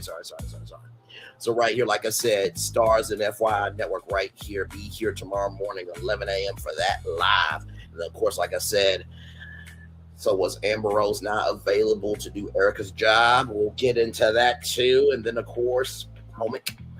And like I said, Toya was a lot tonight from Billy Chun TV. We'll talk about all that Tuesday night at 6 p.m. One love, much love, all love. I feel the love and send it right back to you. I'll see you tomorrow morning for the 11 a.m. edition of Braylon's Virtual Tour Live, the morning edition. Third show for you all with Nicki Minaj. We'll talk about that live. And then, of course, Potomac. Everybody, Real Housewives of Potomac, 6 p.m. Monday. All right. One love, much love, all love. We feel the love, and we send it right back to you. Bye, everybody.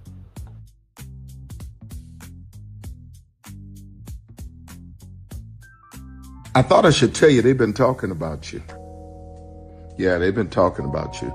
They've been talking about the fact that they've done everything they could to stop you and everything they could to block you, but you still win. They've been talking about the fact that they have undermined your success and they have tried to sabotage your seasons, but you keep winning. They've been talking about the fact that even though they don't like each other, they get together to try to kill you, but you keep winning. They've been talking about the fact that you were voted least likely to succeed, but like cream, you keep rising to the top. They've been talking about how they tried to burn your world down, but like the phoenix, you rose from the ashes. They've been talking about you. And you know what they say? Oh, she's just lucky. He's just lucky. But no, you ain't lucky. You're anointed. You got something on you. You got favor on you. You got power on you. You were born to win. Now they can call it luck, but it's grace. They can call it luck, but it's favor. But whatever they call it, it doesn't matter, because you know what God calls you? Do you know what God calls you? A winner. I thought I should tell you, they've been talking about you. Yeah, they've been talking about you.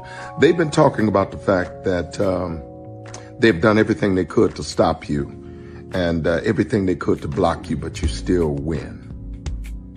They've been talking about the fact that they have undermined your success and they have tried to sabotage your seasons, but you keep winning.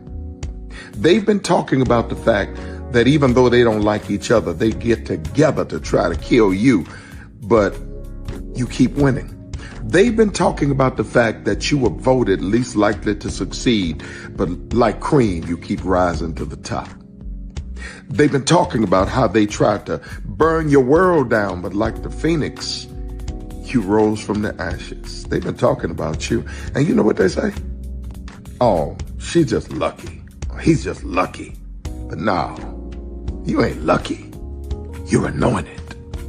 You got something on you. You got favor on you. You got power on you. You were born to win. Now they can call it luck, but it's grace. They can call it luck, but it's favor. But whatever they call it, it doesn't matter, Because you know what God calls you? Do you know what God calls you? A winner. I thought I should tell you they've been talking about you. Yeah, they've been talking about you. They've been talking about the fact that they've done everything they could to stop you and everything they could to block you, but you still win. They've been talking about the fact that they have undermined your success and they have tried to sabotage your seasons, but you keep winning. They've been talking about the fact that even though they don't like each other, they get together to try to kill you, but you keep winning. They've been talking about the fact that you were voted least likely to succeed, but like cream, you keep rising to the top. They've been talking about how they tried to burn your world down, but like the phoenix, you rose from the ashes. They've been talking about you. And you know what they say? Oh, she's just lucky. He's just lucky. But no, you ain't lucky. You're anointed. You got something on you. You got favor on you. You got power on you. You were born to win. Now they can call it luck, but it's grace. They can call it luck, but it's favor. But whatever they call it, it doesn't matter, because you know what God calls you? Do you know what God calls you? A winner.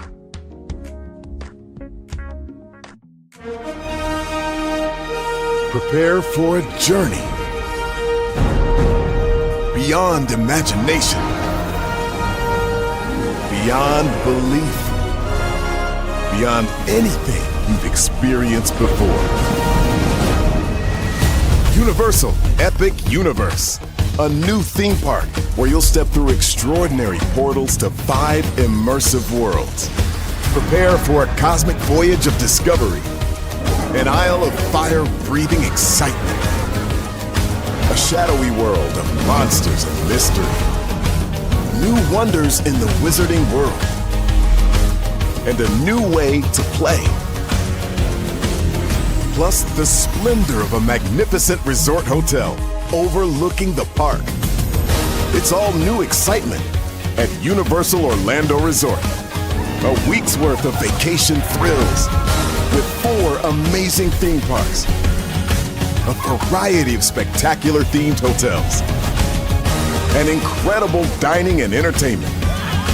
It's all at Universal Orlando Resort, where you'll find new adventures every day. Explore the astonishing worlds of Universal Epic Universe at Universal Orlando Resort. Because here's the thing, a good streamer can find other content. Because here's the thing, a good streamer can find other content. Because here's the thing, a good streamer can find other content.